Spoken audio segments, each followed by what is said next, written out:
Welcome to Full Stack Web Applications with Python. Yes, we're only going to be using Python, not HTML, not CSS, not Bootstrap, not Tailwind, just Python, and also, of course, a tool called Reflex. Did I mention we're not going to use JavaScript either? Yeah, we're not using JavaScript either, but we will have a lot of the components that JavaScript seems to be very famous for, like those like buttons and certain interactivity that you might actually want in your web application. Now, this is actually really cool because that means our entire application can be built in Python. And of course, if you get into the infrastructure as code of it all, you can use Python for that as well. That's outside the context of Reflex. The idea here is we're going to be handling the front end. We're going to make it look great using Reflex. We're going to make it function great. We're going to make it work basically like you would in any web app, any modern web app should.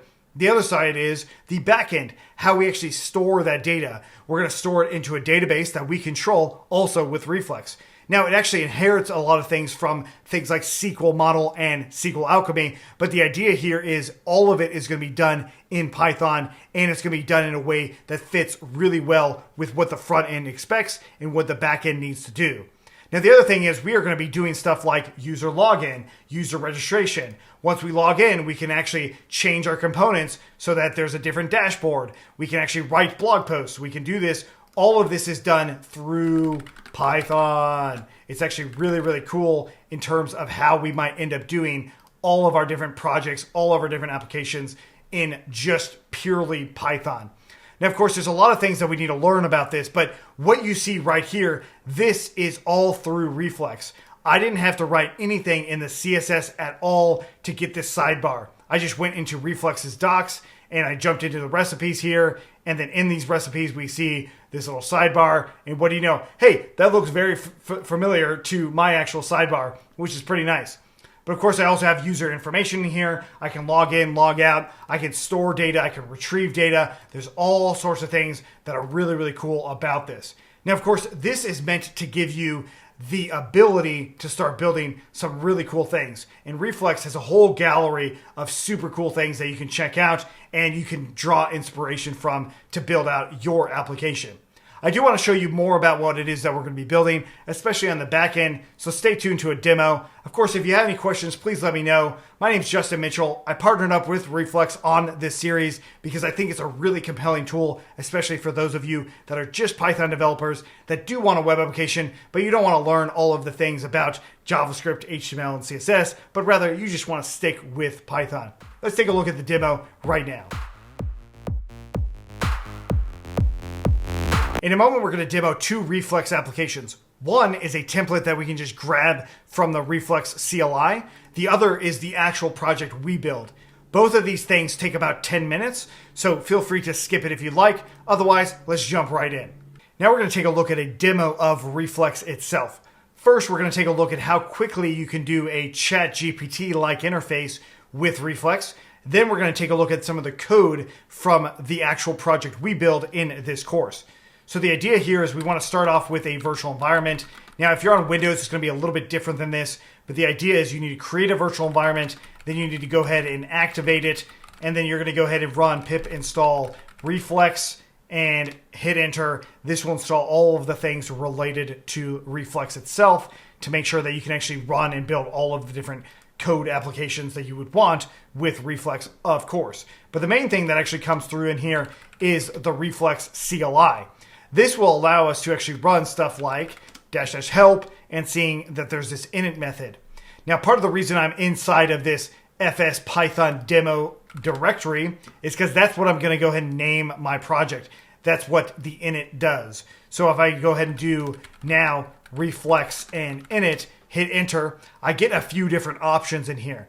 The option I'm going to go with is this ChatGPT clone. So I'll go ahead and say to.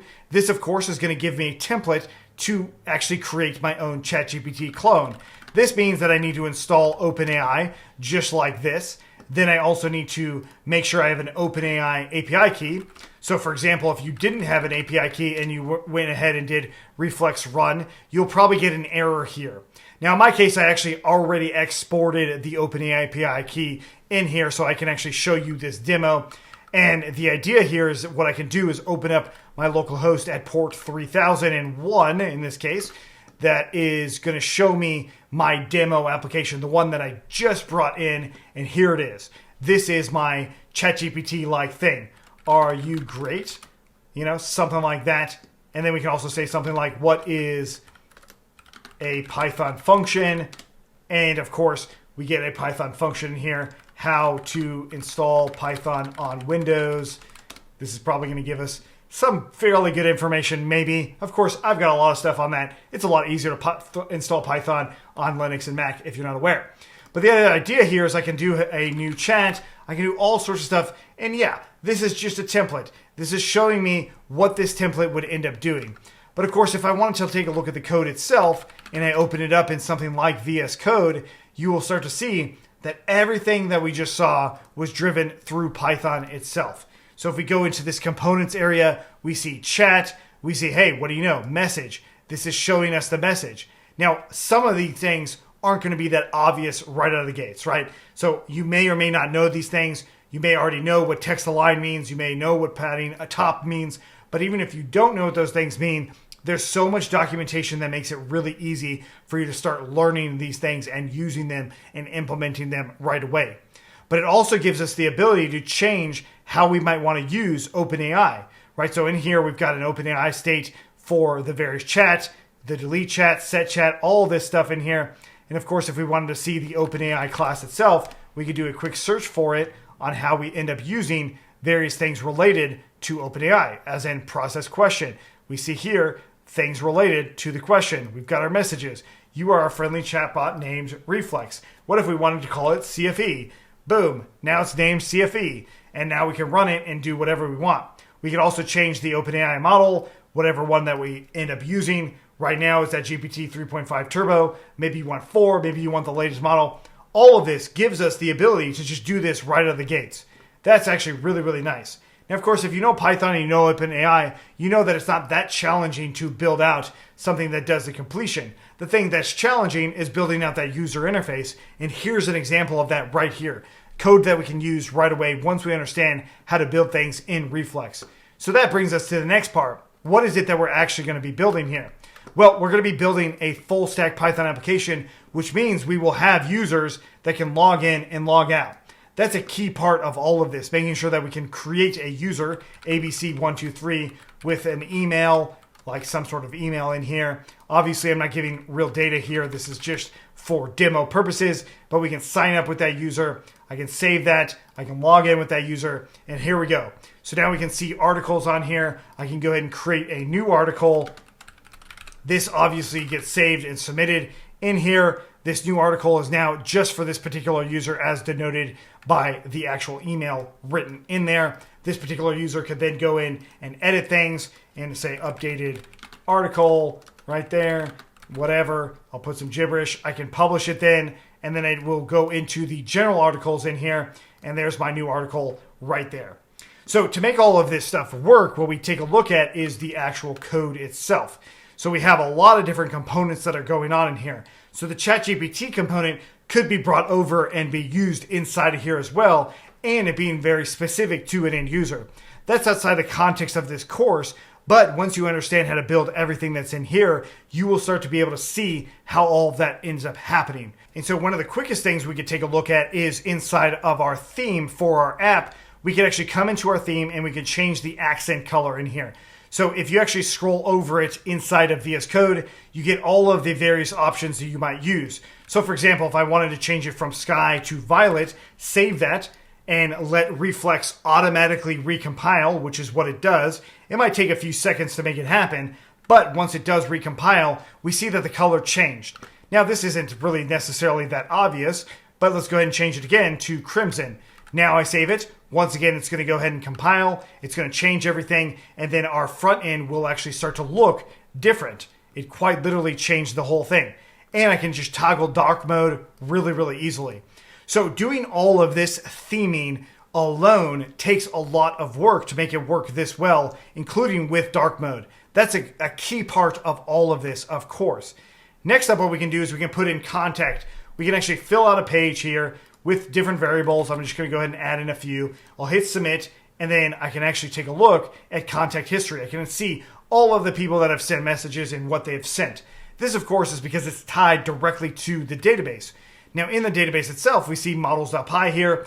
This is all of the database models that are coming through. Each one of them, there's only a few, but each one of them has different attributes that you can use. This is coming from SQL model and also sqlalchemy. So if you're coming from Python and you know those things, that's actually really great. If you come from like Django or something, this is not a whole lot different than Django. It's actually very similar, but the idea being that we have these data models that we can then store data into an actual database, which is what this SQLite database is right here. So of course, there's more to it than just a database and toggling themes.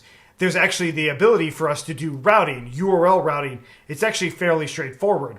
So what I've got right here is actually a shortcut to just simply /login. I gave explanations as to why we have these shortcuts in here, but the idea being the URL page routing is actually very, very straightforward, and it's based off of the arguments that are coming through in here. And this is also true for our blogs and any given item that we might enter in here. As soon as I go to this blog, notice that there's a for at the very end here. This is dynamic URL routing, as in it does change what shows up based off of the URL route. And it does it in a way that's very, very logical, something that those of you who have done this before will really appreciate how it's approached in here. Now, another thing is when you want to actually have things happen on the back end, you have this ability to do it with something called state. So in this case, I have a session state that's injected into a contact state that handles the form. Then we can handle the form data. We can submit form data. We can grab our logged in user information in here. We can then add in all of that data into our database, and then we can go ahead and change what's happening with our database based off of whether or not it was submitted. All of these things are actually very straightforward inside of Reflex. There's just a lot to discuss to make sure that this happens. So naturally, this as a demo shows you the result, but it also shows you some of the behind the scenes of the code itself. So I do hope you actually go through the entire course so you can actually start building out all of the things you might want to in terms of building a robust full stack web application. And thanks to Reflex for making this a lot easier for us Python devs, even though there is still things that you might need to learn to make all of this end up working. And don't forget, this is also mobilely responsive as well, and it works just like you might expect. So let's jump into the course right now. Now we're going to go ahead and create our full stack Python application with Reflex. The way this is going to happen is, of course, you have Python 3 installed, VS Code installed ideally, and then we're going to go ahead and create a virtual environment.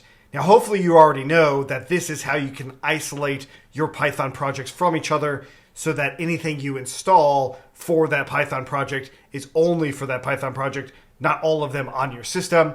After we do that, we need to activate our virtual environment. We'll install Reflex, we'll initialize Reflex, and then we'll run it. That's all we're doing in this section. So the idea here, of course, Windows users and Mac users and Linux users all have different ways on managing the virtual environment. After you get all that done, then you'll just be using basically Reflex run for the rest of the project with a few other things here and there. But that's what we're going to be doing now. So first and foremost, go into VS Code, go ahead and open up a new folder here. The name that we give this folder is going to be the name of our full stack Python web application project, as we'll see in just a moment. So inside of this dev folder here, I'm going to go ahead and do full stack Python, just like that. Notice that there are dashes and not underscores. This will come into play in just a moment. I'll go ahead and open this up. I'm going to go ahead and use my Python 3.12 to create a virtual environment. Once again, you Windows users, you might have to use the absolute path to Python to make this happen. But the idea, as soon as you create the virtual environment, you'll have this VE&V folder, and then you'll want to go ahead and activate it just like this. And then, of course, if you actually have a Windows, you would do something more like this, scripts activate and all that. So again, I assume that a lot of you already know that, but for those of you who don't, it's actually really, really important. Next up, what we're going to do is we're going to use pip, which is the Python package installer, to, well, install itself and then upgrade. It's pretty cool that I can install itself and upgrade, but we want to do this from time to time, especially when starting a new project. Next up, we're going to go ahead and do pip install Reflex. Reflex, of course, is going to be the package that does all of the front-end, back-end stuff for us in a Pythonic way. Yes, it uses other tools to make that happen, but the way it does it is incredibly effective, as we will learn throughout this whole series. Next up, what we want to do is reflex init. So of course, this is going to initialize a brand new project for us. Notice that it's saying initializing full underscore stack underscore Python. Hey, what do you know? It actually took our original folder name and it is now creating a brand new one based off of that folder name. Do you remember me saying that? Anyways, so now what we've got in here is the option to pick a template that comes out of the gates with the Reflex CLI. Now, each one of these templates has benefits that you can learn a lot from. And I do recommend that you explore on your own. Heck, you could even do that right now because there's a lot to it. But I'm going to start with the blank one, so I'll go ahead and say 0. And we're going to take a look at just what the blank application looks like. Now, what I want to point out is several things. Number one, if you're familiar with Python already, you might be familiar with requirements.txt. Notice it's already created for you. This, of course, is what we use to recreate our environment from a virtual environment. So very similar to like when we ran pip install reflex, of course you would do pip install -r requirements.txt if you needed to recreate that virtual environment, because you probably will at some point, or at least I hope so. Next, of course, is a get ignore in here already with a bunch of things that are related to Python. We might need to improve this a little bit for other Python related things, but overall I think this is probably good enough. Next up, we got the actual Reflex configuration. Notice that the app name is in there. This app name, hey, what do you know? There's a folder with that same app name, and inside of that folder, there's a Python file with that same file name. This is done on purpose. It's meant to simplify things quite a bit, but of course, it's going to be different depending on what you name your project folder. That's important if you want to follow along with me. You want to make sure that you use a lot of the same names through that process, and right now would be a good time to solve all of that. So this is where we're going to start off with working. This is the main project code that we can just use. Okay, so before I touch anything in here, I want to go ahead and run reflex run, hit enter. And of course, what we're going to get here is it's going to compile everything related to our Reflex application. If I save this Python file with Command S or Control S, it's going to do it again, and then again, and again. However many times you save it, it's going to refresh and automatically do all of these things. Now, if you're not familiar with this process with building web applications, it's actually a really nice way to build things so you don't have to restart the server all the time. But let's go ahead and take a look at what we get out of the box. So I'm going to go ahead and open up localhost here in my web browser. Of course, I'm using the Arc web browser, but the idea here is this is what we've got. So of course, this is just a hello world page, and there's a lot of things that we need to continue to do to make this better, and we will. But what I want to show you that is built in is light mode and dark mode. Look at that. How cool is that? Right out of the gates, we have light mode and dark mode that I can just toggle. And if I leave it in dark mode and refresh in here, it's still working. If I can Control C and then rerun the server again and then refresh in here, let's see, is it going to be light mode or is it going to be dark mode? Let's see if it actually boots up. Let's go. And it's dark mode. Cool. So it actually keeps track of light mode and dark mode for you. Now, if you're new to web development, this is not going to be groundbreaking for you at all. If you are not new to web development, that alone saves you a lot of time and a lot of code that you might have to write in order for this to get to this point, which is actually pretty sweet. Now, the next part, this is the part that might start to be confusing for those of you who have worked in web development before, whether it's using a fast API application, a Django application, or otherwise. This right here is actually going to be the front end. This actually handles how the front end works. So we're going to play around with this a lot, and in the next part we'll see more of it. But what I want to point out is this rx.colormode.button, the position. What if I change right to left? Save it. Let's go ahead and refresh in, or actually go back to our browser. We don't even need a free refresh. It does it for us. We see that it moved. If I change it to bottom left, save it, we will see that it moved. Pretty neat, huh? Okay, so again, these things are not that impressive unless you have experience trying to build these things yourself, and in which case they are incredibly impressive, and it's really cool that everything's happening right in here. This is all of the code that we've written. This is all of the code that's managing all of that stuff. And so, of course, we want to explore this quite a bit more. the first thing I'm going to explore is something related to state and pressing buttons and how we can handle that so we can increment and, well, make changes to what's happening on the browser, like these dynamic changes that you would want to make. Now we're going to take a look at how we can do some dynamic content and reflex. What that means is we're going to be able to press a button and something else on the page is going to change without us refreshing the page. Hey, much like this light dark mode thing. But before I do that, I actually want to implement version control, which you can do in this right here. You can actually initialize a repository and it comes out just like that. That, for those of you who know Git, is the same thing as doing git init. It's just like that. But before I actually commit changes or do anything related to that, I notice that it's saying 4,000 items are being tracked or 4,000 pending changes. This is because the default git ignore doesn't necessarily take into account the virtual environment. And so I'm going to go ahead and add in that virtual environment. Now it's about 6 files. Great. So I'm going to go ahead and come in here and say initial commit and then commit it.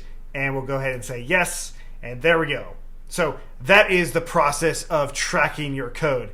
I will only mention this a couple more times throughout the series, but the idea here is I want to make some changes to this full stack Python module.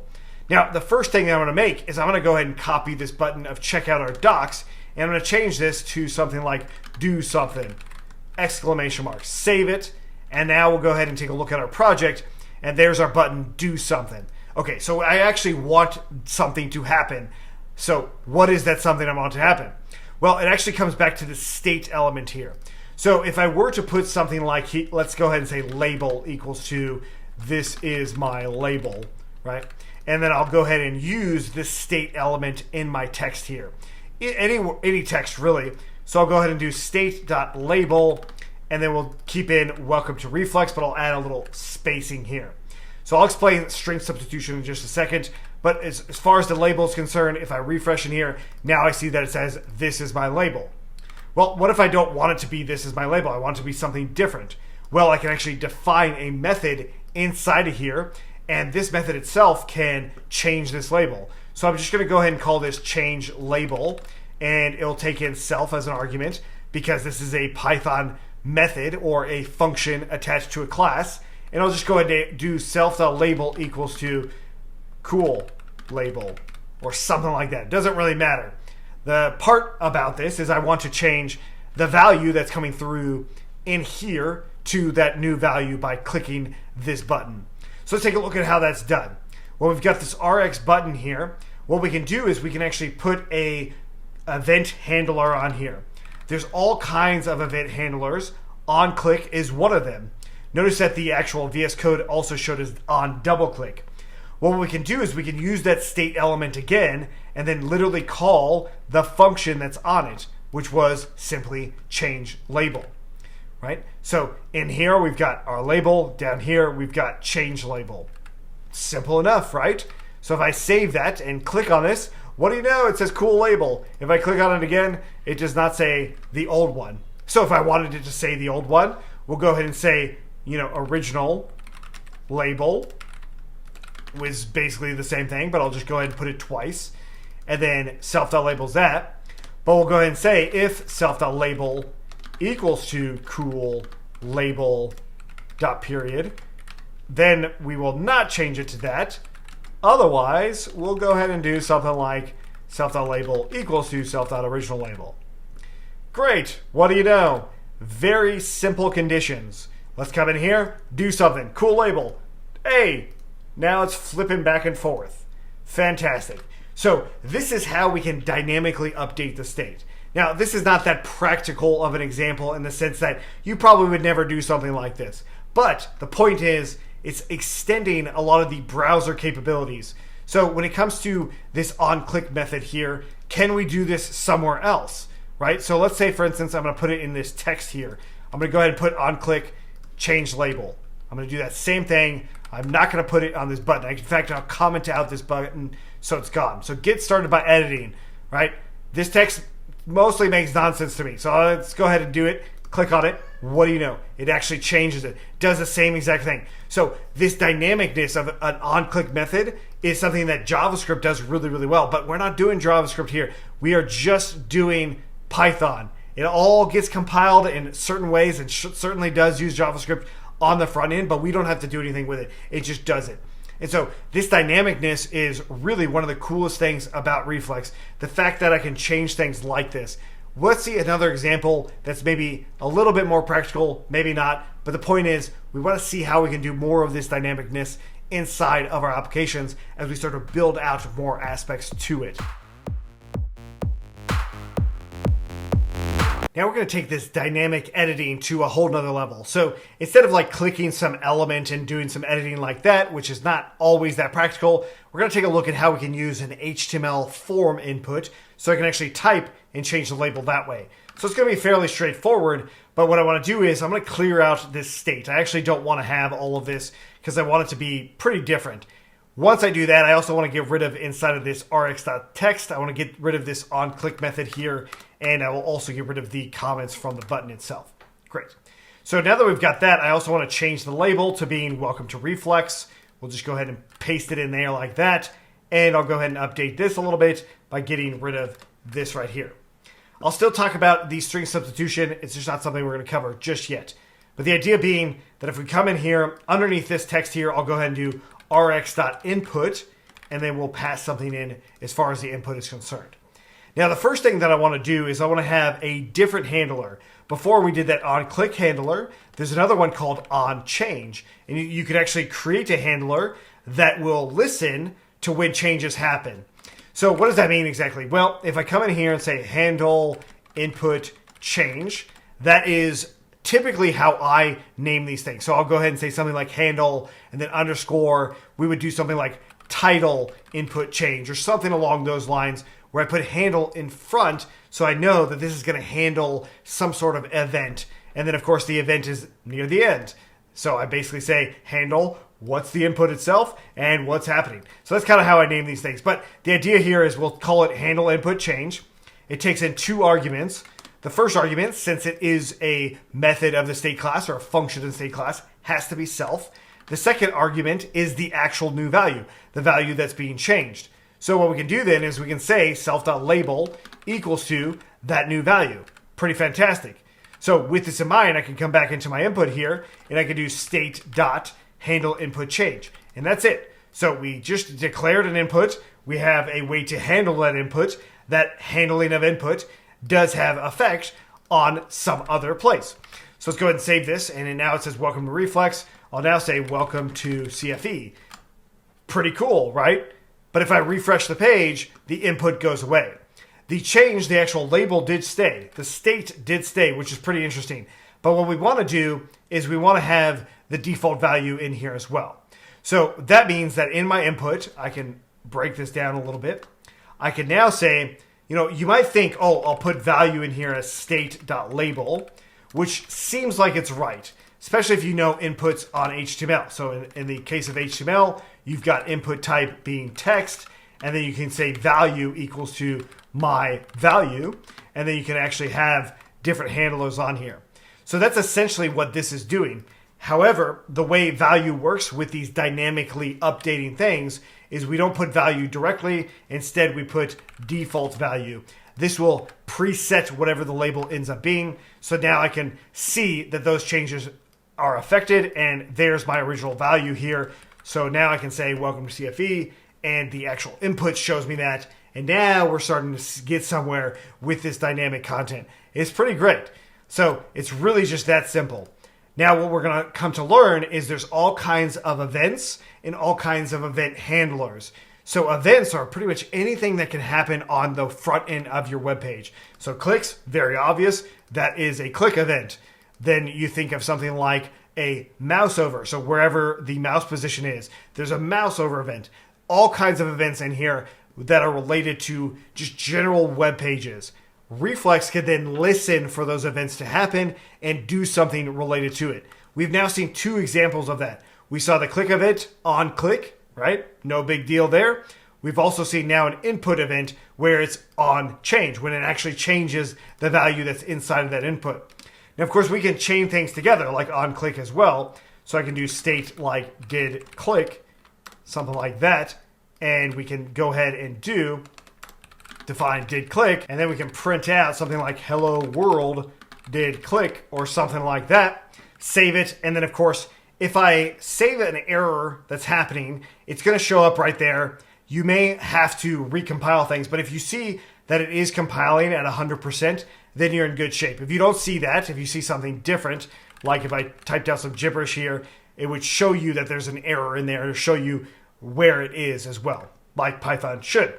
Nevertheless, I'm going to go ahead and print it out, save it. It should automatically recompile. If for some reason it doesn't automatically recompile, just cancel it out and rerun it.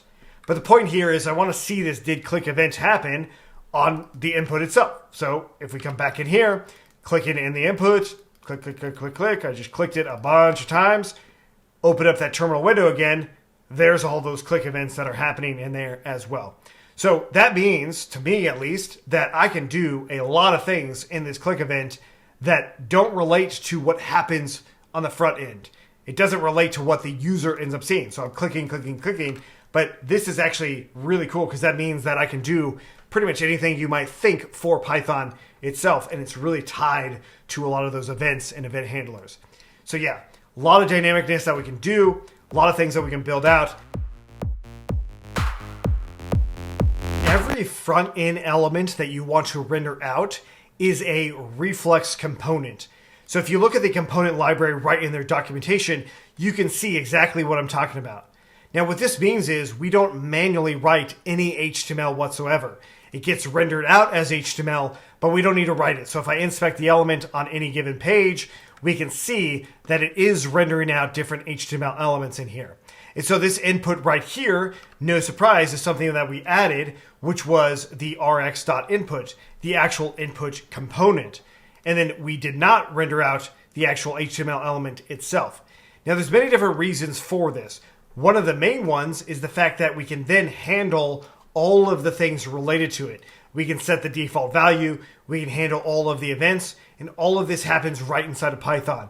If we did it any other way, outside of Reflex, we would probably have to define the HTML element in some way, and then have additional JavaScript to make sure that all of that stuff is working in the way that it should, or we use a template rendering system.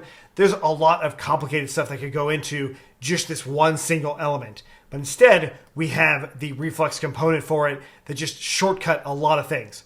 So what we're going to do is we're going to use these components quite a bit throughout this course. But what I want to start out with is I actually want to recreate my main container element here. So the idea being that I actually want to have maybe a nav bar up here for all of my pages. I want to be able to navigate from page to page, and having a consistent nav bar is what I want. I want to have that idea. So in this case, I'm going to go ahead and define something called my base page, and then we're going to return back. Well, I'm going to stick with the Rx container idea here. So I'll go ahead and do Rx container and something like that.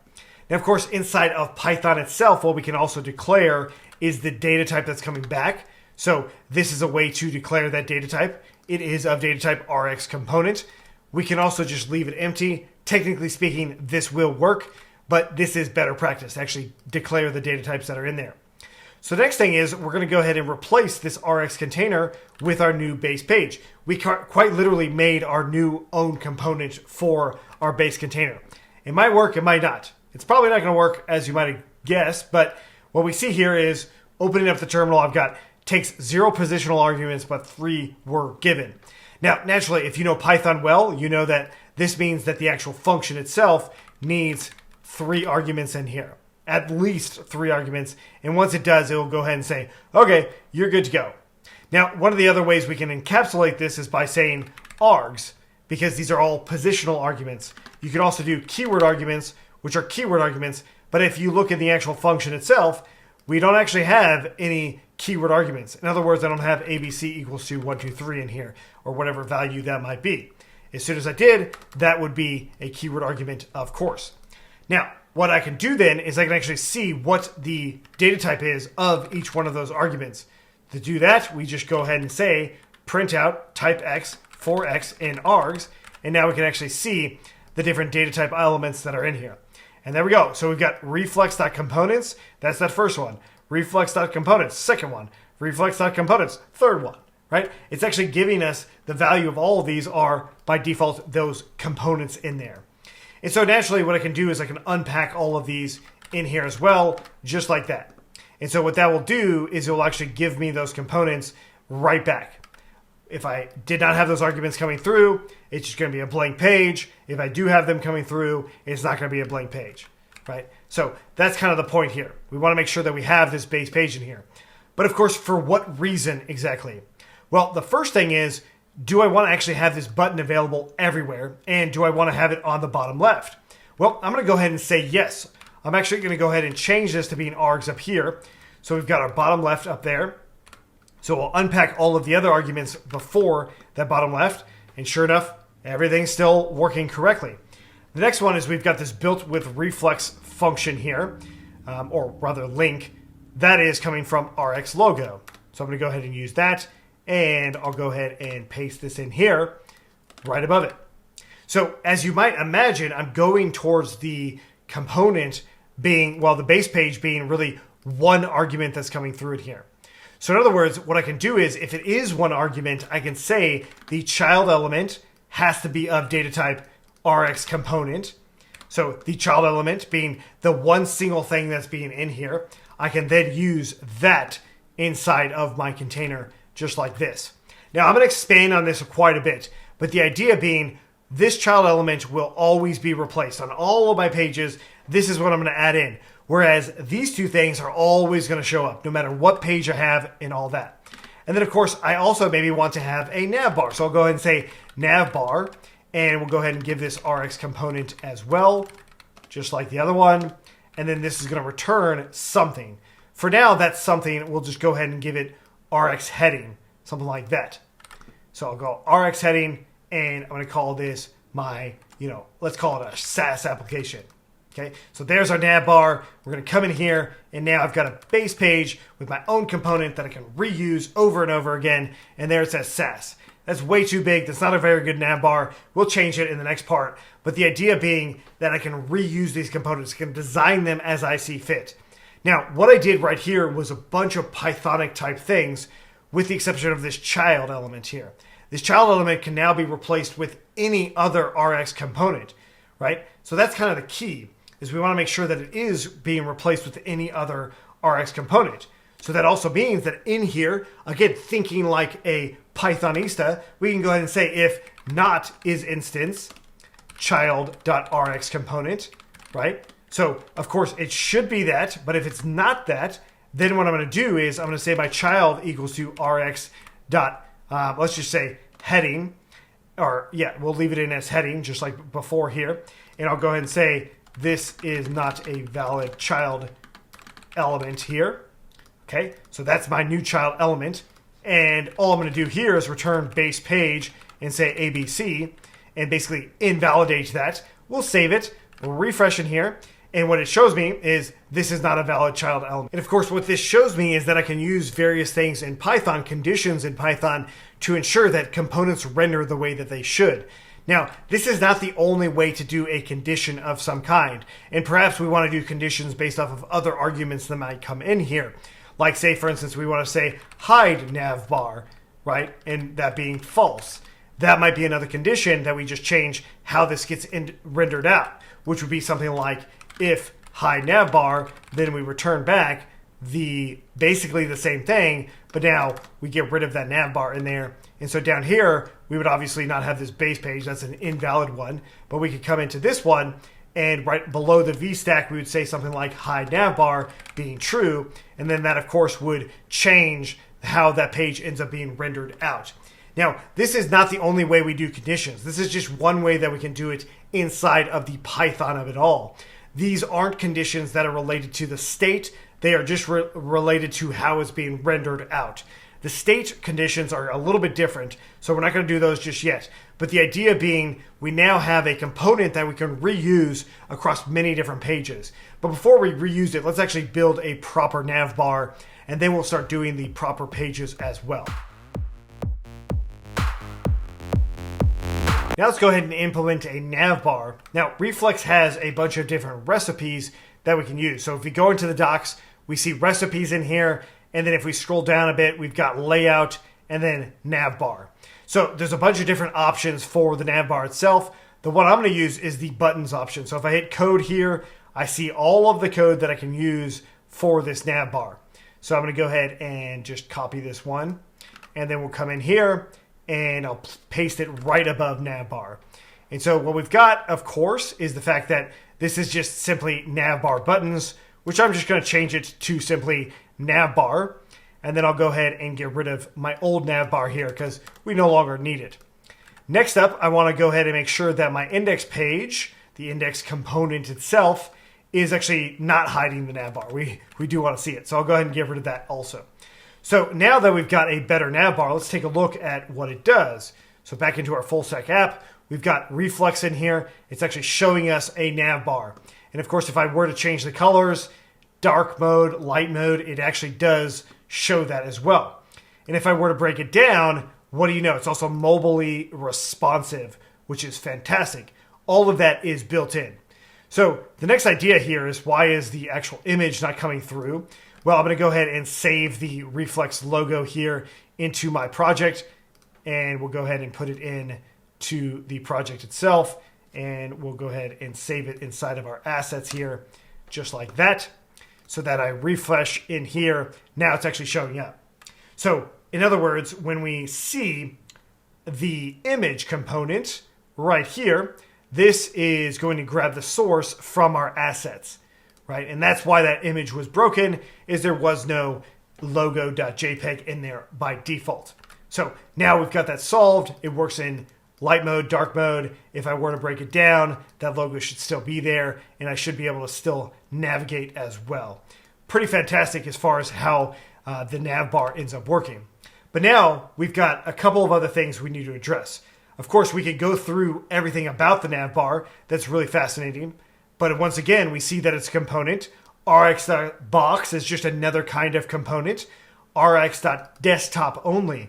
Oh, that's really cool. So let's go ahead and break that down real quick. If I break that down, I could probably comment it out. So if I comment it out, let's go ahead and actually open it up again and then comment it out from line to line. But I'll comment it out like that, save it, and then refresh on my page, or it should refresh. That navbar goes away. The blue is still there, which is interesting. But if I break it down, the navbar comes back. Open it up, break it down, all of it's coming back and forth. So the reason that that blue is still there is because of this box right here. So we can see that the box has the color and all sorts of things that we can adjust later. But what we also notice is there's built-in components for desktop only, for mobile and desktop. We could probably even see rx.mobile only. There's a mobile only one. There's rx.tablet only as well. And what we would see is, let me put a comma here, rx.tablet only. And so these things will be rendered when the browser actually fits these breakpoints, these sizes in here. So just another way to conditionally render different things out and how they end up working. And so I'll stick with the navbar recipe that they gave us. We will still need to address things related to this navbar, of course, because we will want to make it actually functional. But the idea here is we now have a navbar that shows up and we can reuse it across different pages. Now, before I actually implement a new page, I want to decouple this full stack Python entry point app file, right? Because it's now getting way too big. It has the navbar, it has the base page. What I want to do is I want to actually start separating things out so that my entire component, my entire application is a lot more reusable and easier to maintain. So let's go ahead and take a look at how we're going to do that right now. So naturally, in order to maintain our code a lot better, as in make changes, incremental changes over time, it's better to break apart this module. So what we're going to do here is inside of the full stack Python folder, we're going to go ahead and create a new one called UI, and then I'll put a slash here and do base.py. The VS Code will automatically make a folder for us if you weren't aware of that. And if you hit enter, it's a really nice little shortcut. So inside of base.py, we're going to go ahead and add some stuff. But before I do, I want to make my init file with the dunder or 2 underscores here, init 2 underscores.py. That way it is a full-on Python module, the UI element itself. Again, if you're not aware of that. Next up, what we want to do is grab inside of the full stack Python.py module. I'm going to come in here and I'm going to grab the base page here. So I'm going to go ahead and cut this out. and I'm going to bring it into base.py. And of course, I have a bunch of imports that are not available yet. So first off, we'll import Reflex as Rx as the default import. Then we need to bring in the Navbar, of course. So for that, I'll go ahead and create another UI element called nav.py. And here, we will bring in our Navbar. So I'll go ahead and cut out this Navbar here, as well as the Navbar link. We'll bring it into nav.py now. And once again, we will import Reflex. So import Reflex. And we will go ahead and import it as Rx. Okay, great. So of course, in base.py now, I want to go ahead and just do a import for this. So I'm going to go ahead and do from.nav. We're going to import that navbar just like that. And there we go. So we've got our navbar and our base page. Now in this main module here, we can go ahead and bring in that base page. So from .ui.base, we're going to go ahead and import the base page. And of course, now all of those imports are working a little bit better. And so what the point of this is so that it's a lot easier to manage things and to make changes over time. And of course, if you're tracking it with Git, then it's a lot easier to see when those changes happen. So that's really the point here. But now we need to make another major change, and that has to do with how it's being rendered currently. This is fine as far as a navigation. Fine, but not great. We want to make it a little bit better. In other words, I want this actual navbar to be full width of the browser page.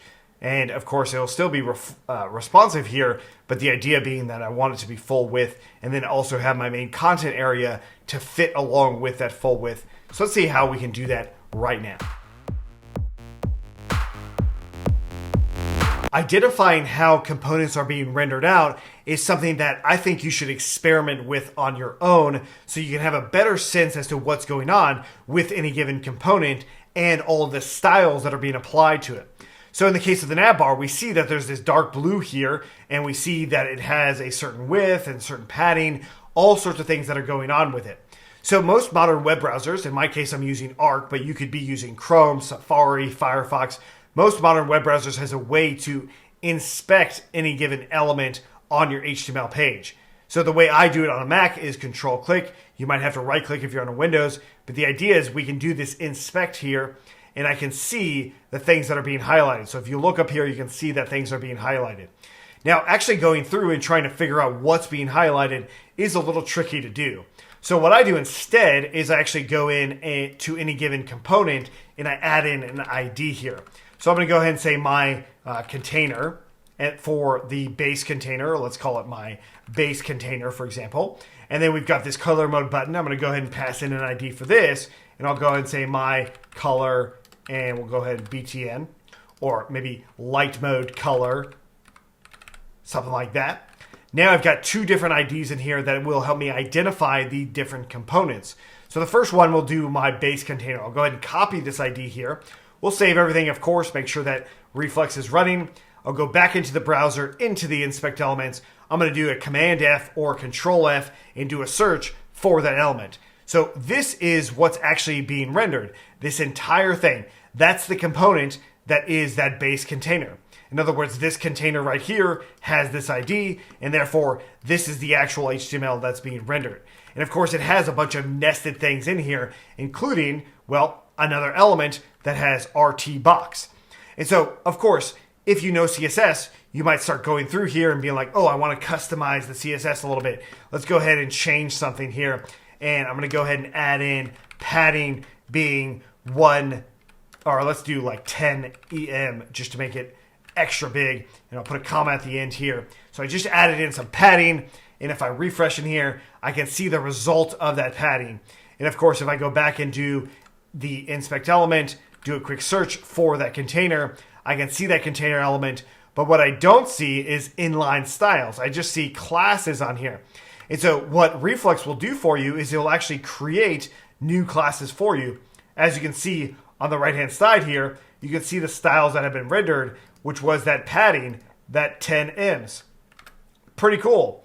So what this means is that each component itself, we can start assigning different styles to it if we want to. Now, you may or may not do this on a regular basis. That's not really the point here. The point is to experiment to figure out where these different components are. This can also help you better understand any given component's element. So like the navbar, for example. Let's jump into the navbar. I'm going to go ahead and add in an ID here, and I'll go ahead and say my main nav, just like that. Notice I have a few elements that are already in here as well. I can now grab my main nav, do that same search in the element itself, and I can see here's my main nav. What do you know? It's inside of my base container, which has this other div in here, and then I've got my main nav and all that. So it's pretty cool. It actually allows me to start seeing what's going on, what's being rendered, and how I can start experimenting a lot more with it. Now, going forward, I'm going to give you a lot of these elements. I'm actually going to just talk about it, but understanding how these components are rendered is actually, I think, really important. So in the case of our desktop only, we've got this R stack here. So if I come down to the very bottom, I see justify between align items center. What if I actually add in something else in here as in ID, and I'll go ahead and say my navbar H stack desktop. Something like that. That helps describe this component. I got desktop only, H stack. Maybe you don't know what H stack does yet. I don't think you do if this is where we started. But the idea being we actually copy this again, and then I could go back into my browser and do a quick search again in the code, just like that. And now I can see that H stack, which is inside of the navbar. Of course it's inside. That's how it works, right? That's how each component is being written in Python. We have a function here that's taking in an argument that also has a function here that's taking in another argument that's also taking in another argument, right? It just keeps on being layered in. And so we can see the result of that by the divs that are being created. Nested divs. All of these things are starting to nest inside of it because of how all of these components are being rendered. And again, you'll learn these things by actually just putting an ID in there, looking for that ID, and seeing all of the different styles that might be associated to it, right? And so you can get rid of different things or uncheck them to see what's happening based off of the arguments that are coming through. And naturally, if you go into the docs and you wanted to search justify, for example, you do a quick search for justify, you will see a bunch of different docs for this. Hey, what do you know? Components layout, alignment. We can go ahead and just look at that and do, well, we've got justify in here. These are different arguments for the alignment. And if we do a quick search for justify, we will probably see other attributes for this. So you'll just be able to copy and paste it and just make it work real quick.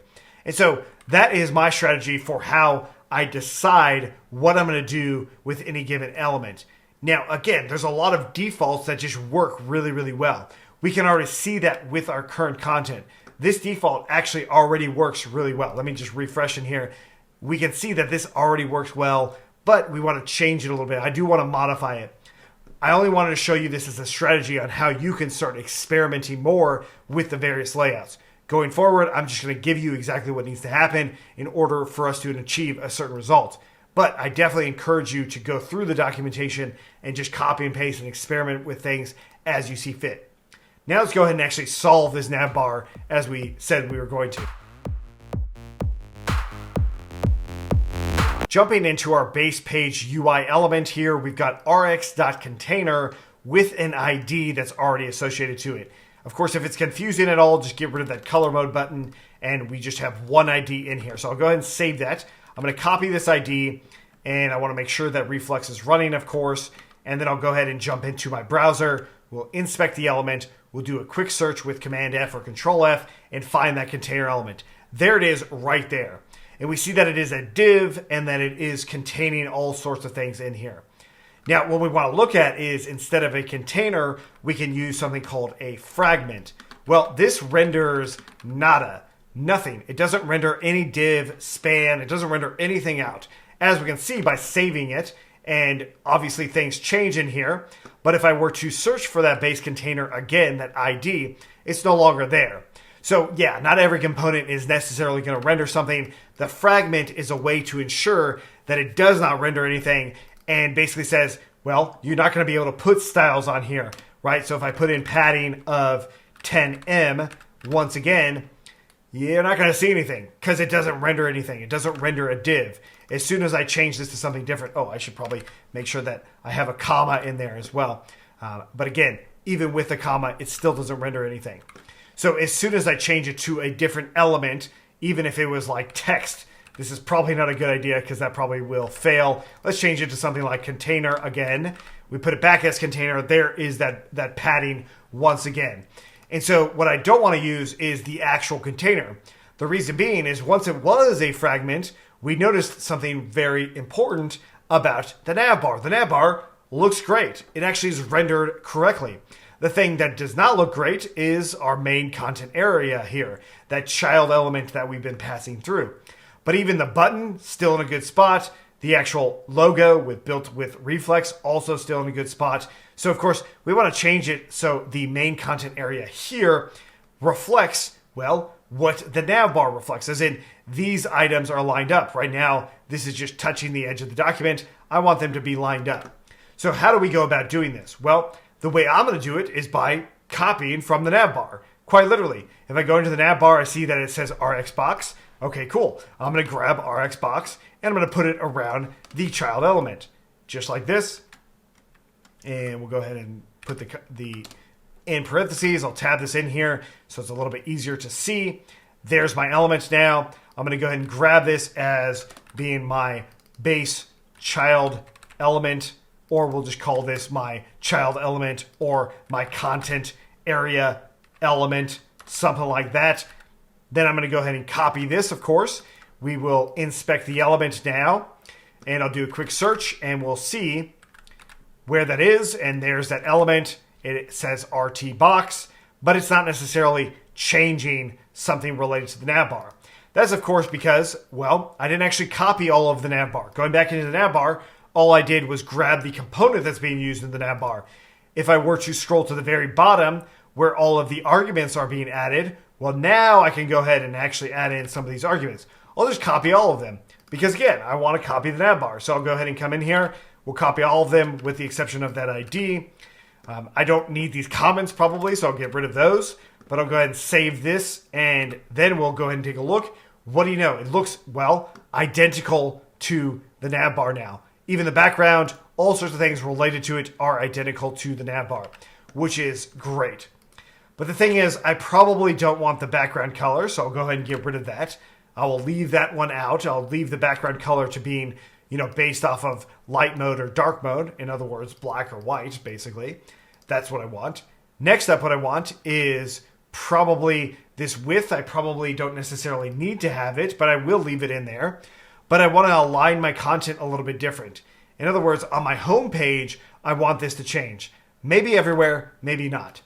So if you're familiar with CSS, you might do something like text align equaling to center. And we can save that, and we can take a look at what happens.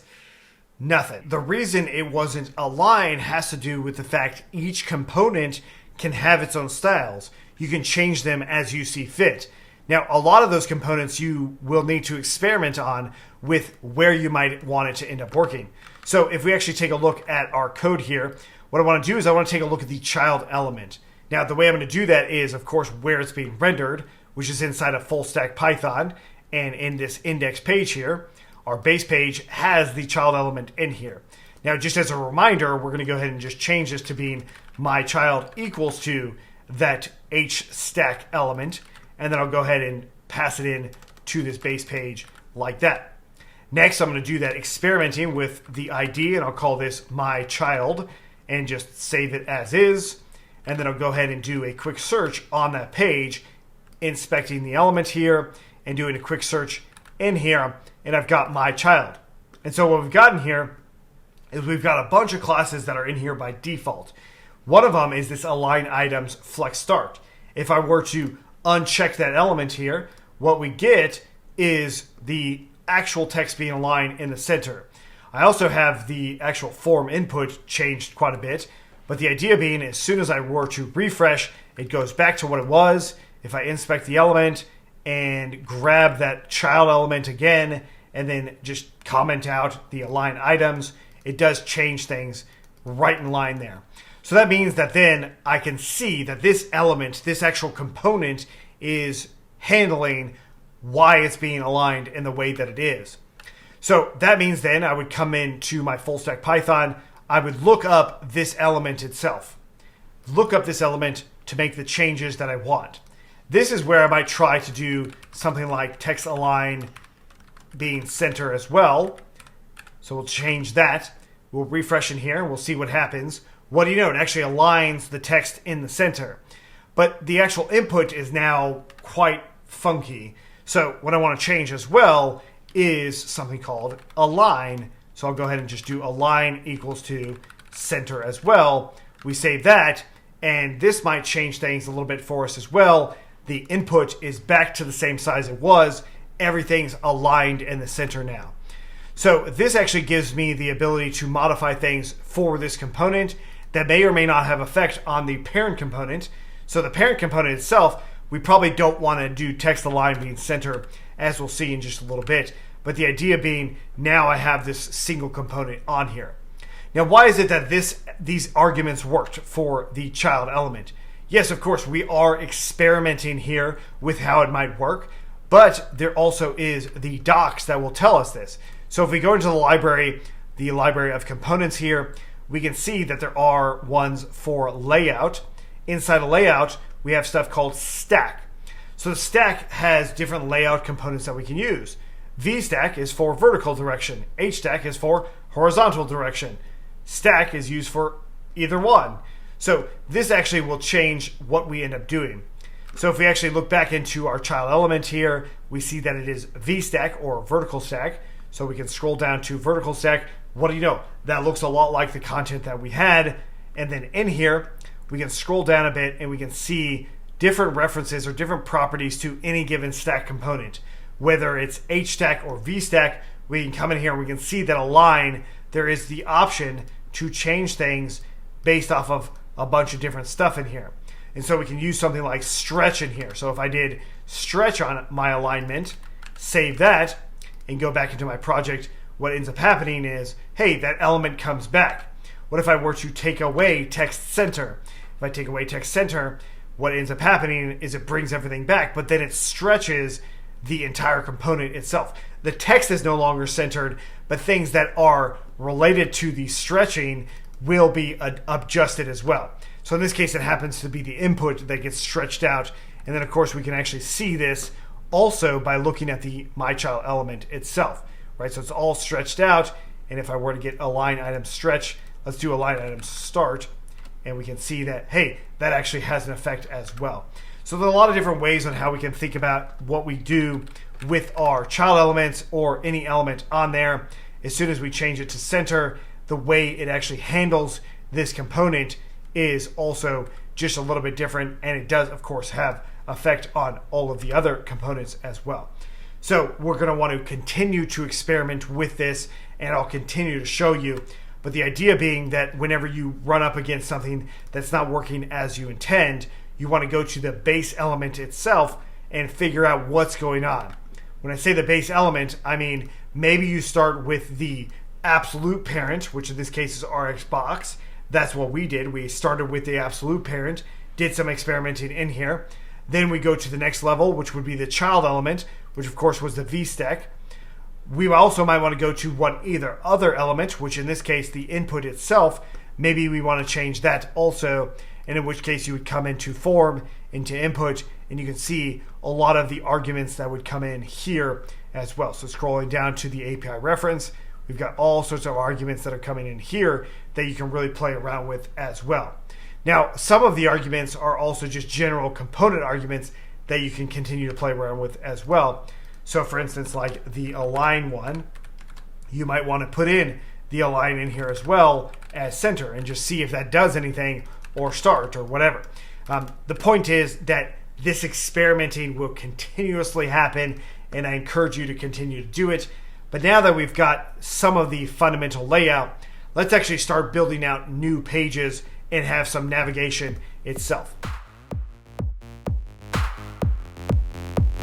Now we're going to go ahead and create a brand new page. It's really easy to do. First and foremost, we will actually copy the index component. So go ahead and copy that, paste underneath it, and we'll go ahead and say about page. Obviously, the child elements in here can be the same or different. I'm going to change the label to being about us. I'll keep that size at 9. I'll go ahead and do the text in here and say something cool about us. I'll get rid of these inputs and comments and just leave it like that. Get rid of this comment as well. And there is a simple page that we're going to use. Now, how we actually route it, how we actually can access it, is by going down into app and just copying add page, changing this to about page, and then declaring the route we want it accessible from. So in our case, we'll just have it at the route of about. So now jumping into our project here, if we go to /about and hit enter, we now see our about us page. Very, very simple. But of course, this is not what I want to do. What this is going to start doing is getting this full stack Python module really, really full. It's going to have too much stuff and it's going to be harder to maintain, just like we did with the UI element itself. So what we want to do instead is we're going to go ahead and create pages/init.py. So an entire module for about, and then I'll go ahead and do about.py. And well, now all I need to do is cut this out, bring it into about.py, and then do a few imports. The first one being import reflex as Rx. The second one being our base page. So from UI.base import base page. And there we go. Next up, what I want to do is inside of my pages here, I'm going to go ahead and import that base page from about, or rather the about page from the about module. And then we'll go ahead and do our all method here. And we're going to go ahead and put in about page in here as a string. Now the reason I do this is going to be obvious in just a moment. But the first thing is back into my full stack Python module, I'm going to go ahead and import this about page. So one of the ways we could do it is say something like from pages.about, we can import that about page, and that actually solves that problem. But what I actually want to do is I want to say from dot, right underneath the UI, I'll go ahead and do from dot import pages, get rid of this import here, and now I can just use the entire pages module like this. And so now if I add new ones on there, which I will eventually, I'll be able to actually route things that way. So it's going to be a lot easier. So for example, if I were to create a pricing page, this is what I would do is say pricing and then /pricing. And then I'll go ahead and duplicate about to just being pricing, the about page to being pricing page. This is going to be pricing and then our pricing or something like that. There it is. Then in my init method here to make sure that I can import it from the pages module, I'm going to go ahead and import it from here. So there we go. And so now we've got 2 new pages in here and a location that we can actually access them at, about and pricing. Not surprising, we have about and pricing right here. Naturally, we would want to fill these things out quite a bit more, but of course the big problem that we have now is really the routing. How do I actually click on a link and go where I need to go? So let's take a look at how we can solve that. Now we need to actually handle navigation. So if I click on a link or a button that should navigate, the actual page should reflect that. So the way we're going to do this is by jumping into our index page here. Right above or below this text, I'll go ahead and do rx.link, and we'll give it some sort of text. Let's go ahead and say go to about page, and then we'll go href equals to about. And that's it. That's as simple as it gets. That will then allow me to have this link here, and I can click on it, and it'll take me where I need to go. Now, of course, if we need a button, well, you may have already seen this, but the button itself, you actually use that in place of the text. So then you would just put the text there, and now it's an actual button instead of just a link like that. Now, the reason for this has to do with HTML itself. An HTML element of button doesn't actually go anywhere. That will never go anywhere. So something like /about never goes anywhere. So what rxlink does is it actually allows for that to go somewhere. So if I inspect the element here for that button, we see that it is still a button, but right above it, it puts an anchor tag so we can actually navigate somewhere else, which is pretty cool. Now, we actually can already see this also in nav.py with this navbar link here. it's doing the same idea, the same thing, but instead of a button, it's just using text that's coming from this link. So here's an example of a reusable component that we, in theory, could have made. So what we do here is we scroll down to rx.hstack, and we can see all of the possible links. The home page should obviously go to home, about to about, pricing to pricing, and then contact to contact, right? So once we save that, we go back into our project here. We can actually now navigate around to the various pages. Of course, our contact page doesn't exist yet, but overall the other ones do. And so even the actual navbar, the image itself right here, we can go ahead and do rx.link, put that in here as well, and just go ahead and add in the href being to the home page, and just tabbing this in a little bit, and this one as well. And then the heading as well. Maybe we also want the heading to be a link, so we'll go ahead and put that in as a link as well. And then we can kind of play around with these different elements as we see fit, just like that. Okay, so now I can actually click on various points in here, and I can do stuff. I can actually move around to my pages. Great. And of course, if I click on Reflex, it goes back. Now, the problem is, what we see here is, of course, it is now a link. It's not just that text like it was. So that might not be what we want. The other problem is, if I break this down and open up the navigation here and click on this about, it does not navigate for me.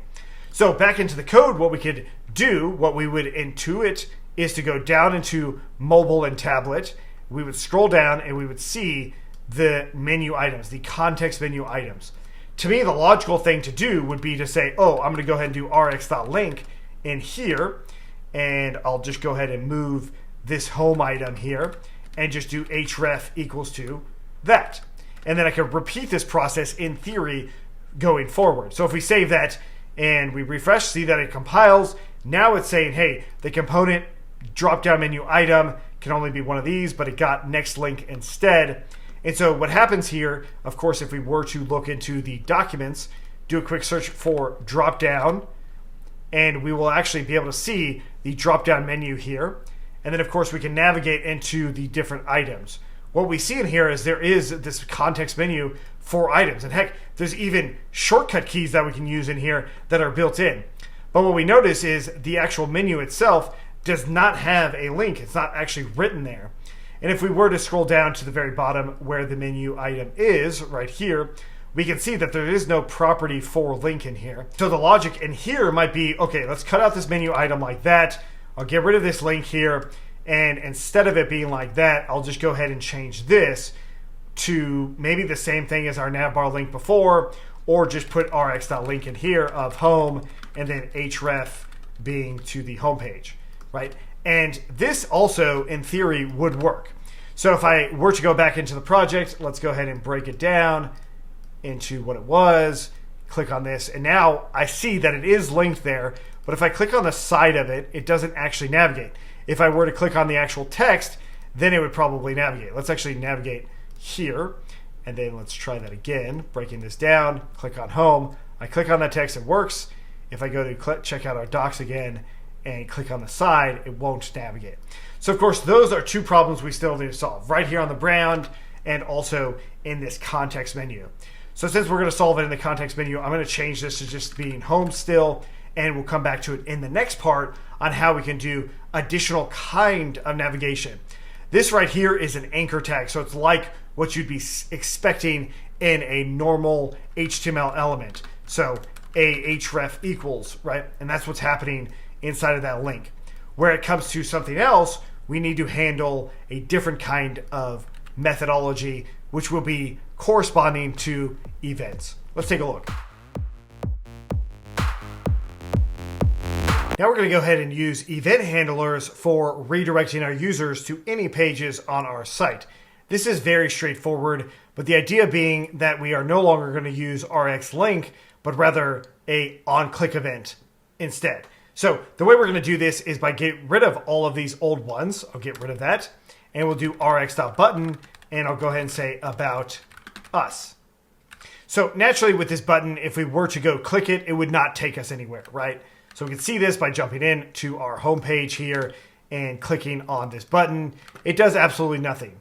Now, one of the things we could do is add this click event on click, and set state.didClick.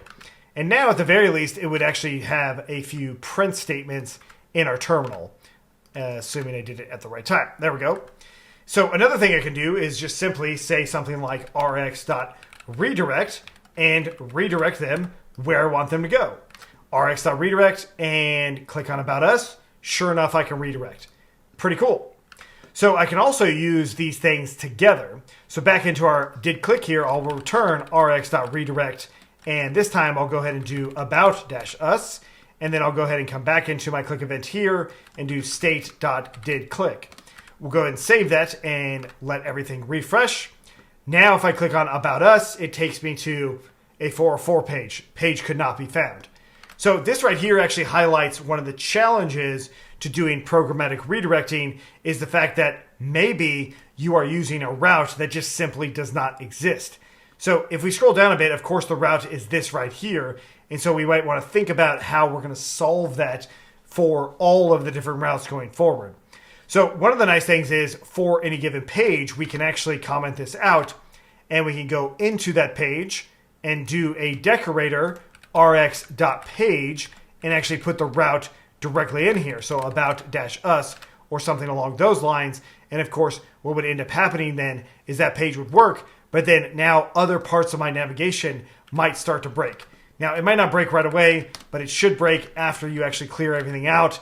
The About page, the old one, the old navigation should be completely gone at some point, and in this case it is.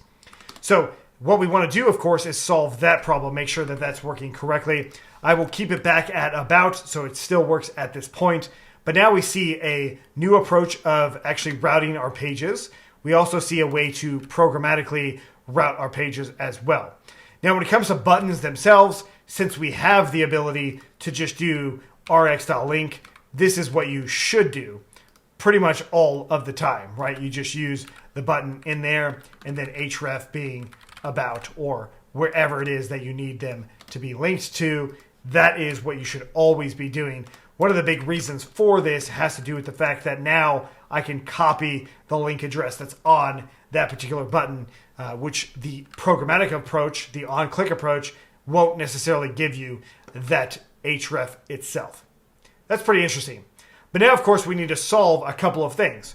One is all of the routes themselves for our various pages, and then also maybe a general state event that I can reuse in other places, like in our drop-down navbar. Let's take a look at how to do that right now.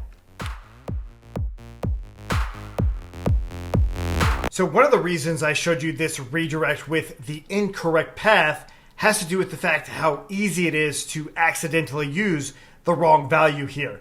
Now, this could be true in a link, this could be true in how you route it here, or if you were to route it in the page directly. No matter what, it can be true. It can be really easy to accidentally use the wrong route. And so, of course, that can have catastrophic effects on your entire application. What if you decide that you want it to be about us, and then you go into your local development here, you click on About, it's still navigating to About, and it's still rendering. That's kind of cool.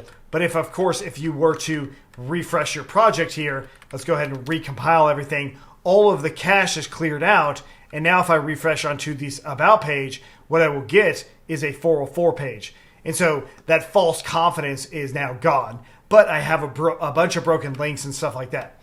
So when it comes to our primary routes here, what we want to do is we want to set some constant values for them. Those constant values can change, but then we can use them throughout our application. So the way I'm going to do this is jump into full stack Python here. We're going to go ahead and do navigation / and then init.py. And then inside of here, we're going to go ahead and create routes.py. And so all I want to do is create my home path, or really the home route, right? And then copy this several times, or however many paths I'm going to end up using. So the About Us route, the Contact Us route, the pricing page route, or just simply pricing route, and so on, right? So whichever ones you might want to use in here is what you'll do now. And so you'll want to use double quotes probably, but then you just add in all of the different paths that you actually want to use. So these are them right here. So now that I've got that, I'm going to go into my init method here and do from dot import routes. This is so that I can use routes in a way that I've kind of already seen with pages. Let's go ahead and import navigation. And let's go in our init method. Let's make sure that routes is inside of all here, like that. Okay. So inside of my navigation now, everywhere I want to use the about page route, I just do navigation.routes.about page route, right? And so there we go. And I can use that again inside of my pricing route, come in here, and this is going to be my, pricing route. Oops, let's go ahead and get rid of that and just change this to my pricing route. And so naturally, what I can do then is use that same concept anywhere I need to use some sort of routing in here. And so that way, I can change it inside of routes here any given time, and everything else will adjust accordingly. So of course, this also means that my Navbar needs to use these things as well. So going back into my Navbar, I'm going to go ahead and grab that same element. So from ... import navigation. Now that I've got that, I can come into my different Navbar links here. So navigation routes about us route, and then navigation routes pricing route, and then navigation route contact us, and then of course my home page here, navigation route and home route. So literally anywhere I need to use any of those paths, I can update it as such, right? So the home route is going to be used a lot. Now, the home route is probably one we could get away with not using. Just use the slash. But using all of these different routes in this way really help lend towards what we need to do next, which is create events specifically for this menu right here. And that's actually definitely something we'll want to do. But at this point, I now have reusable routes, and I just want to make sure that any href in here is using those reusable routes that are now defined as constants throughout my project. It's pretty simple, but the next part is just creating another type of navigation state so that I can reuse that when I'm not hard coding links throughout. Now that we have these constants here for our different URL paths, and we understand the concept of using Rx redirect in conjunction with a state class, we're going to go ahead and create a state class specifically for navigating. Now, this is for various elements on our web app that may or may not have a link value. So whether it's a button, or in this case, we've got our drop-down menu with this context here that requires us to handle it a little bit different than a link. As you may recall, if you do rx.link here, it's going to run an error. So if it was something in here as rx.link and try to link that to something, it just simply doesn't work. It will quite literally say, hey, you can't use this component. So of course we need something different. That something different can absolutely be on click and then rx.redirect to where we want to redirect it. Like in our case, it could be redirected to home. And this is totally fine, but it brings up that same problem. Whereas if I do change the routes at all, what's going to end up happening? So instead of doing that, what I'm going to do is I'm going to create a state navigation. So we're going to go ahead and do state.py here, and we're going to go ahead and import reflex as rx. And then I'm going to create a class called navState, and this is going to be rx.state. And then we're going to just define various methods that we want to handle. So for example, to home, which will take in self, it's going to return rx.redirect, and it's going to take us home. Well, that home is coming from these different routes in here. So what I'm going to do then inside of this state element, we'll just do from dot import routes, and this is going to be redirecting routes dot the home route. And so now, if I were to build this out more with my other routes that I have, I can. It's fairly straightforward. So then to about us, routes dot about us route, to pricing, and then, pricing route.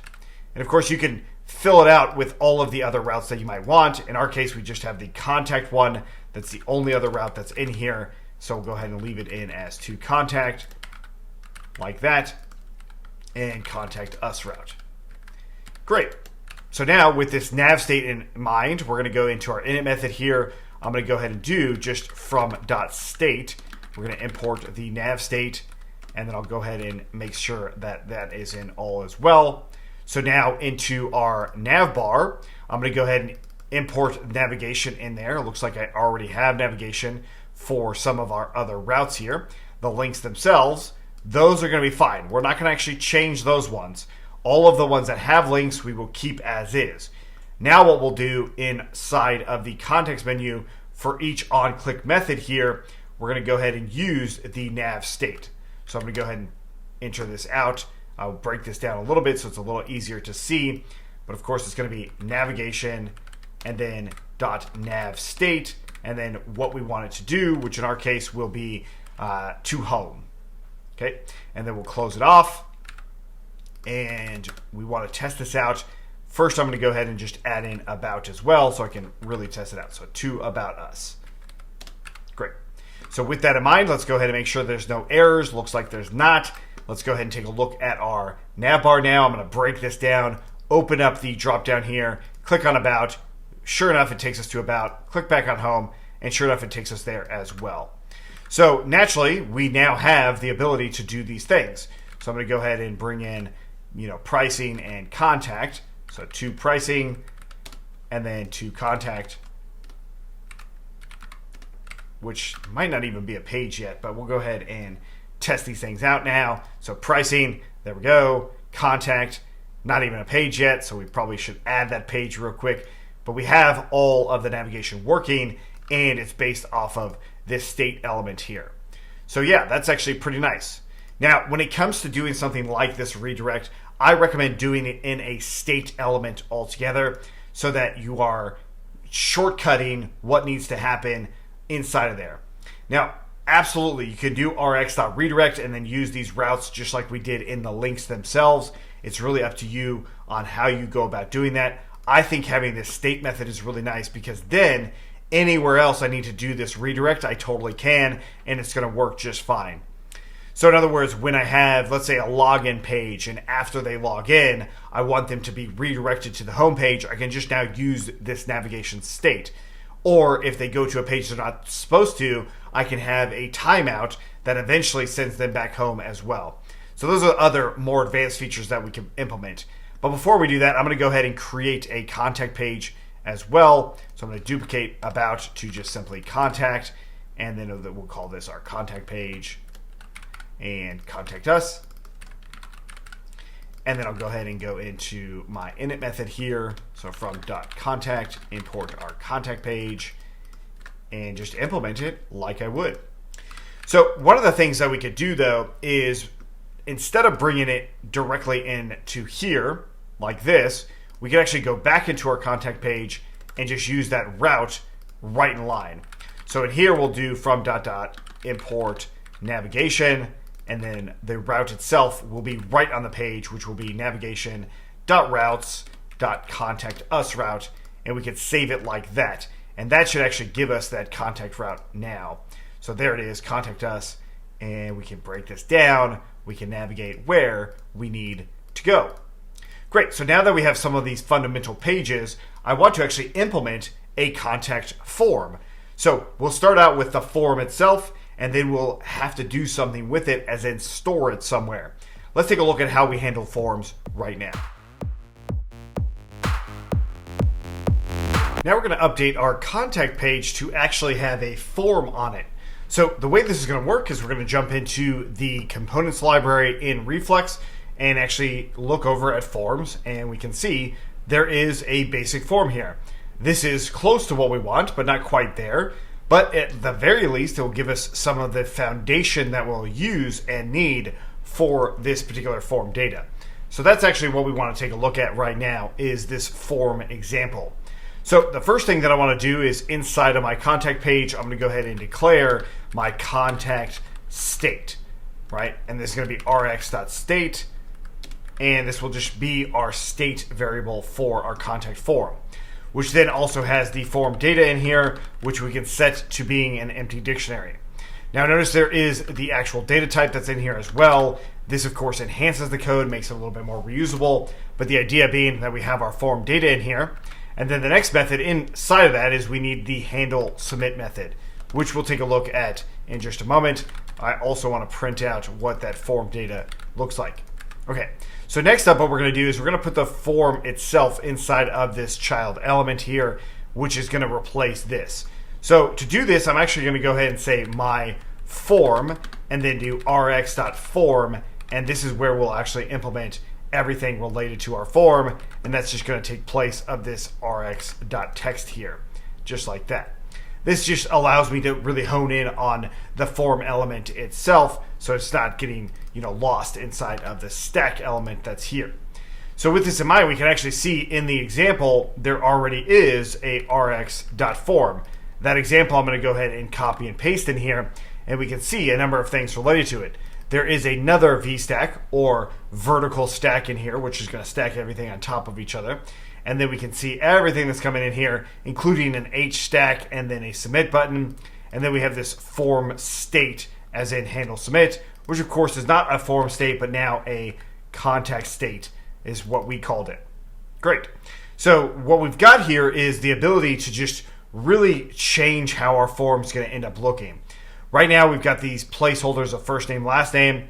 I'm going to leave those in there, and then I'm going to get rid of this H stack. I actually probably don't need that one, because if you look at the example here, we've got a switch and a checkbox.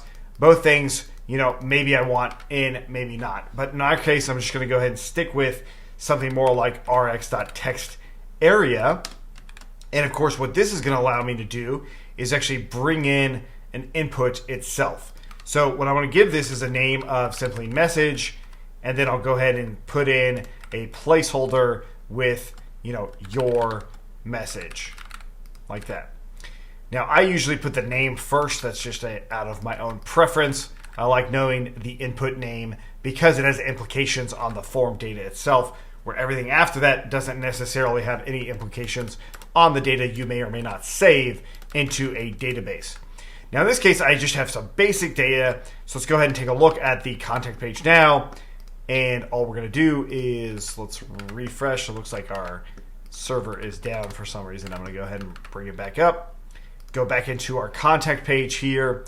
And what we should see is the actual form element itself. So it's off to the side. We definitely need to change that. But for now, I'm going to leave it as is. And I'll just go ahead and say Justin Mitchell and hello world and hit submit. Notice that it is cleared out. And in our print statement, we've got that data. So the reason it's being cleared out is because of this input right here. This argument for reset on submit, we could change to being false. You might not want it to reset. So we come in here and, it refreshed there. And then once again, we can come in and hit submit. Now it doesn't refresh or reset the form itself. So let's go ahead and change it back to being true. And then the other thing is, if I hit submit here, it actually does submit empty forms. So naturally, that's not what we want. I'm going to go ahead and say required being true on the first name, and then the message also being required. Now, you could swap this out for different kinds of inputs as well, like if you wanted to have an email address. So let's say, for instance, we did rx.input, and now we'll go ahead and say email. This time, we'll go ahead and give it a actual type in here of email.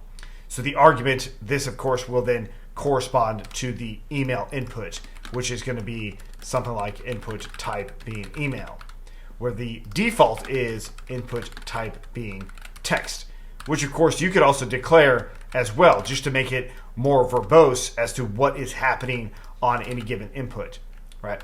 And so we use the text area input as well. There's a lot of different ones. There's password inputs. There's all sorts of things like that. And so now if we refresh in here, we've got our email. Let's go ahead and add in a placeholder here as well. Placeholder and your email. Save that. Refresh in here. And so what we'll see, of course, is your email. I hit submit. It's going to force me to put in my name. And then if I hit submit again, it'll force me to put in my message. And then therefore it does submit with all of that data. Great. So that's a really good start. So it's nice that we can render out our form and we can even see the data that's being submitted. But of course, the problem now is it doesn't look at all what we want a form to look like, in the sense that it's off to the left here. I want it right underneath the title of Contact Us. If I were to break it down, it looks a little bit better on mobile, but it's still not great. So let's go ahead and solve that now. Now there's two ways on how we're going to go ahead and solve this. One is by using common props that is style and layout props that you can use for CSS. All of these things are potential use cases that we can have to improve the styling, but what I really want to look at is just simply the width. In addition to the width, we're going to take a look at responsive elements, and specifically the desktop only and mobile and tablet elements that we saw in our navbar. So let's go ahead and get started here. The first thing I'm going to do is I'm going to jump into my inputs, and I'm just going to go ahead and add in width, and we're going to set it equal to 100%. Okay, so it's going to take 100% into the container element it has. So let's go ahead and bring that in. And what we see on desktop now, it is, well, closer to what we want it to look like. On mobile, this is maybe exactly how we want it to look on mobile. But of course, on tablet, still a little too wide. And then if we go any further than that, this is still quite a form. So let's go ahead and change this a little bit more.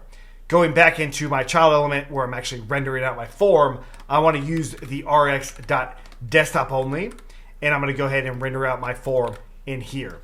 And so with desktop only, of course, what that means is it's only going to show up on the desktop. The actual styling already changed. It already looks a little bit different, which is interesting. But if I were to break this down, as soon as I get past or towards the tablet size, the form disappears. So that's actually a good sign, because then I can actually come in here and instead of just doing desktop only, I can do mobile and tablet, save that, refresh, and of course what we'll end up seeing is if I break it down, I can see that the form stays the whole time. And it certainly looks a lot better than it did, but we can still improve this a little bit more. The way I'm going to do that is by using a box on desktop only. So if I do rx.box here and put our form into the box element itself, we can see that it probably won't make that much of a change, if any at all.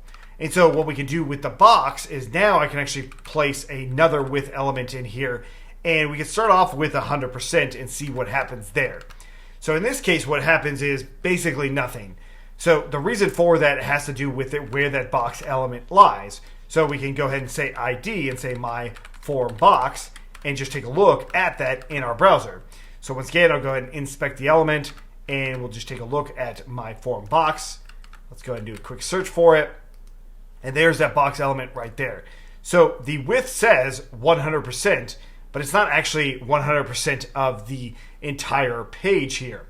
So the way we can make it 100% of the entire page is by using the viewport attribute, which is W, and then you could do it 100% of the height, or you could do it 100% of the width with W. So 100 W VW brings us out to 100% of the viewport width. And that is not what we want either, but it is nice to see that we can do that. And so within the desktop, maybe we want it 50% of the viewport width. And if I do that, now it actually is looking a lot closer to what I might want. Now it still might be too wide, and we can adjust that as we see fit. But the idea here is now we have the basis for the styling. Once again, I only use the width element in here along with breakpoints, and of course we created this box. So I'll go ahead and use this same element in here again with that box, and now on mobile and tablet, I want to change it a little bit. I no longer need the ID in here because I know exactly what I'm doing, but the idea being on mobile and tablet, I probably want it to be a little bit wider. So I'll go ahead and say 85 view width, and now on tablet, it's probably going to be a little bit wider than it was on desktop, but as soon as I get down to mobile, it's starting to look pretty good. So once again, you can play around with the viewpoints itself, or the responsive breakpoints. We could do tablet only as well, and maybe this is more like 75, and then mobile only is the one that's 85 or 95. And again, you can just play around with it as you see fit, and we can break it down and really just kind of see what works for us. But the thing is, there's one other aspect I want to add in, and that is I want the first name and last name to be on the same line. So the way I'm going to do this is by using rx.hstack. Hstack stands for horizontal stack. So I'm going to go ahead and cut this out and paste it around the inputs themselves. So I'll go ahead and tab these inputs in so they are inside of that hstack element, and I can break it down so I can see that as is. Now if I look at it, I see that it's going first name, last name inside of just one piece of this element. So the H stack is not going 100%. So let's go ahead and do our width of 100% on the H stack element itself and see what happens there. So if I were to refresh that, now it's at 100% again, and it is actually working all across the board. Now I think even on mobile, this probably looks pretty good. But if I were to add in anything else into this stack, let's say for instance I wanted one more input in this stack here, that might break these things down quite a bit, or maybe too much. That might be too many elements on mobile, where on desktop it's probably fine. So again, it's about playing around with it until it works well for you in your use case. Worst case scenario, you just make a form for each breakpoint. So for a form for desktop, a form for tablet, a form for mobile with a lot of the same inputs, and then you can just reorganize how it all works out. And then of course you will handle that data as you see fit as well. So speaking of handling that data, what I want to do is I want to actually render the data that's being submitted just so we can see what that looks like after it is actually submitted, so we can kind of start handling it and going towards storing it into our actual database as well. What we want to do now is conditionally render out a message after the form has been submitted. So if I submit the form, I want a message just to show up here saying thank you. Now, the way this is done is built in to Reflex. So I'm going to scroll down into my child element here. Right underneath this heading, I'm going to do rx.cond, and then we're going to go ahead and say true, and I'll go ahead and say submitted, and then the default value will be default or something along those lines. So we'll save that, and then I'll refresh in here, and what we'll see, of course, is it says submitted. That, of course, because I said true. If I change it to false, it's going to go ahead and say, well, false, default, the default value. So this is how we can do conditional rendering of all sorts of things. Now do keep in mind, if I do something like rx.button here, what we might see is a challenge or an error with the rendering here. I get both arguments must be props. In other words, if you are going to pass in a string here, you need to pass in a string here. If you're going to pass in a component here, you need to pass in a component here. So I can do something like rx text just like that. So that is an important distinction, because rx.condition, this .cond, you could use on all sorts of things. You can use it on the base page. You can use it on the child element. You can use it on the form. You can do all sorts of things in there. But the real question is, how do we actually toggle between a true and false value here? Well, it actually comes down to our state. So I'm going to update this a little bit, and I'm going to change this from the form state here. I want to go ahead and make sure that that typo is fixed and the form data should be in that context state. Next, I'm going to go ahead and do did submit. This is going to be of type Boolean, and well, the default value should be false probably. So I'm going to go ahead and change this to being self.didSubmit and the value being true. So after the submits, this is a toggle basically as to what happens. Then in my condition here, I can use that state value of did submit, and now I can actually toggle between those two values. So if I were to save this, and let's make sure it's called context state, sure enough it is, default button is showing up there, right? Of course I don't want that button there, we will get rid of it, but I'm now going to go ahead and put in my message, and there it goes. It says submitted. Fantastic. So of course, if I do have an element in here, I can also just have nothing in here. I can leave this as just blank. Save that, and what we get, of course, is the element being rendered with nothing. So I'm going to go ahead and pass it in and run that. Now it's submitted. Great. So what I also want to do then is actually change the text that's coming through in this text right here. So what I'm going to do is, instead of using text, I'm going to use the context state itself. So one of the things I could do is the form data. So I can do context state and then .form data, and then we can do .toString just like that. And if we open up the terminal, we get an error here. So in this case, we actually do need to have a backup or a fallback value. So I'm just going to go ahead and put a string here. This renders out as a string, so I'm just putting a string, and there we go. So now that we've got that, I'm going to go ahead and take a look at it in our page, and I'll go ahead and submit my form data with some gibberish in here. Let's go ahead and hit submit, and there we go. So it's now showing that data as a string. Now, I actually probably won't ever render out a form like this ever, but it's getting to what I actually want to do, which is saying something more like thank you in there, but more like thank you, first name, whatever that value is going to be. And so as soon as I start to make this a little complicated, I want to go back into the state and make that into a variable. So we'll go ahead and do rx.var, and we're going to define a new variable in here as simply thank you, and it's going to take in self, and it's going to return something related to this. So I'll go ahead and say thank you, ! to start. Next up, what I want to do is grab that form data. The way we do that is we're going to go ahead and say first name equals to self.formData.get first name. Naturally, we know we can do this .get because it's a dictionary and it's being set as a dictionary all across the board. It is a dictionary, or we can go ahead and set it equal to an empty string, in which case I can now use this string substitution that you would with Python otherwise, and we can bring it in just like that. Now this variable is what I can use for my thank you message inside of here. So we can do our contact state.thank you, and we can even put it as our fallback as well. So we're going to go ahead and save that, and we can see as soon as I do that, I see the thank you message in there with an extra space in here, which I don't want to have. We'll adjust for that in just a moment, and I'll go ahead and say Justin, add in my message, and there we go.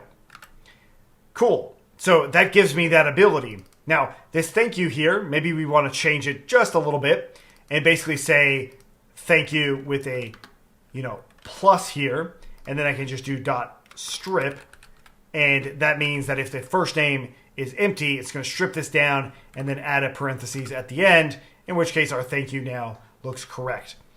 Of course, the actual condition itself, I actually don't want this to show up on the second half. But in the case that you make the first name optional, which in my case I have it as required, but if you were to turn this as false, then you still want that thank you message to show up and be formatted correctly. And that's how we do it. So one of the downsides of this, though, is if I were to, let's fill this out, and let me just refresh everything. Let's save it. This thank you should go away, assuming that everything's running correctly. Looks like I have it not set. So let's go back to that condition. Ah, yes, I did not put a fallback value there. Let's go ahead and set it like it tells us. Next up, we're going to go ahead and put in Justin and then some gibberish here. Thank you, Justin. I'm going to navigate to the home page, and oh, I forgot to contact them about something else. It still says thank you, Justin. So there's a couple different ways in how we can think about clearing this out. The way I'm going to do it is by actually having some time in between the submission and when I want to clear it out. In other words, when it is submitted, I actually want to eventually sleep it and then have it go did submit being false eventually. So how do we actually go about doing that? This is also known as a timeout method, or, in the case of JavaScript, if you're familiar with that process, set timeout. So that's kind of what I want to see here right now. Now we're going to implement a timeout method, or basically we want to change the did submit status on our form after a certain amount of time, like we discussed in the last part. But the idea here, or the intuition, would be to import time and then do something like this, where you come in and do time.sleep and sleep like 2 seconds or something along those lines. Assuming that our project's still running, no errors actually happened, I can come into my contact and come in here and hit submit. It didn't seem to work. In fact, did submit didn't even work anymore. It actually made it false. So unfortunately, this is not how it works. What we need to do is instead, we need to turn this into an asynchronous function and then use built-in asynchronous features to Python, which is async.io. Then instead of using time sleep, we use await and async.io sleep. Now, if we were to run this and do it again, we get the same result. So what we actually want to do is we want to change it a little bit more than this, and that is we want to return back a yield. As soon as we do yield, all of these things will be updated, the state will be refreshed, and then we can actually go ahead and run yield once again after submit ends up happening. or that sleep function ends up happening. So we can do something like this and then just pass it in. It says thank you. After a couple seconds, it goes away. So that is the approach to timeout. It's not the same thing as a countdown. So let's actually take a look at doing a countdown if we wanted to, as far as a timer is concerned. Now we're going to take a look at how we can do a countdown. Now, this isn't that practical for a contact page, but since we just did this timeout method, I want to show you how to do a countdown. Now, it's fairly straightforward. First off, in our state, any sort of reflex state here, we're going to go ahead and say time left, and it will be an integer of however much time you want to count down. I'm just going to go ahead and say 5 seconds. So with this in mind, I'm going to go ahead and give it a label as well. So right underneath here, I'll give it rx.var, and we're going to define time left label, and it's going to take in self, and it's going to return. It's going to be very similar to this, right? So we're going to come in here, and instead of that, we'll go ahead and do self.label, and we'll go ahead and say, I don't know, time left, and just simply seconds, right?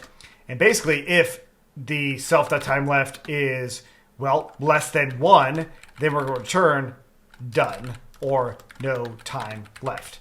Something like that, right? So with this in mind, I'll grab that label. We'll go right underneath the heading here. We'll do rx.text, and then our contact state dot our time left label, and we'll leave it as is. Of course, if I refresh on my contact us page, we should see that it says 5 seconds. So the next part of this is actually creating the logic to tick down the time. And so I'm going to call this a asynchronous function again. It has to be asynchronous. We're going to call this our start timer, and it should be like start countdown maybe, but I'm going to just call it start timer, and it's going to be self. What we want to do is we will go ahead and say self.time left, minus equals to 1. So basically every second we want it to have 1 less. Now, in order for this to work, we want to put it into a while loop. So while self.time left is greater than 0, then we'll go ahead and update that as is. Okay, so as long as it's greater than 0, then we will continue this process. So if it's at 1, then it's going to go ahead and go through that process, which once again, we then want to do a wait and asyncio dot sleep, and we want it to sleep 1 second. And then we want it to yield that result. Simple enough. So the big question then is, how do we actually start this timer? Well, the Rx page attribute here, we can actually put in on load and run something related to a state. In this case, we can do contact state.start timer. Now, do keep in mind, Rx page can only have this if you wanted to. You don't have to have the route. In other words, this same sort of features and functionality can work on other pages that just simply don't have this argument in here. In other words, I can just leave that out and it'll still work to some degree, but I still need this route because that's where my contact page is. So now if I were to refresh on here, it now shows me it's ticking away to a number of seconds. Obviously, you could do the reverse of this. You could do all sorts of things in terms of how you do the timing itself. So if you were to want to start ticking up, you could change it a little bit differently than this. And now you could say something like less than, 100 seconds.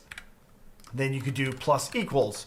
And obviously I started at probably 10 seconds, but now it's going to go ahead and count up. So you can really just decide which way you want to go in terms of your countdown timer. But I just wanted to show you that as a practical way to use timing inside of Reflex within the Python of it all. And of course, asyncio with Reflex is how this is even possible. If you don't use asyncio, it probably won't work as cleanly as this. Now, you can do other things in asyncio as well. You can do long-running tasks that happen in asyncio, but that's outside the context of what we really need to do here. Instead, what we want to start doing is moving towards actually saving this data to our database. Now we're going to go ahead and create a database for our Reflex project. Now we're actually going to be using the built-in database called SQLite, but the idea here is we want to be able to collect data from our forms and actually store it into a SQL database. The reason we're using SQL has to do with the fact that it can handle a lot of scale. So we'll talk about that more in just a moment. But in the meantime, I'm going to jump into my docs. I'm going to click on Learn here in Reflex, and then we're going to scroll down to Database, go to Overview, and here is stuff about our SQL database, what we'll end up doing. So the first thing to point out is Reflex uses SQL model. Now the reason this is important is because if you ever need to make modifications to how you actually define your models, SQL model will probably be the first place you go. The next place you'll go is sqlalchemy, which is also what SQL model uses. And it also uses something called Pydantic. Now, the reason I'm bringing these things up as reference for those of you who are a little bit more advanced. For those of you who aren't as advanced or don't know SQL, don't worry, we don't have to learn SQL. We can just use Python. That is why SQL model has become so popular, is because of how it actually handles what we define for our database tables and how we can insert data, as we'll see going forward. So the idea here then is we're going to go into our configuration. Notice we've got this connecting item here, and I can see that there's this database URL argument. This is actually the default. So if you don't set it, it will default to this. But I will mention that you can also use others as well.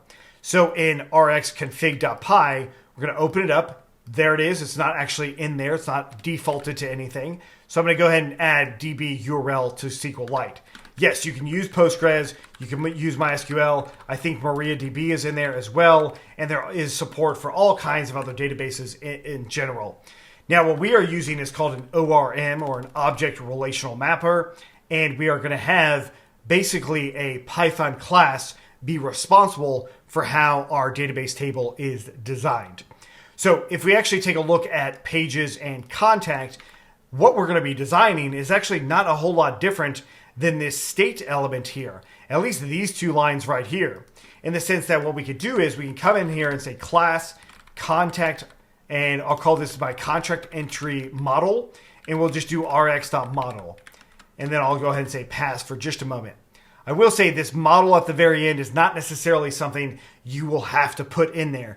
The only reason I'm doing model is because I have contact state here. I'm just basically trying to keep the actual parent model or the parent class as part of the name, which is completely optional for both of these things, but it helps me decide where these things might end up being or end up living, or at the very least, I can just take a quick glance and know, hey, this is a state class, this is a model class. That's really it because of how we actually define our models. So in some cases, you might go ahead and say your entry model, you want to have a column called name. And that's it. Maybe that's the only column that you want to have. And so what this would translate into a database, well, let's actually take a look at a spreadsheet to kind of get an idea as to what I'm designing here. So if we go into a spreadsheet and we call it my database, this is basically like what we first did, which was basically set our database URL, which is really just reflex.db. So we could basically call this reflex.db, right? So we are basically using some liberties here to describe how databases work. Next up, we want to define a table. The table itself will be like the sheet. In this case, we called it our contact entry model. Now, that may or may not be what the table name ends up being. That's not really the point. The point is we have a database that has a bunch of tables. Each table can be defined as we see fit, just like each sheet can be. Then we can start defining various columns. So the first one I did was name. But again, I actually want to get the data from my contact us form. So maybe name isn't exactly great. So we've got name here, but if I scroll down to my form, what I actually have is first name and last name. So it'd probably be better that I use first name and then last name right underneath. And of course, I'm just declaring it as a string type. And that's it. That's all I need to define to then have basically a database table with, first name, and we don't need to define str here, but we can do last name and so on, right? So that's kind of the idea here is as you add more column definitions inside of your model, you will add basically new columns in your database. So when we do email and message, it's like email and message. Great.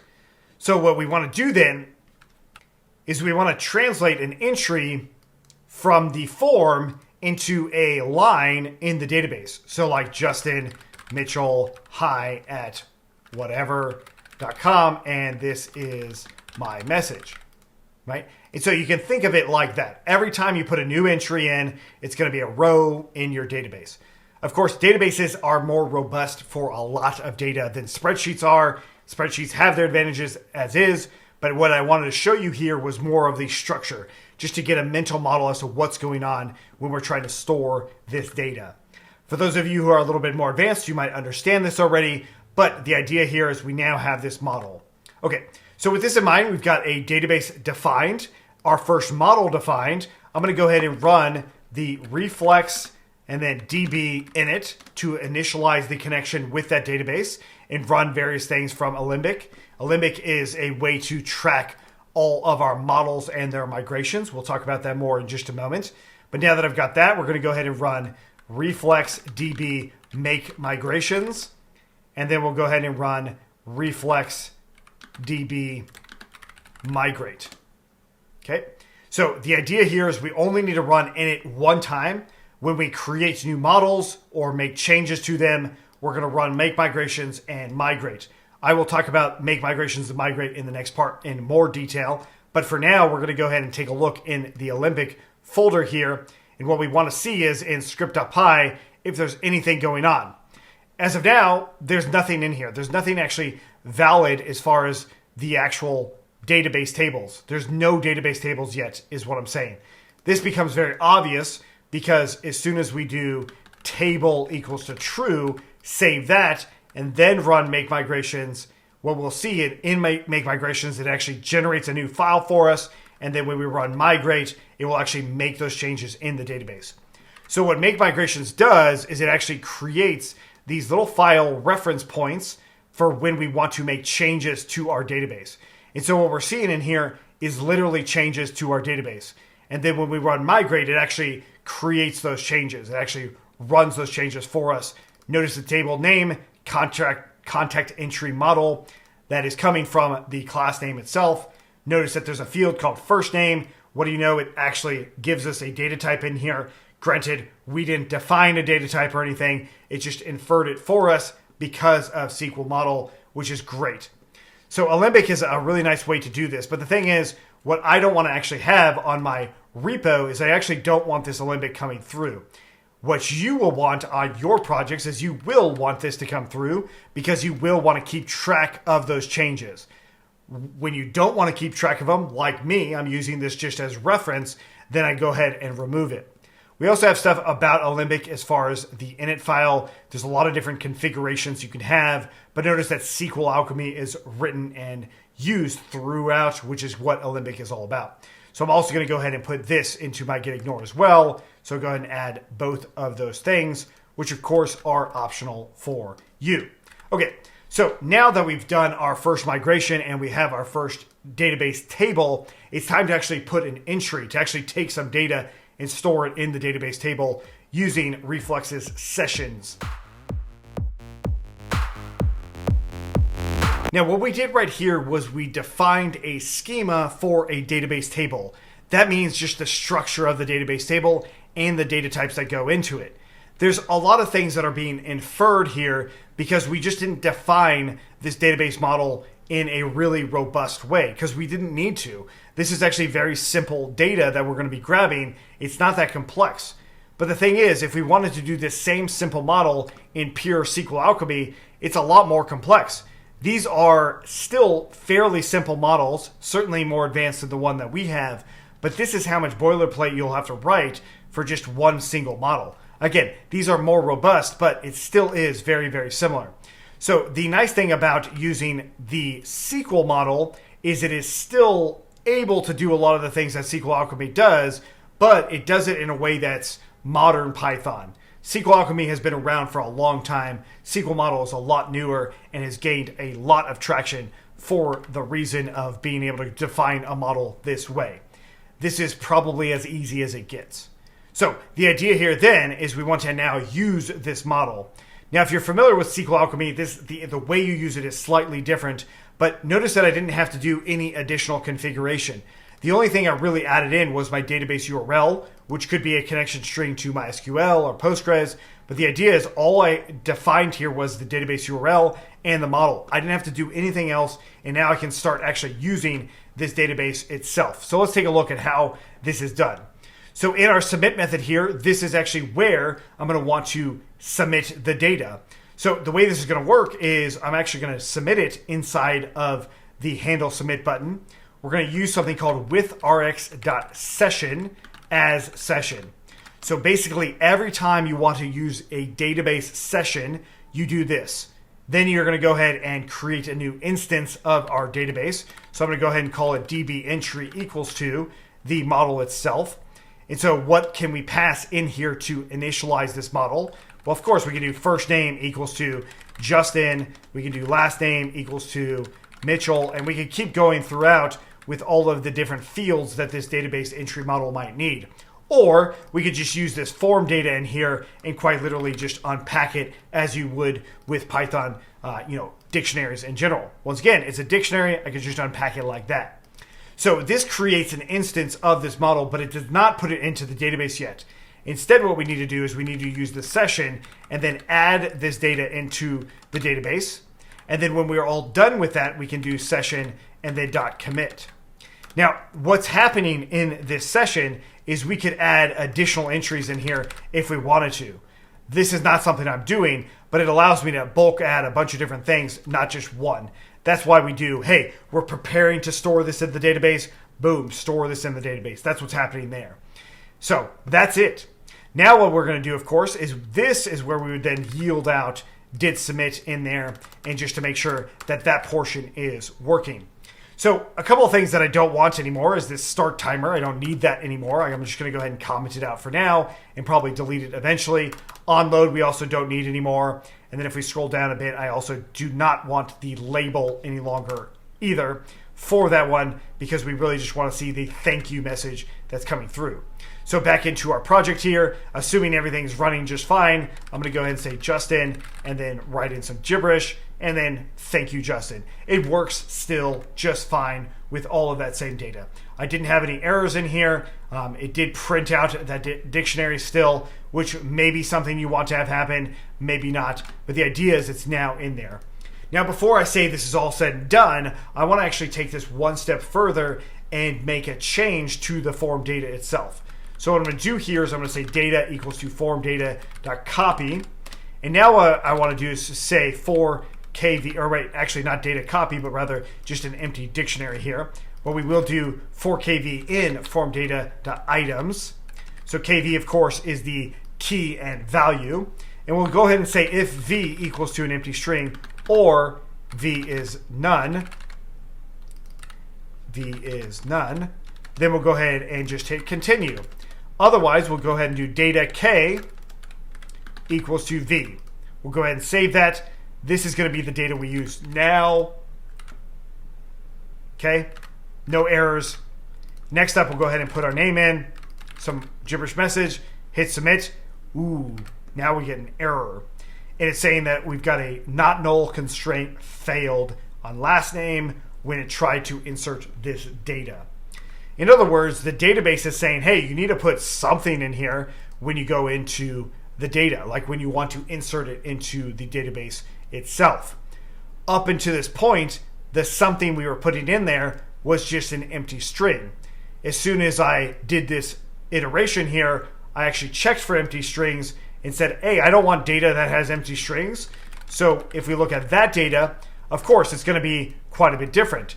It's just going to have most likely two values in here. So I'm going to go ahead and submit that. Once again, I get an error, so I'll scroll above that error, and we see that our data is just these two keys, first name and message. That is only the data that I submitted. So of course, what we need to think about is now, is this entry model enough? Do we need to make it a little bit more, verbose or robust than this to allow for empty fields in the actual database itself? So before we actually do that, I will say, as far as handling form data, it's important that we continue down the line of, hey, what can we do with this data? Can we validate this data further? can we tell the user if something's incorrect or wrong? That is something else that we would want to think about in the long run to make sure that this data is good enough to go into the database itself. Because once we actually do this session portion, we don't want to run into any errors like this. Now, granted, I could probably put it into a try block and show something related to the error itself. But before I do that, I'm just going to go ahead and refine my model a little bit to account for null data or empty data that's just not there. Now we're going to go ahead and change our model field by simply adding a default value or allow it to be nullable. So there's actually two different ways on how we can allow it to be nullable. First off, we can grab the field that we want to be nullable and we can put a pipe in here and just say none, and then we can set the default value equal to none. So whatever you put equals and none, that will be that default value. Now there's another way to make it nullable, and that is by grabbing inside of we'll go ahead and do from SQL model, we'll import field here. And so I can grab field and set that equal to nullable being true as well. So, or no, not null is true, but nullable being true. And so these two things basically correspond to the exact thing. So we're going to go ahead and run our various migrations for this. So whenever you change something to RX model, whether that's adding one or changing one of the fields, what you then run is reflex db make migrations. So the nice thing about this is it's actually preparing what we want to do. And of course, in Olympic, we will see what's going to happen in this upgrade or this change here. It shows us that we have alter column last name. Notice that it says it's changing it. Existing type is already in there. And then we've got altered column. Like the results are the same. The field names are different, but the results the same. In other words, this is the same as just saying this. And so this is probably what you'll want to end up with.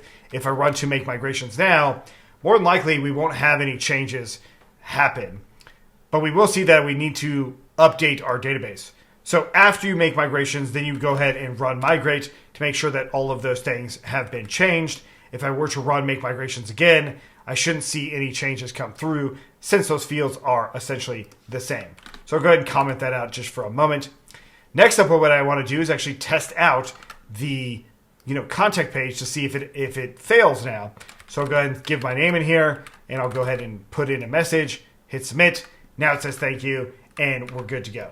So the actual data in there is narrowed down to the required fields, and our actual form is also narrowed down in the same way. Great. So there is one more thing that I want to add to this, and that is a timestamp. Let's take a look at how to do that right now. Now, when it comes to a lot of database tables, it's very often that you'll have a field to keep track of when it was entered, the actual date and time that is entered into the database. Sometimes you'll have a field for when it was updated as well. Right now, what we want to look at is the inserted field, the actual timestamp as to when it was created. So to make this happen, we'll go ahead and do from DateTime. We're going to import DateTime and also time zone. And then I'm going to go into my entry model here, and I'm going to declare my timestamp as a DateTime instance. I also actually might do something like created at. The way you name this field is going to be up to you, but you want to make sure that it is verbose enough to understand exactly what it means. In this case, created at seems to be an automated field, and that's what we're doing. So the next thing is I want to set that equal to a SQL model field once again. And then I need to add in a few new parameters here that actually combine sqlalchemy, the SQL model, as well as Pydantic. The first one is going to be our default factory. So this is coming from Pydantic, and it allows us to have a callable, a function that will give us our default. So that default is going to be the get UTC now call, and this is going to return a DateTime instance. So we'll go ahead and return datetime.now, passing in timezone.utc. Okay, so basically the default is going to get that function just like that. So from here, what we want to do is we also want to update the sqlalchemy type to make sure that our database is updated as well. So to do this, I'm going to go ahead and import sqlalchemy just like this, and we'll use various data types that sqlalchemy has for fields. Now, if you're not familiar with this, but SQL has different data types for their different fields or different columns. So if the column has a certain data type, we can actually filter in a range. So for like created at, we could filter it by a start date and an end date, which is actually really nice. But that's on the database side, just so you are aware, it is very much possible. So the actual type of field that we use is actually important. So to actually declare the type that we're going to use, we can put in SA_type, as in sqlalchemy type, equals to sqlalchemy dot DateTime, and then we can pass in time zone being true here. Okay, so very, very simple way to declare a sqlalchemy field. I realize that this is multi-layered, and for those of you who aren't familiar with this process, this might seem like a lot, but it is actually fairly straightforward, and what we're doing here is not something you'll do very often. More often than not, you'll have stuff like this. This is a little bit more of an advanced field itself. So the idea is after the sqlalchemy type, we can also do sqlalchemy column and keyword args. And then in here, we can then put in the server default, which is just sqlalchemy.func.now. And that's it. So that's the sqlalchemy keyword args. And then the next one, nullable being false. We do not want this to be null whatsoever. Okay, so with this in mind, let's go ahead and run our migrations because, of course, we created a change to our model. So I'll go ahead and run the reflex db make migrations just to prepare those changes.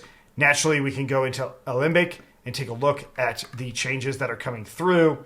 And we see that we've got this altered table created at with all of those things I just added. Next up, we'll go ahead and do reflex and db migrate.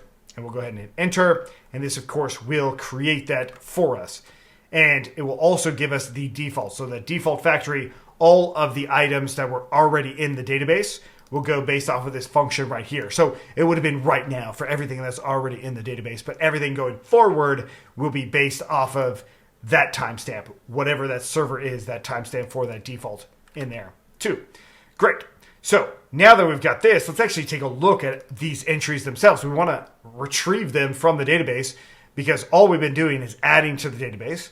But before I do that, I also want to mention, if we look at this contact.py, it's getting rather large. So maybe we want to decouple things first, then take a look at the listed model items themselves.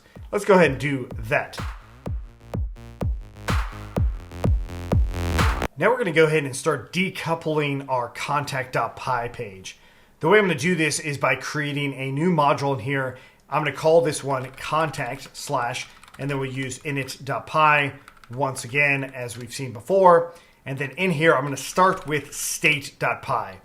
So inside of contact.py, I'll just go all the way down to state and then bring all of that, cut it out or copy it rather, and bring it into state.py inside of contact. And then I'll get rid of some of the comments that are in here like that. Okay, so doing this means that I can get rid of some of the imports that are on here. The next part would be our model. So next to that, I'll do model.py, and then I'll go ahead and grab that model itself. So I'm going to go ahead and copy a bunch of things here, paste it into model, and then back into state, I'll go ahead and get rid of the model related items, which means that I'll probably need to get rid of a number of imports in here as well, but then add a new one, which of course will be from .model import our contact entry model. Now, the important part here is contact state is going to handle everything related to the model in relation to the page itself.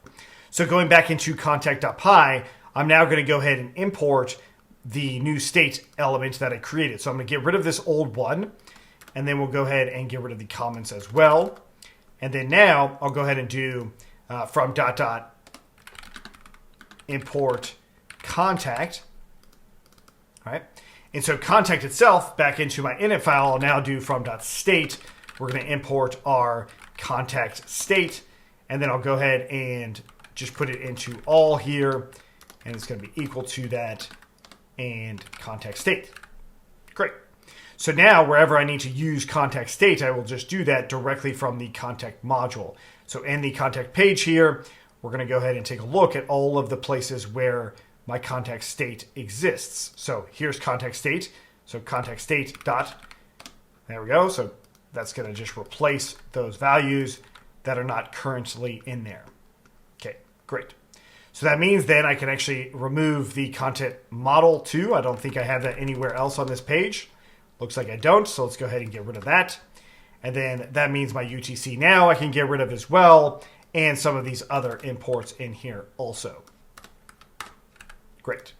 So still have our base page of contact inside of pages for now, but overall what I've got is at least something closer to what I want. So now that I've got this, I'm going to go ahead and take a look at what I might need to do in terms of Reflex. So we'll do Reflex DB make migrations. I made changes to where my database table actually exists, so it's certainly possible that I will need to remake those migrations. Now at this time, since I did make some of these changes, I would probably want to delete Alembic and actually just go from there. Because realistically, when I'm creating a module like this, I would actually create it as its own self-contained module to start, not backwards like this. The reason we're backwards in this case is because we were working up to it. That's really the point here. So the next module I'll actually want to create is the form module itself. So inside of contact, I'll go ahead and do form.py, and that one I'll go ahead and bring in. So to do that, I will just grab from the form up, copy it, bring into form.py, and of course this is no longer a page anymore. Now it's just our contact form, just like that. And instead of declaring the variable, I'll just go ahead and return the form itself. So no need to declare the variable. In this case, I now do not need to import the entire contact module because I'm inside of there. Instead, what I can do is just do from then .state import the contact state. And then that being how we handle all of that. Great. So there's our form now. These other imports I no longer need. Into my init file here, I'll go ahead and bring that in with .from form, import our contact form. And of course, that's an element here. And I actually have the contact state written incorrectly. This should be a string on both of these. So we're going to go ahead and save that now into contact.py. I still have contact in here. I do have my form, but I no longer need it like that. I can keep it as a variable if I wanted to and just do contact.contact form and then just initialize it like that. This might be a simple way to ensure that the form is actually coming through, but realistically, I would actually probably want to have it in the locations it is. Make sure you actually do call the function so that the actual component is being created and returned. That way, Reflex knows about it. Now that this is in place, let's go ahead and take a look, make sure that Reflex is running. We'll go into our contact page, and all we're looking for here is errors. In this case, no errors happened, which means that it probably went into the database. We definitely still need to update this, of course. But of course, the logic now would be, hey, why don't we just bring in the contact page into the contact module as well? And so I want to do that. I'm going to go ahead and do page.py, and we'll bring it in. So I realized we just did this stuff, and we just changed everything. We did all these crazy imports in here. And the only reason I am now moving it over is because this is actually how I would design a module like this. But we had to work our way up to it. We added each layer and component as it was necessary. But realistically, as we'll see very soon, we will start the module like this, in this format, so it's a lot easier to manage in the long run. But now that we've got that, I'm going to go ahead and do a few things here. So we'll do from import our form and our state, both things we will use. I'm going to go ahead and replace our contact dot with state dot where it makes sense, and then contact dot with form dot where it makes sense. And it looks like it's just those elements there. And I'll go ahead and save that. I'll remove this import here. I still need the navigation and that base page. So now what I'm going to do is inside of pages here, I'm going to go ahead and get rid of this import of this contact page. And I'll quite literally comment out my old contact page. We'll save everything up. And of course it recompiles. And now we get a 404. The contact page is no longer found. Now why is this? Well, there's actually a few different reasons for this, and the main one is the fact that this module is not being imported anywhere other than itself. So what I actually want to do now is we'll go ahead and do from .page. We will go ahead and import our contact page, and then I'll go ahead and bring that in now. And so with this in mind, our state and our model and all of that sort of stuff probably didn't work either. So if we tried to run migrations or make changes on our model, there's a good chance that those things didn't work as well. So now what I'm going to do is go back into my page. I'm going to get rid of this route on here. I'm not going to actually declare the route on here or the RX page on here at all. Instead, what I'll do is I'll go back into full stack Python. I'm going to bring in contact once again, and we'll come back down here, and I'll go ahead and add this as a page now.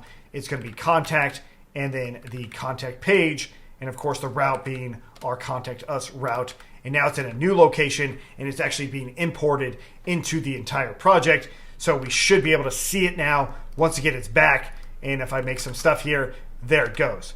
And if I did some migration changes, some model changes, we'll just go ahead and do that really quickly in here, just for some arbitrary field. And for now, that arbitrary field, I'll just go ahead and say user ID, and we'll go ahead and just put an integer or none, and the default being none. I made some changes to the models, so let's go ahead and make sure that those changes can be reflected with ReflexDB make migrations. And then hopefully what we'll see is that migrations happen. Looks like it did inside of Alembic. We can go in and take a look at the migration file itself, which is this right here. We can navigate into that user ID column, and sure enough, it is in there. It's actually going to be ran. So we'll go ahead and run ReflexDB and migrate. There we go. And so that should actually make that database table. Now that we've got a little bit more of a narrow item for our contact module, we are now establishing something that we can reuse, at least this methodology that we can reuse across other kinds of data types. This entire module here, this entire contact module, is really about the contact entry model. All of it is about this model. The state, how we actually manage or insert data into the model, all coming from the state. The page, how we render out the form, then that turns into that model. That ends up being that database model as well. It's not like these static pages. These are static pages that up until now basically did nothing, right? So contact did do something for a while, which we no longer want anymore. But these pages are now just simply static pages, and we could also think about them a little bit differently in the future. But for now, we've got just that. And so what we want to do from here on out is build off of the idea of a database model so we can actually retrieve data, update data, delete data. It's now time to actually retrieve data from the database. We've been inserting data quite a bit, but let's go ahead and retrieve it now. So we're going to do this inside of a state class. So inside of contact state, this is where we'll end up doing it. This time left stuff we could probably get rid of. I don't think we have it anywhere else. Of course, if I save it, I don't have any errors related to it. So we're good to go there. Next up, underneath handle submit, we will go ahead and define a new function, and I'm going to call this list entries. And then it's going to take in self. And what we want to do here is say with rx.session as session, we want to get our entries back from here. So we can do entries equal to session.execute. And what we want to do is we want to select all of our entries. So the select command will come from SQL model. We're going to import select here. So we are going to go ahead and call execute and then the select on the model itself. So the contact entry model in this case. Then we'll go ahead and do .all. This will actually give me all of those entries back. And so in my state, what I want to do is set those entries like this. So naturally, I'm going to go ahead and declare the contact state. I want to have empty entries in here. And so to declare this as a data type, we'll go ahead and do from typing. We're going to import the list class here. And it's going to be a list with the value of the contact entry model, but the default will be an empty list. So that's how we actually can list things out and then assign them just like this. Great. So this function here, we need to be able to call it as soon as our page loads. We'll see that in just a moment. So the idea here is we'll go into page.py, and now I'm going to go ahead and define a new page.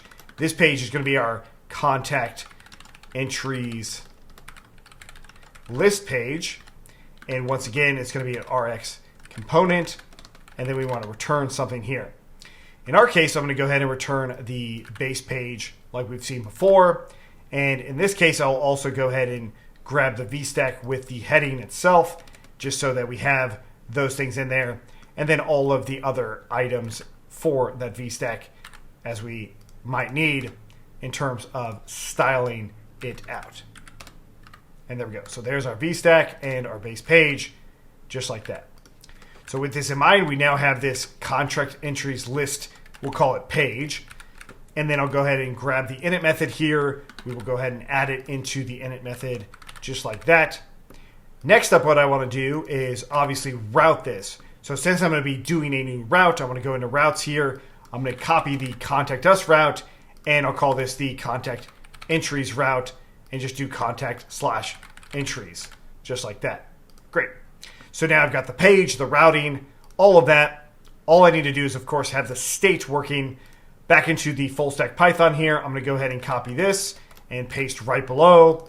Once again, with contact, we can now do our contact entries list page, and then our routes, we can do our contact entries route.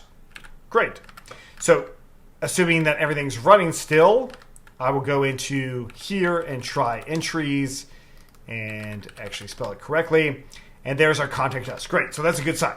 So back into our page here, we're going to change this from contact us to just simply contact entries. And I'll change this to something like 5. This time I will not justify this at the center. I just want it to be, basically up there. Great. So we can change the alignment. We can do all sorts of things in here. But now I actually want to see the contacts that are in here. So the way this is done, before we mentioned Rx page and then onload, but now we actually will not use Rx page onload inline. Instead, we'll do it on the full stack Python. So right in here is where we will call that onload itself. So we're going to go ahead and come in here and say onload, and this is going to be equal to that state method. So we need to make sure that we actually have the ability to grab that contact state. So contact dot, and well, we do. So we can do contact state here, and then list entries. So when it's loaded up, it's going to call that function for us, and so that will actually bring it in here. It's hard to tell if it actually went through, so what I want to do is in my state method here, I'll just go ahead and print out my entries and see what happened with that print statement. And so we'll come back in here, and hopefully what we'll end up seeing is a print statement with some values that are stored in my database. And there you go. We've got created at, message, all of that stuff in there. Pretty good. So that is actually printing those things out, but how do we actually render it on our page? This will bring in another element that's actually really cool. First off, we're going to define a new component, and I'm going to call this my contact entry list item. And what it will take in here is a contact element, which will come from the model. So let's go ahead and do model here. And it's going to be simply model dot contact entry model. And so that's the data type, of course. Then I can return back rx.box, and we can bring in our model however we see fit. In our case, I'll just go ahead and do rx.text. Remember, contact, we can do dot. And since we are using this data type here, using dot will show us all of the different fields that are available to us. In my case, I'm going to just go ahead and grab the first name here, and then we'll do contact and maybe the message itself. So message. Great. So that should give us that text in there. And then if we wanted to, we could add in some padding here as 1M or something along those lines, just to make sure that these entry items are separated out. Okay, so this is for one single item, but how do I actually iterate through those items? As in for item in list, print I, something along those lines. Now, when it comes to rendering on our front end, we can't do something like this. We got to do something a little bit differently. And the way we do that is called rx.forEach. And so inside of forEach, this is where I can put my list element here, and then I have my callback function that will render out whatever that forEach is. So to make this really simple, I'll just go ahead and do a forEach and callback, and I'll just go ahead and say text here, and then I'll just render rx.box and rx.text of that text. And now here's my callback. I'll put in here, and I'll go ahead and say ABC, ABC, and CDE or something like that. That is how we end up doing for each. And so what we've got in that page now is it's actually iterating through that list in there. So we just have a callback function for that I'm going to go ahead and comment this out as well as this one, just as reference for you. In this case, I'm going to go ahead and do rx.forEach, and the for each in this one is going to be based off of the iterable that we have already available to us from the state. So we're going to go ahead and do state dot the context state dot entries. That is an iterable that we just created. Now, by default, it's not going to have any entries, right? So when it first gets loaded up, it's going to have nothing, which is fine. If we have nothing, we have nothing. What we do, though, is we have that onload page that will actually add those entries in for us based off of that data type as well. And so back into here, this should actually have some values in there. And then, of course, we've got our entry item callback here, which will then render those things out for me.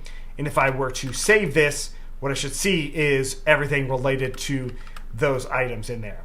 And of course, we've got a little bit of an issue, so I'll go ahead and change this to rx dot, let's say, heading, and do contact and first name like that. And then I'll go ahead and just put the text below there like that.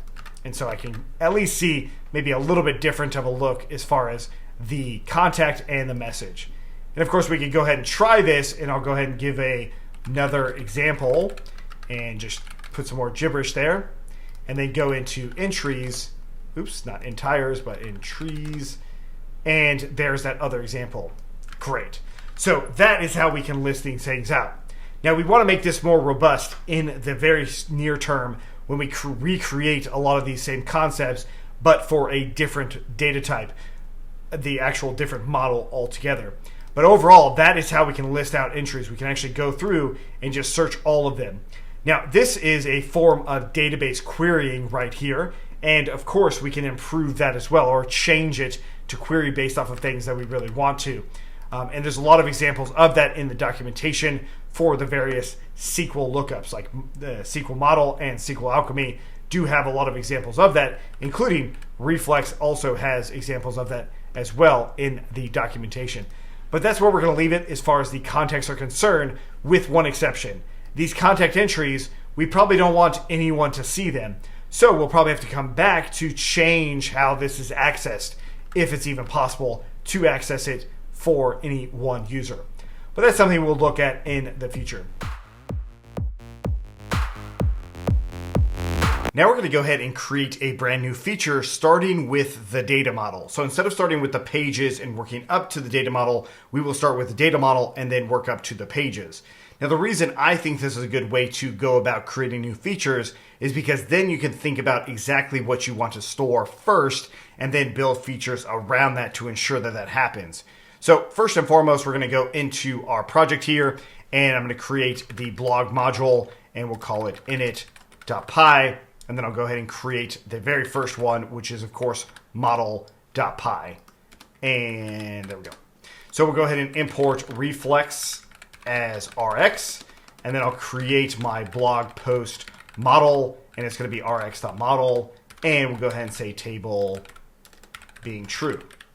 Now, do keep in mind, usually what I would actually call this is something more like blog post or just post itself, but I'm leaving the model in there to make sure that it's distinguished from my other features, and so it's really easy to see what's going on with every part of this application. So once I have the blog model itself, we have to think about the fields that we're going to want for this. Now, of course, I want a title field and a content field itself, right?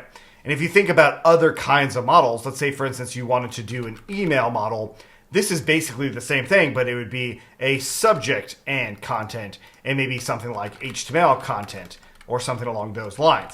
So you can think of this blog post model as a general model itself, or a general data type that you can then reuse in other places. So to make it truly general, we need to add in a few other fields. Eventually, we're going to go ahead and add in the user field itself. So what user owns this blog post or is creating this blog post? That's one thing that we want to do for sure, but that's a long-term one. The other ones are going to be something like created at, updated at, and then maybe publish date and maybe publish time. So those things are what we're going to add in. What I'm going to do right now is created at and updated at, because we've already done it before, in our contact model. So if we go down to our contact model, we've got our created at here. So that's what I'm going to end up using. But before I actually build that out, I want to make sure that my get UTC now is reusable. So going back into the root of my project here, I'm going to go ahead and create utils and then init.py. Inside of here, I'll go ahead and do timing.py, and then I'll just go ahead and grab this DateTime object here into timing and something along those lines like that. And then in my utils here, I'll just do from dot import timing, and then all being timing. Great. So back into my contact model now, I'll also go ahead and do the from dot import utils, or rather from dot dot, or like that. And we will go ahead and update utils to timing dot get UTC now. So we're using that instead of our get UTC now function right here. And then we'll go ahead and jump into our blog model and do that same thing. I'm going to go ahead and copy that created at, because it's fairly straightforward, and hopefully you have an idea as to what to do with this one. So with this in mind, we're going to go ahead and bring in our date and time. So from DateTime, we'll go ahead and import DateTime, and we'll also import sqlalchemy. I don't think I need to import time zone. It looks like I don't. So import sqlalchemy, and then from SQL model, we'll go ahead and import the field. And there we go. So we got our created at. And so now we can duplicate this to being our updated at field. So we'll change it from created at to just simply updated at. And the idea here is that when the database table, this row in particular changes, we want this field to change as well to that time. And the way we do that is by doing on update, and then we use the same sqlalchemy function right here so that it will update this field whenever this row changes. That's actually fairly straightforward. But now that we've got that, we've got the baseline model that we want, let's go ahead and run our migrations. So we'll go ahead and do reflex db make migrations. We'll hit enter. And something to note is, well, did it actually create the migrations? Something I did off video was I actually deleted my Alembic stuff as well as my database and my initializing. And I just wanted to start from scratch. And so I actually can see what's happening here. The only migration I have at this point is my contact entry model. I don't have any other migrations in here. This, of course, is because Reflex doesn't actually know about this blog module and therefore will not find model.py in there. Sure, we import something and we also import Reflex, but we need to make sure that our main project here knows about it. So the way we're going to do that for now is going to import our model, and we'll go ahead and put it in here as well as inside of all, and then we'll just paste it in here like that. Simple enough. Then in full stack Python, our imports here, I'm going to reorganize them a little bit. I'll put contact first, and then I'll go ahead and also bring in blog. Granted, I'm not using it yet, but this will at least allow my Reflex project to know about this blog module. And that would be true for other models as well. The Reflex project needs to know about it. It's not going to look inside of just random modules to find those things. So now when I run reflex db make migrations, it actually goes ahead and runs those migrations. And then if I do reflex db and migrate, I get that migration as well. Great. So now that we've got this, what I want to do is I'm going to start the process of everything. I'm going to leave the publish date and publish time for later because they are going to need some specific use cases and some uniqueness to them, as well as the user. We have to implement auth later to actually have our user, which we will as well. But let's go ahead and start building out the rest of the blog post model related to CRUD, create, retrieve, update, and destroy. Let's take a look. Now that we have our blog post data model, let's go ahead and create our blog post state. So inside of our blog here, we're going to go ahead and create state.py, and then we'll go ahead and import reflex as rx. And then we'll do from.model, import our blog post model, and then we'll go ahead and create our blog post state. Of course, it's going to be rx.state, and it's capital state. There we go. And so what we want to do here is we want to declare a couple things related to this. The first one, we'll go ahead and just get our posts. Now, we've already seen this one before, but I want to go ahead and import, from typing. We're going to import optional and list. So posts themselves, we're going to go ahead and put it in as list of the blog post model, and we'll set it equal to an empty list. We saw this already. Next, I'll go ahead and do a detail view, as in just simply post, which is going to be an optional post itself, which I'll set to being none. Okay, so to start out, we're going to do the get portion of CRUD, that is retrieving items in here. So the first one is going to be something like load posts, and it's going to just take in self, and we don't necessarily need to return anything, but I'll leave that in for now as just simply pass. Next up, we're going to go ahead and do get post, and we will do pass as well. So to start out, we'll do load post. This is going to be by far the easiest one that we'll need to set up because we've already seen it. So that also means that I need to import a few other things related to SQL model. So the first thing is we're going to do from SQL model, we're going to import the select function so that we can come in here and do with rx.session as session. We're going to go ahead and do our actual posts themselves. So we'll go ahead and say result equals to the session.execute, and then we'll put underneath here the select and the blog post model. Okay. So something we need to think about in terms of this results here is we might need to change it to based off of what's actually published. So to start out, I'll just do all posts, and we'll think about it later as to published posts. And so the result here, of course, will then just be self.posts, and that's equal to that result. And then that's it. Okay. So naturally, what we can do then is take this same sort of concept in here and then grab the session. And now it's going to be our results in here. This is going to be a little bit different because we need to grab the post ID, whatever that post ID ends up being. Now, this presents a problem with our current knowledge of Reflex. So I'm going to go ahead and keep the get post out for now, and we'll come back to it. The first thing I'll implement is our load posts, and we'll do that in a page next. Then we'll do our detail view after that. Now we're going to create a list view or the list page for our blog posts. Now we've already seen a list page before with our contact entries, so I'm actually going to go ahead and copy all of this stuff and we'll modify it as we go forward. So inside of the blog here, I'll go ahead and do list.py, and we'll go ahead and paste this in here and just change things as necessary to our blog posts, right? So we got our blog post list item here, which I'll reuse down here. And then we want to go ahead and change this from contact to just simply post, which will be our blog post model. And then we'll go ahead and do our heading being something like post and title. And I probably don't need anything else. I don't need the content, yes, because this is just listing things out so I can click on it and take a look at more things. Next up, of course, is going to be our actual blog post list page. So we'll change this to blog post and list page. And we'll just do this as blog posts. Okay. And then the state item itself, well, that's going to be, instead of entries, it will be our blog post state and then our posts themselves. Great.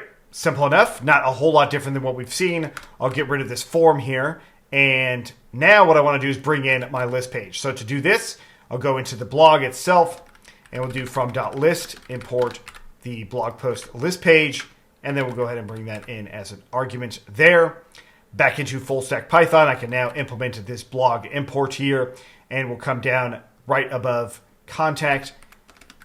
I'll go ahead and do my blog.list blog post page. Naturally, I need to update my routes, so I need to make sure that I have something for this. So once again, right a bit above contact us, I'll go ahead and do my blog posts route, and I'll just call this simply blog. There we go. And so back into full stack Python, we will change that to this right here. Great. So with this in mind, let's go ahead and make sure our project is running. Looks like it is. Let's take a look at it. And let's just navigate over to our blog here. And of course, I don't actually have any blogs yet, but the actual route is showing up. Now, of course, the next thing that we did skip in here was related to our state.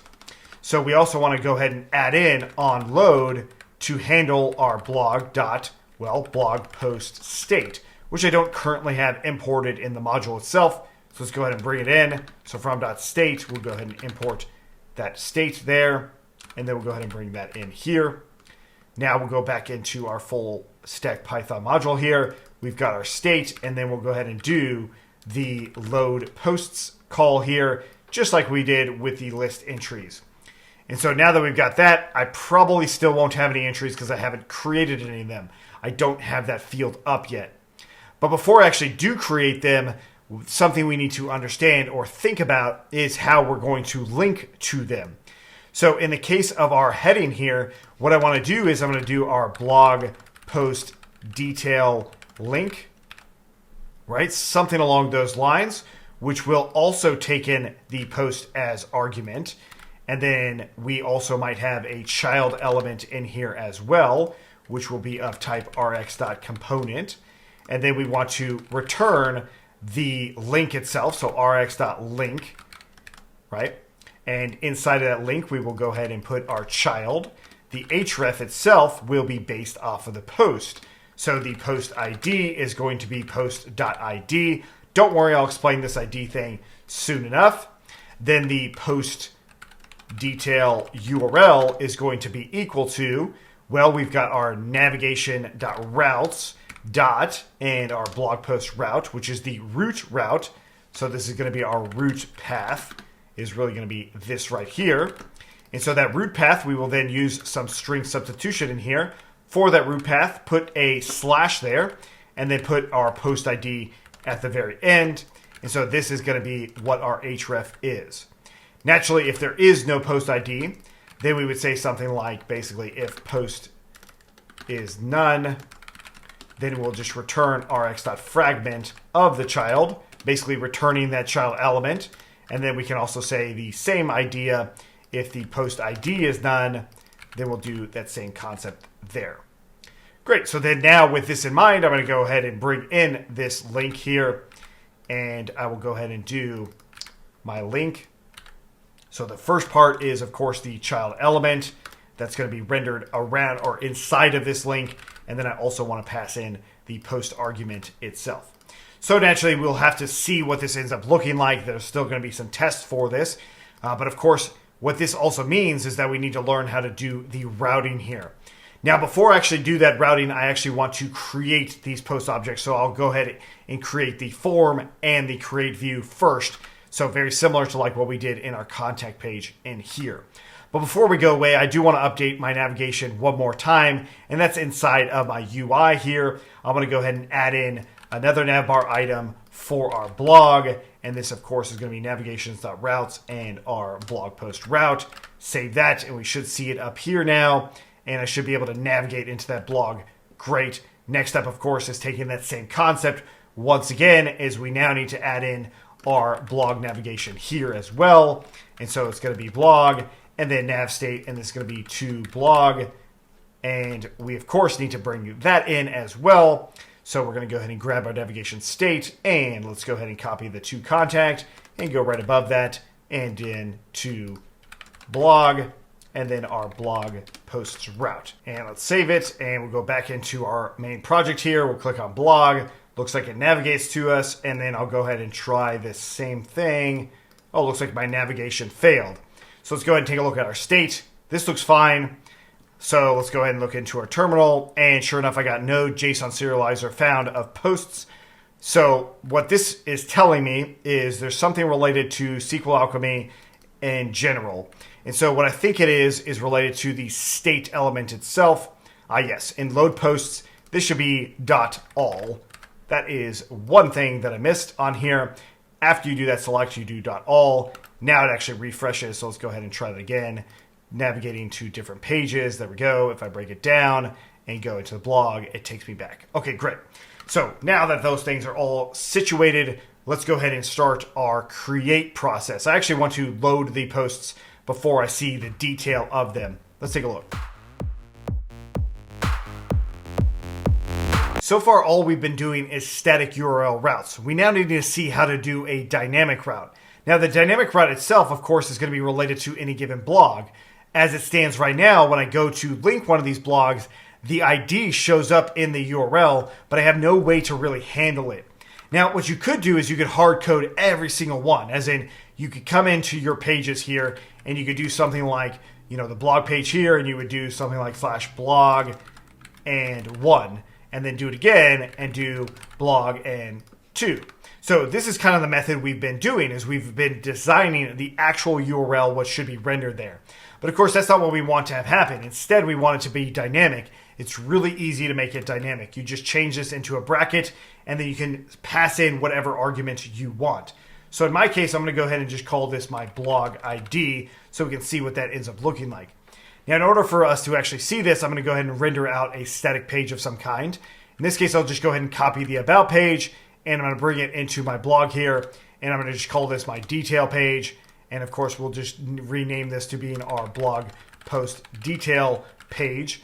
I'll leave everything else out, but the one thing I will change is this about us. I'll go ahead and say blog post detail, something like that.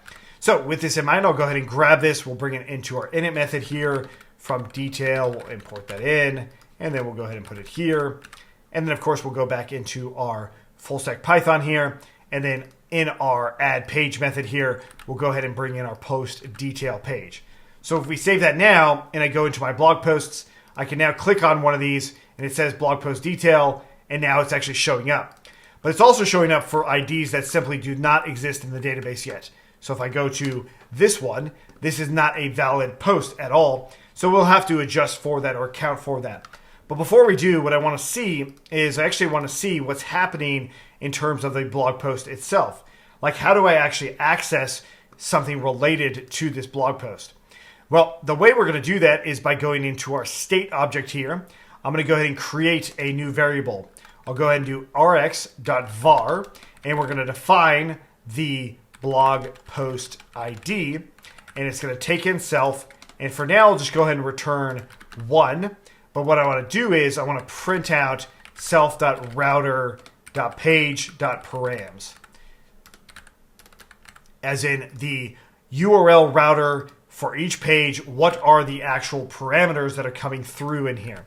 So in order for this to work, we're going to go into our detail page, and we'll go ahead and do from .import state. And then I'll go ahead and come into my heading here. Right after it, I'll go ahead and do rx.text, and we'll just go ahead and put in state.blogPostModel, and then our blog post ID. I think that's what we called it. Yeah, blog post ID. And this is not our model, but rather our state. And there we go. So that's going to be our ID now. So let's go ahead and take a look. And if we save this detail page with commas, we should be able to see the actual ID that's coming through from this argument here. Or is it? Let's change it to something different. Of course, it didn't actually change. But if we look in our print statement, we now have some arguments that we can actually use inside of there. So in our state then, we can actually return back our params.get blog ID or none, right? So basically, if it's not in there, it could be something like that. We can also put a fallback like this, where it's an empty string value. And then once I do that, it updates to that ID. Now, that's not the only parameter we could have in here. We could also put something called query parameters and say something like ABC equals to 123, hit enter there. And we also see those as being parameters as well. So both of these actually end up working. The question, of course, is what if we actually put in blog ID 123 in here? What ends up happening is it actually ends up defaulting to the URL router, as we can see right there. So that's actually really important because we definitely want it to default to that URL router. But both of those parameters can be really useful for looking things up. I'm not going to go into too much detail on the other one, the query parameters router, but it is nice to know that it exists. So once I do have this blog post ID here now, I can start thinking of, well, on my detail page, how do I actually render out that blog post? Well, it comes back to the state itself. We have load posts. Well, what about our detail post? So we can now go ahead and say get post detail or something along those lines, where we are now selecting that blog post model. And what we can do is we can actually put in here another condition right next to the select, where we do where, and we grab the argument that we want to pass in, which is our blog post model .id, and we set that equal to, well, this variable right here. So we can do self.variable. And then instead of all, we do one or none. And this result then will be our actual post. And this should say one or, not one or one, but one or none. And then we'll put that result in here, just like that. So realistically, the ID will pretty much never equal to an empty string. So that should probably be none.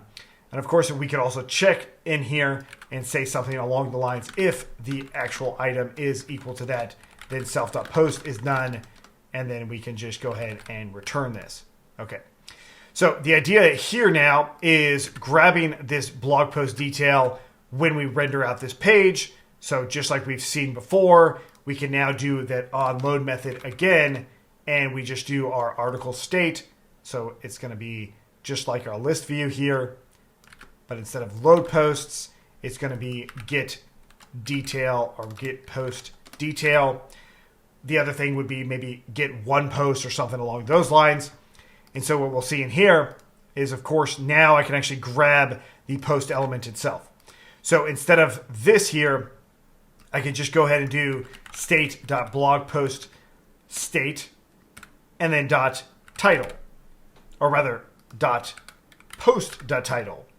And we can go ahead and save that. And what we can refresh in here, 12222 does not actually have a blog post title. If we look at the blog post itself, it does. Come back in here, it does. So naturally, I want to change the way this is rendered. I'm going to get rid of this justify center here. The text itself, we're going to go ahead and grab the post title content, or the post content. So we'll do post and then content here. And then we now no longer need to put the ID there at all. And we can save this, and I'll get rid of this child element here as well. And so now what we should get is the actual blog post itself, which is kind of hard to tell because I didn't put much content into these blog posts. But we can now route to any given detail, which also means we can start the process of editing the detail as well, which is going to be very similar to what we have here, but just using a form in a slightly different way. So that's actually pretty cool. Now that we've got this, let's go ahead and start that editing process right now. Now we're going to go ahead and implement the methodology to actually insert a blog post into our database.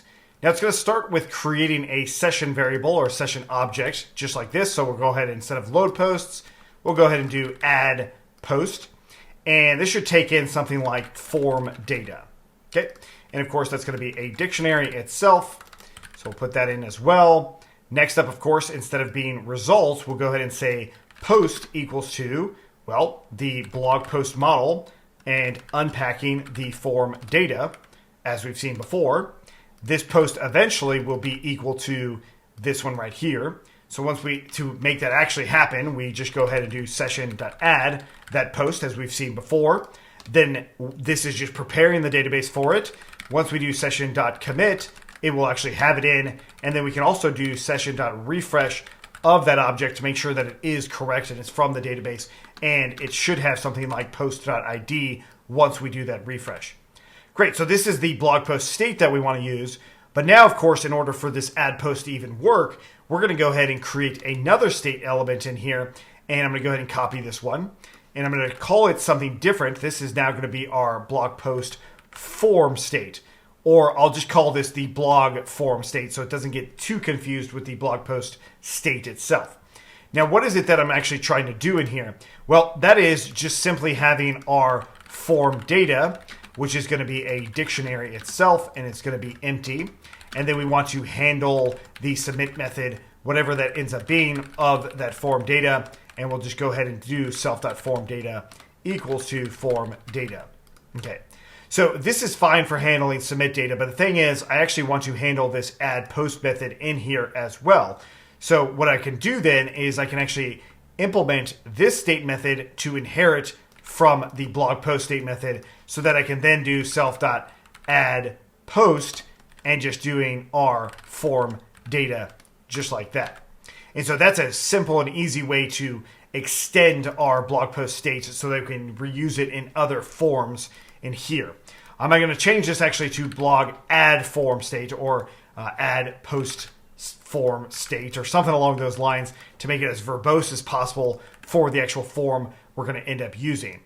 So the next thing is actually grabbing a form that we can use, which is coming from contact. I'll copy this entire module, bring it into my blog here, and I'm going to just change it to actually forms instead of just form. So this, of course, is going to now be our blog post add form. We'll start there. And a lot of the inputs are going to be the same. The first one is going to be our title input, which will change the placeholder to title. I do not need a last name input at all. I will keep this HStack in here just to see how it gets rendered out mostly. Next up, I'm going to get rid of the email itself. Then we'll come in with our text area here. This is going to be content and then our message here. We also might want to add in a height element here, being something a little bit different. Let's go ahead and say 50 VH or 50 vertical height, whatever the vertical height ends up being. And that will be our text area. Let's see if that ends up working. Of course, the onSubmit is no longer contact state. Now I'm going to just go ahead and import state altogether. And then down here, we will go ahead and do state dot. And this is going to be our blog add post model form state. And then we're going to go ahead and do handle submit, just like that. Okay, so simple enough. The state element is in there. It should be able to actually add that data in here. And of course, we can verify that inside of our add post method here. We can go ahead and say print adding and then print out what that post blog model is going to be. So we can just verify that that ends up working.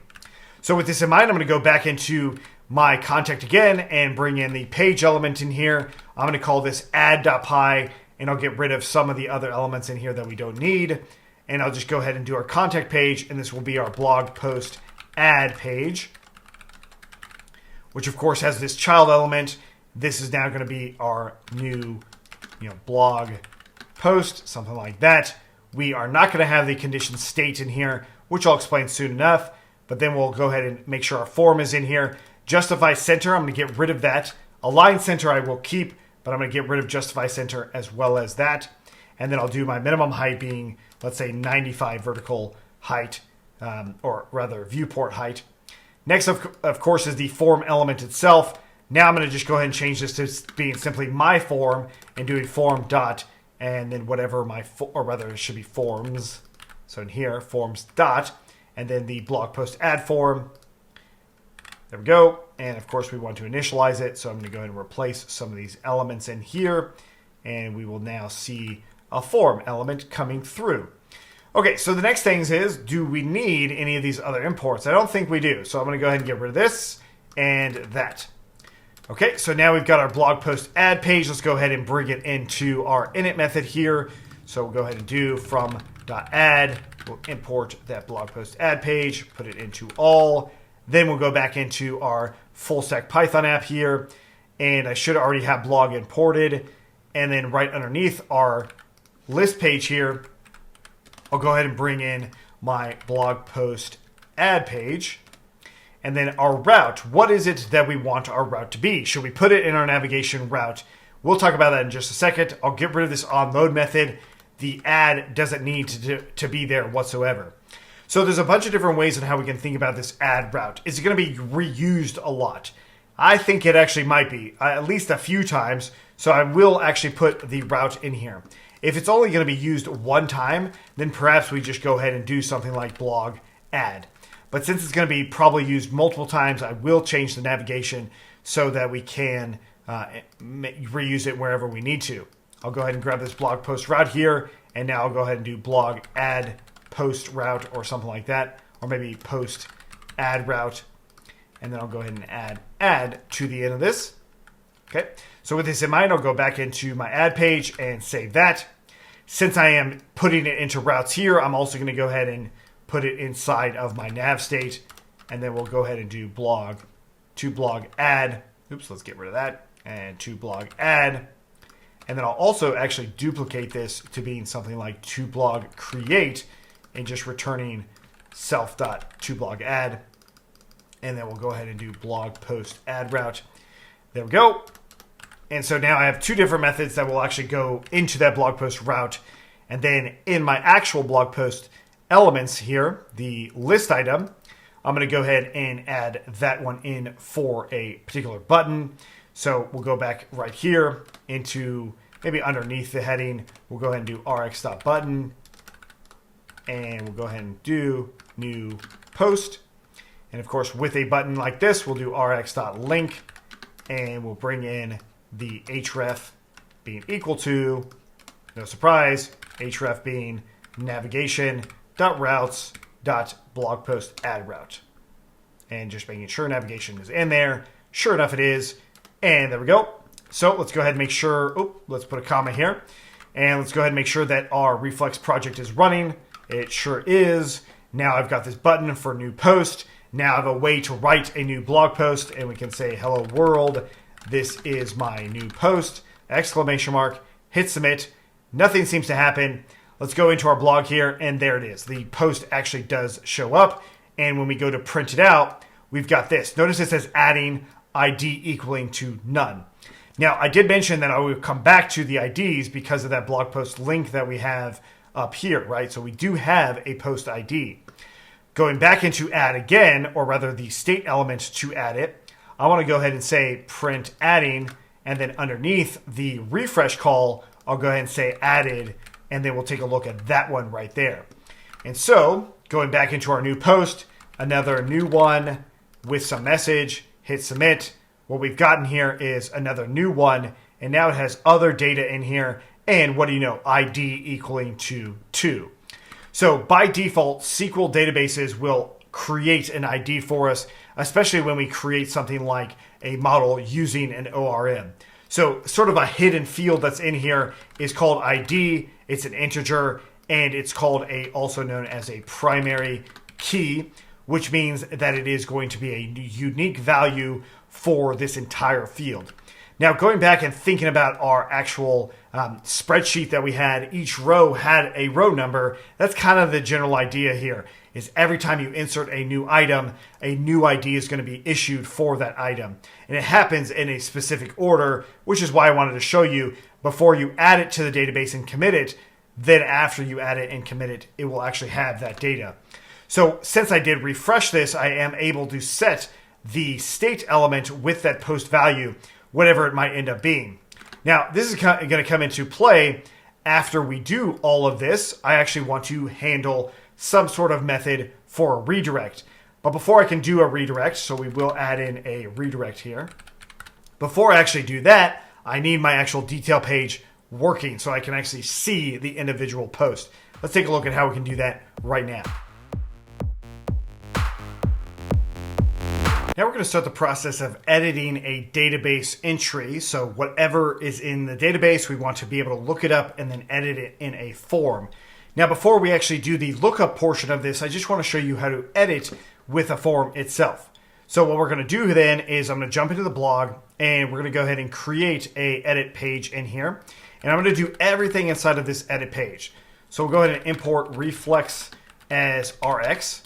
And I will actually grab the original add form because we're going to use essentially this to some degree when we go and edit it in the first place. But for now, I'm going to go ahead and just do this add form here, and I'll get rid of this on submit for what it currently is to changing something like edit example and state. So we'll go ahead and create a edit example state, and it's going to be rx.state. And then we're going to go ahead and define handle submit. And it's going to take in self and form data. And then we'll just go ahead and print out that form data. Okay, so I'm going to go ahead and copy this and use the handle submit down here. So nothing about this is new, most likely. So let's go ahead and implement this as a page. And I'll just call this blog post edit form or sample form, something like that. And I will go ahead and grab add.py and copy a lot of these things in here. Bring it over into edit.py just so we have all the form stuff correct, or at least related correctly in terms of how it will end up working. I'll go ahead and do this, uncomment out this import for just a moment because we're going to use this form as our default form now. Okay, so we're going to call this edit blog post just like that. There we go. And so the idea here, of course, is to then add this into, I'll just call this my blog post edit page for now. We'll do this import into our main module here. So we're going to import it here. And then we're going to go ahead and bring it into our main configuration for our various pages on full stack Python module. So we'll go ahead and copy the detail page here for now. And I'll go ahead and just add in /edit because that's what it will be going forward. and then it's going to be our blog post edit page. Okay, so we don't need to really worry about the post detail stuff just yet. So what I will do though is I'll go to a blog post and then just go into /edit. Okay, so this should render out this form here.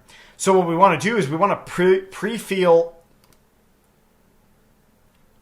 So what we want to do is we actually want to fill each one of these forms with data, default data. So the way I'm going to do that is going directly into the example state that we have here. And I'm going to go ahead and say title is a string and it's equal to hello world. And then content is a string and equal to this is my blog post. Okay, so we're going to grab this example state and then we're going to update each input. So the first one, we're going to go ahead and do our default value of the state value dot title, and then we're going to go ahead and do the text area. We're going to go ahead and just say value equals to the example state dot content. Okay, and so whenever we declare something like value, we also need to do something like on change, where then we can actually set the new value itself. So in this case, I'll just go ahead and do handle content change, and then I'll go ahead and implement handle content change here, and of course it's going to be that value, so we'll just do self.content equals to that value. And so now with this in mind, we'll go ahead and take a look at our example blog post page, and let's go ahead and make sure that everything's saved up, and we'll refresh this page assuming that we have no errors here. At this point we hopefully don't. Let's go ahead and just restart that server and see if that solves those errors. There's probably something cached with the error itself. And so now we've got this in here. Okay, so when I have it as the handle change, I can actually type something in here and hit submit, and naturally nothing really happens. But it does say that gibberish data that's in here. As soon as I get rid of this on change method here, I will see that, well, let's go ahead and refresh on this page. I actually won't get that data. So if it's refreshed, I can't even type. It won't even let me type in there. So I need to actually change it back to on change. Now, one of the things you can't do in a text area is you can't set a default value. That just doesn't work. So as soon as we save it, it will actually change to being an empty message. It just doesn't work on the text area, and that's it. So what we do instead is we need to actually handle the value itself. Now, something else that's kind of cool is we can actually infer that there is a set whatever the arguments are up here value as well. So down in the on change, I should be able to just call set content just like that. And then we'll go ahead and refresh in here again. And now I can go ahead and change this as is. And I actually don't even need to implement that method. Now, the actual text input, the one that we saw before, that default value works just fine. And we can see that by submitting that data. So the set content method is something that is actually really nice. It's just a convenience method that's built into the state itself. So with this in mind, I can now think about how I want to design my editing, because realistically, I just need to grab the blog post detail, these values, and put them inside of the form itself. And then once they are in the form, they'll be all rendered out. And so that's something we will do very soon. Now, the other thing about this reset on submit, this actually doesn't make sense anymore because we already have values that are being set for these inputs. So even though if it tries to reset it, it's just going to go ahead and add those original values back anyway, or whatever I change them to according to the state. But of course, if I refresh this page right now, it doesn't actually store this data. It doesn't save it anywhere. So naturally, we need to update that. But the important part here is the fact that on a text area, we declare a value. Once we declare a value, we need to implement a change value or an on-change handler. The same would be true with this up here, is we'd have to do value and then on-change, and then actually listen for those changes, which we can do by setting that, set title here as well. So any sort of input works that way. Text area, in this case, does not have a default value. You actually have to set the value and then listen for those changes. The input can have a default value, or you can set the value directly and also listen for those changes. So that's just a slight thing that we need to understand about text areas themselves. Now that we've got this in place, let's actually go ahead and use real data and edit that real data and then save that real data. Now, the reason that we actually did this example of using preset data is, of course, so we can replace it with real data from our database. So the way I'm going to do this is by jumping into state.py, and I'm going to go ahead and copy the blog add post form state into being something new, which is going to be, of course, our blog edit post form, or we'll just go ahead and call it our blog edit form state. And so in here, what I want to do, of course, is my content, and there's going to be a string value itself, which I will set it equal to maybe an empty string. Now, when I do something like this, it automatically makes me think, oh, in the original blog post state, this is actually where I should set that content value. And that's where I'm going to do it. So I'm going to come back up here and we'll do our post. And instead of post, I'll just go ahead and say post content. And this is going to be of data type string or none. And I'll set it equal to none to start out. Or what might be better is really just setting it equal to an empty string here. So we're going to call it post content, mostly because it's the detail content. So that means when I actually go to get that detail value, I'm going to go ahead and set it as post content equals to result.content, or whatever the post value is, which of course we could also just do self.post.content. Both of those things will be the same. And so now I've got this in here, and I'm just going to go ahead and leave it in as a empty item so that I know that I can use that content at some point. Now, before we actually handle the submit method, we will go ahead and print out this form data because this will be the state we'll use now. Now, inside of my edit.py, I'm going to go ahead and do from .state. We're going to import the class itself directly. Now, the reason for this is so that my edit form will adjust as well. So I'm going to get rid of this example edit state, and we're going to go ahead and use our blog edit post state here. And the first thing I want to do is set the actual blog state and .post. Then I'll go ahead and set my post content to being the blog post state and post content. Remember, the blog edit form state is coming from the blog post state, so it can actually use all of the same elements that are in here. It's just inferring things a little bit differently when it comes to handling submit, just like we did with the add post itself. And the reason, of course, for this is so that we can use those methods as well as the content that's coming from that state. So we're extending it quite a bit. Okay, so that gives us these items in here. So naturally what I can do then is title being post.title or something along those lines. And so now inside of my form here, I can just set the default value being title, and then I can use the blog post state set title. That should be inferred and that should work just fine. Or I could just stick with default title. It's not necessary for me to actually have the onChange method in here if I really just don't need it. In the case of the post content though, I definitely do need it, so I will bring that one in down here, and we will then set it just like that, and then we'll handle our submit method here. There is one more input that I want to bring in though, and that is going to be on the root of my form here. I'll do rx.input, and this input itself will be related to the post as well. And so this is going to be hidden, and I'm going to give this the name of simply something like post ID with the value of post.id, right? And so the reason for this has to do with how we're going to end up updating this input itself. And let's make sure we've got all of our commas in here. And there we go. So now I should have all of the data as needed inside of the form itself, which is now being rendered in that page. So since I have this form in here, I'm actually going to go ahead and bring it into my forms. So I'll go ahead and cut this out and go into forms now. And I'm going to bring it below my add state form here, just like this. And then I'll go ahead and cut this up here. And I'll actually change my input a little bit for my add so that the only state values are coming through as classes themselves. And we will put those around a parentheses like that. And then this is the add post form state I'll use instead of state dot, which is really just one element, I believe. And so there. Now it clarifies that a little bit. And this, of course, is now not a sample form, but rather the actual form. And so back into edit.py, I will go ahead and do from forms. We'll just import it now as forms dot, and then we've got that form. I don't think I have anything else in here related to the actual edit page itself, but I definitely could. One of those things that I could add is the actual state element itself, the actual edit form state, and we might as well. So I'm going to go ahead and bring that in back into the edit.py. We'll go ahead and bring in and we'll do from .state. We're going to import the blog edit form state. And the reason for this has to do with grabbing our post, and then we're going to go ahead and do something like that.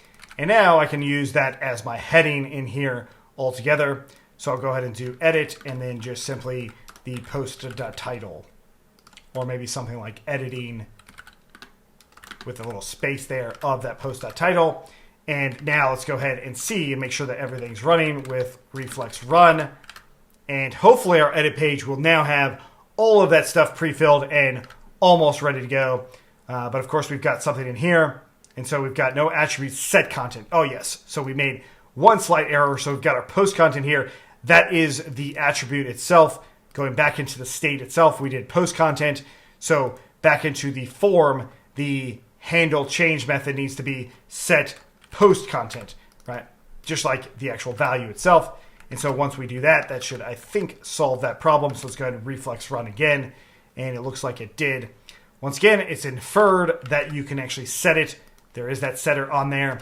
And so we go back into this edit page now. And if everything's looking right, we now see our data. Now there's this input in here, this little box that's showing up. We'll fix that in a second. But now we've got this. This is my new post. If I hit submit here, I think I should still have that print statement. And there is that new data. So here is my updates or something along those lines. We hit submit and there is that data. Great. So it's actually showing me exactly what I want to have happen in terms of the submit method itself for that edit. Now the input here is just being rendered out. So all I'm going to do is do rx.box and put this around here. And we will just wrap it around so that I can do display being none. So it's actually truly hidden as far as the input is concerned. How things are being rendered out for general inputs doesn't necessarily hide that by default. So with it being hidden, it's now gone. And that, of course, is going to be that post ID in there, as we saw in our print statement just a little bit ago. It actually showed us the post ID. Now this has to come back to our state.py. So in here, when we want to actually update this, so we've got our handle form here, I now have a post ID in here that I can get, or quite literally pop from this element here. So when we submit it, we're going to go ahead and pop it out. And that is going to now be what we are going to handle. So we've got our post ID and then our updated data. And that's going to be equal to that new form ID. And so we can actually go ahead and do post ID and updated data. We save that. Let's go ahead and submit it again, assuming that's our only print statement. We go and submit it. And at the very bottom, we now have an ID with some updated data. Great. So now what we can do is we can actually edit this post. So down next to add post, we're going to go ahead and copy this right here.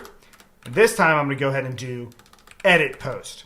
So edit post needs to take into effect the actual post model itself. So we need to actually use something like the lookup for the detail. And so what we're going to do is we're going to grab this result one or none thing here. We're going to bring it down into our edit post. And we're going to paste this in here. So once again, it's post ID, which should be an integer. And then we'll go ahead and say updated data, which is that right there. So first off, we need to grab our result, which will be our actual post itself. So we can just call this post. And then I'm going to go ahead and comment these out for just a moment. And basically, we want to see if the blog post model.id is equal to the post ID that's being passed into this edit post. Then we're going to go ahead, and if it's not, basically we'll go ahead and, let's go ahead and get rid of that. If it's not, then we'll go ahead and say if post is none, then we'll just go ahead and return, which it could be if for some reason it was deleted before we went to go edit this. Next, what we're going to do is we're going to go ahead and grab for key value in updated data.items. We're going to go ahead and do a set attribute on the post, the key value items. So this is the same concept as doing post.title equals to the updated data.get.title, something along those lines. That is the point. Once we actually have that, then we will go ahead and do our session.add of this post. Now the important part is it is adding this to the session, and then we're going to do session.commit And the thing is, this post has an ID in it. So we are looking up the value based off of this ID. We are going to have a value back, which will also have that same ID in there. Then we update any of the values we need to. Then we actually commit those changes, and that's pretty much it. And then we can do session.refresh of the post, and then we can redirect if we wanted to. So I'm going to go ahead and leave it as is for now, and then we'll go ahead and leave this out like that. I no longer need some of these other comments, but now we should be able to actually edit the post. We could call it like save edits maybe. So I have it as self.addPost. This could be edit post or save post edits, right? Just to make it very verbose. There we go. And now let's go ahead and give this a shot. So inside of our edit page, I'm going to go ahead and say, hello world. This is my new post, and do something ridiculous like that. Hit save. I get an error here. So let's go ahead and see what the error is in our Reflex docs here. And I got this missing positional argument here. That's actually a good sign, because that means that in my state element here, I actually made a mistake, which was all I did was submit the form when I should have submitted both of these things right here. And just like that, now that we save it, we should be able to actually do those updates once again. So I'll go ahead and clear out the cache by restarting Reflex once again, and then we will go ahead and refresh on this page.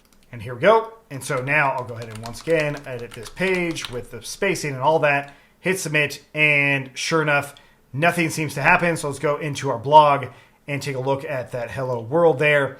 And there's our post coming through. Now, it's not formatted very well because of the spacing being gone, but the actual post has been updated, which is pretty great. So now, of course, we need to update the detail page a little bit more. We want to add some formatting, and we want to add an edit button based off of a condition. So yeah, that's actually how we can edit different form values. And of course, there's a lot more to it in the form itself. We could do a lot more inputs in here if we wanted to. So we also want to add in a publish date input. And so that's something that we will do as well. Let's take a look. All right, so now we're going to go ahead and update our detail page so that it has a conditional value for an edit link. So that means that if we have a Boolean value, something like can edit, I'm going to go ahead and say true to start out. Then we're going to go ahead and create our edit link, which will be rx.link.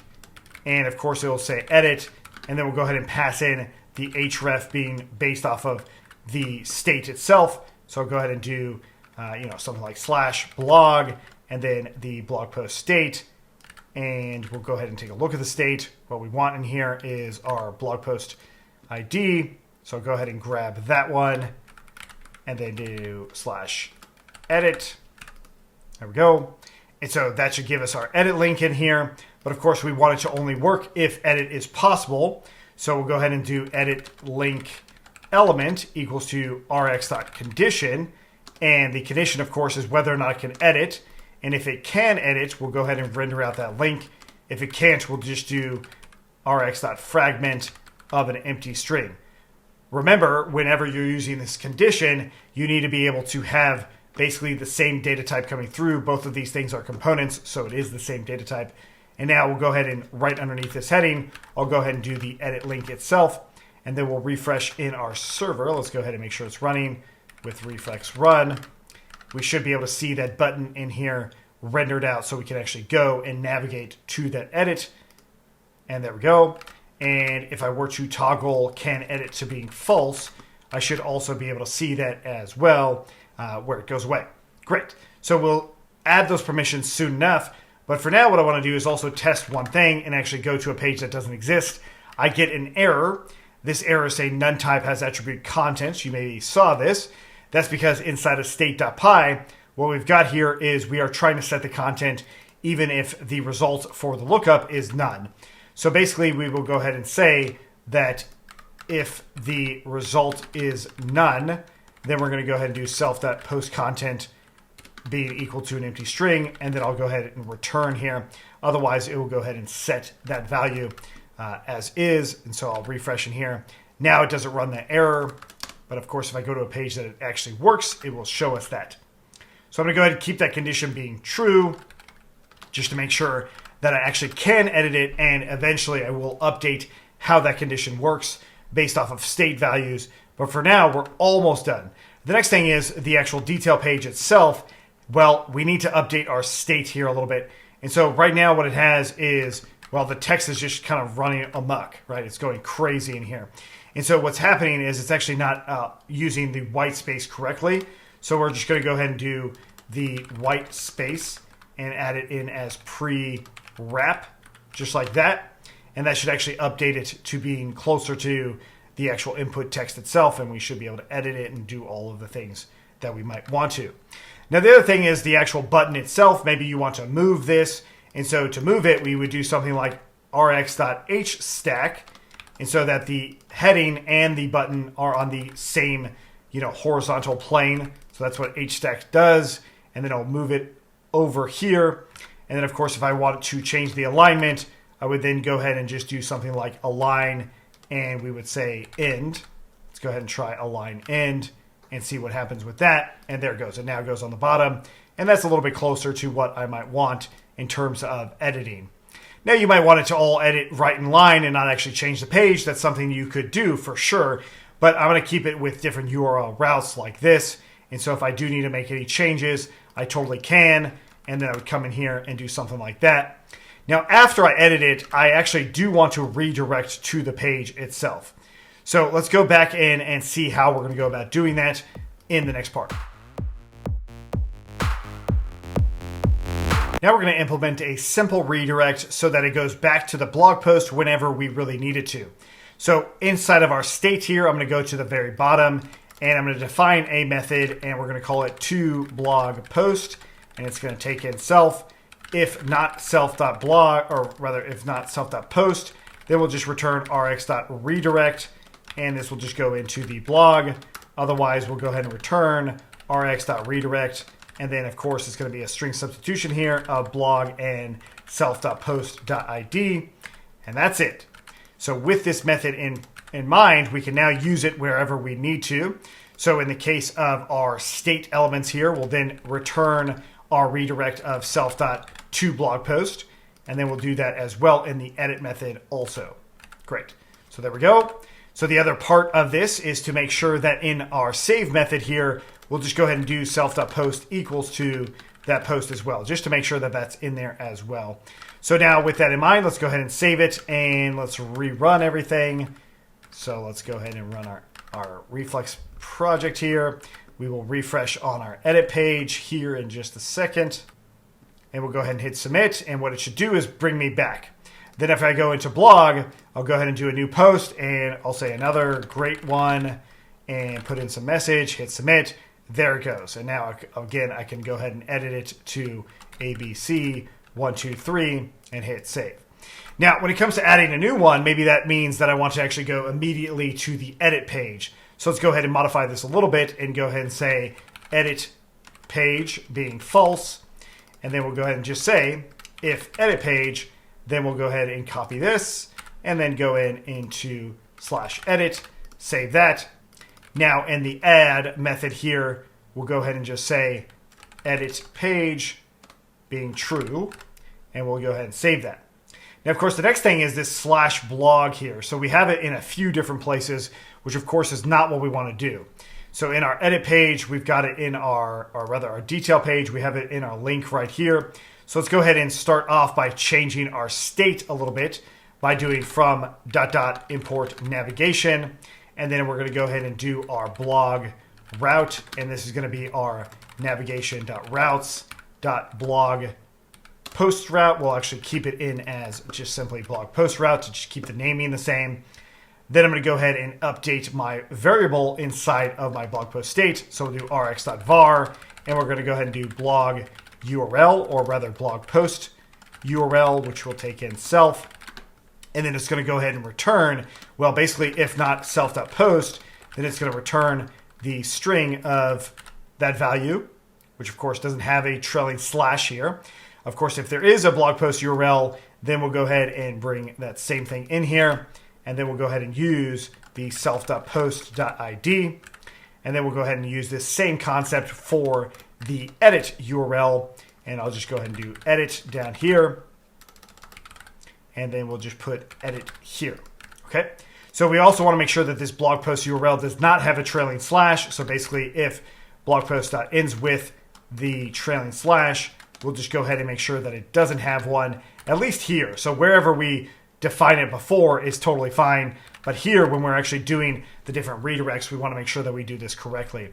So now down into our, to blog post, we will then update this as is. So I'm going to go ahead and bring in the blog post route as that default.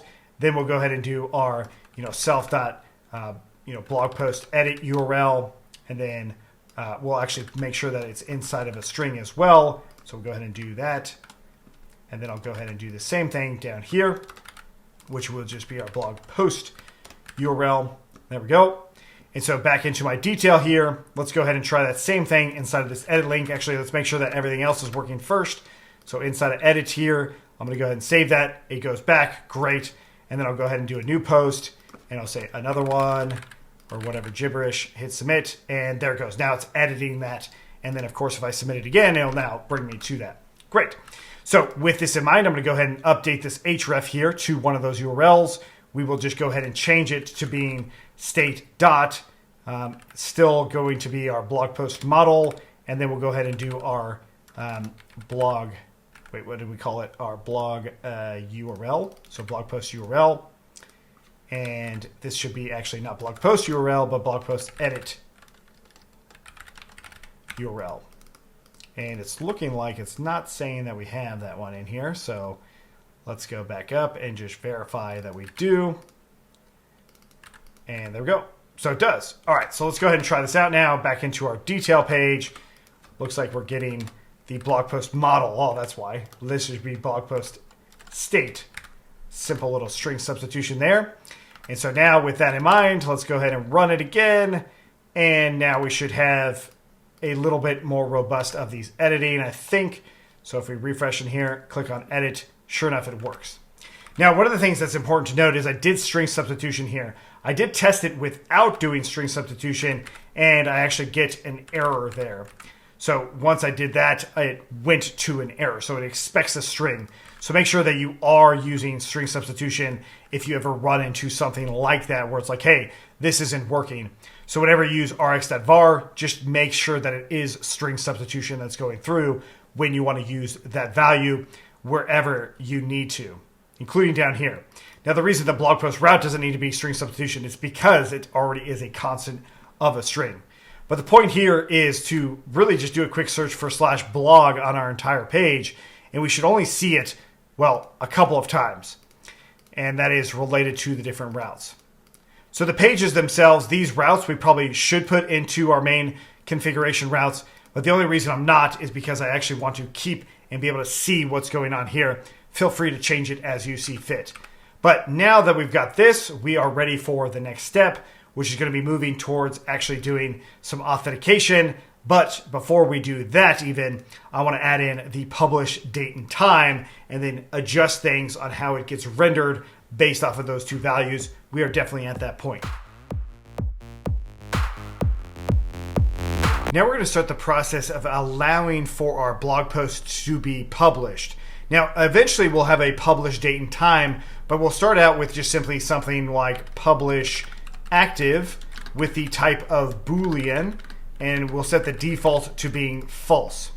Now, in my case, what I did is I actually deleted all my migrations, and I also wanted to delete the database. The only reason for this is so that I can just start fresh basically from here with this new data table, and then we'll go ahead and run our make migrations and then our reflexdb and migrate. And of course, I don't actually need to run make migrations or migrate after the init because a lot of those models were already brought out.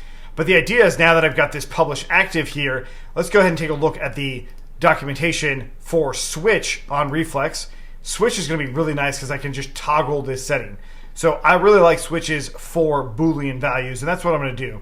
I'm going to copy this entire element from the basic example for the switch. If you just do a quick search for switch, you should be able to find this component itself. And then I'm going to go ahead and jump into my form here. And right underneath the content itself, I'm going to go ahead and bring in that switch. And we'll go ahead and do that. bring it in. We'll tab it over a little bit as well. And I'm just going to go ahead and say publish active. And the default is not going to necessarily be checked, but we'll look at that in just a moment. And then I will give it a name though. And the name, of course, is going to be publish active. Great. So what should the actual default be for this switch value? And let's go ahead and go back into our content. We've got our title here as one of the values. I can now do publish active as one of the values as well. So publish active in here from the post directory. Okay, great. So that's going to be our default value now. And it's really just that simple. I shouldn't have to change much in the way of the state itself because that is now a value for any given post. So at this time, I need to actually create a new post. So I'll go ahead and do hello world. As soon as I hit submit here with some new content, I'm going to go ahead and see there's my publish active switch. So I'll go ahead and save that and we get an error. So the error is related to the actual data that comes through on a switch. So the default is simply on. So of course, inside of our state, then we might need to update it in here based off of what's going on here. So we'll go ahead and give it the publish active, and it's going to be our form data. And I'm going to go ahead and do pop of publish active. Now, what I want to do is I'm going to go ahead and set a default to being false. Then I'll go ahead and check if publish active is in that form data. And then I'm going to go ahead and grab that pop value and I'm going to set it equal to on. And so now we've got a new value for our publish data of publish active. Great. So what we want to do is just check this form data. So we'll go ahead and print it out, save it, and we'll come back in here. Let's do a refresh. Obviously the default is off. Let's turn it on. I saved that. Now I didn't get any errors or anything like that, but publish active is now on. And if I were to go to edit it, it now says publish active. If I turn it off, we can go ahead and see that it's off. It's not even in there, which means that we can go with this default value of just simply being off. Great, so that's a really good sign. Now that we have this publish active toggle, I want to actually update my form just a little bit. So with this switch in mind, what I will do is go to the next part, which would be related to this. So I'm going to go ahead and do rx.condition, and basically we're going to see if it's active itself. So I'm going to go ahead and do publish active, and we'll go ahead and come down in here. If it is active, then I'm going to do rx.box, and for now I'll just go ahead and say rx.text, and we'll do publish input or something along those lines. So let's go ahead and save that, and now we'll come back into our edit form, and then I'll toggle this. And this toggling doesn't actually show the publish active coming through. So of course that's a little bit of an issue in terms of what I want to implement here. So that brings me back to the state itself. So let's go back into the state element, the default state element. In this case, I'll go ahead and do post publish active. And the default here is going to be a Boolean, and we'll go ahead and set it equal to false. Then, of course, when we actually go and get that post detail, just like we did with content, I'm going to go ahead and do self.publishActive being related to self.post. And then, of course, it's not publish active. It's just, or not that whole string, it's just that. So with this in mind now, I can actually go back into my form. This is now the default checked. Again, when we actually come through, that's what's going to happen. So it's from the state element itself. Once again, that's inheriting from the parent element. Then we can go ahead and do on change, and this is going to be equal to the change value, the default change value, which is, of course, the element itself. And then I can do set underscore what that element ends up being, just like that. So now if I go ahead and come back in here in this publish active, I should actually be able to see, oh wait, let's actually add in the state element here. There we go. And now I should be able to see the toggle coming through. Let's go ahead and take a look. There we go.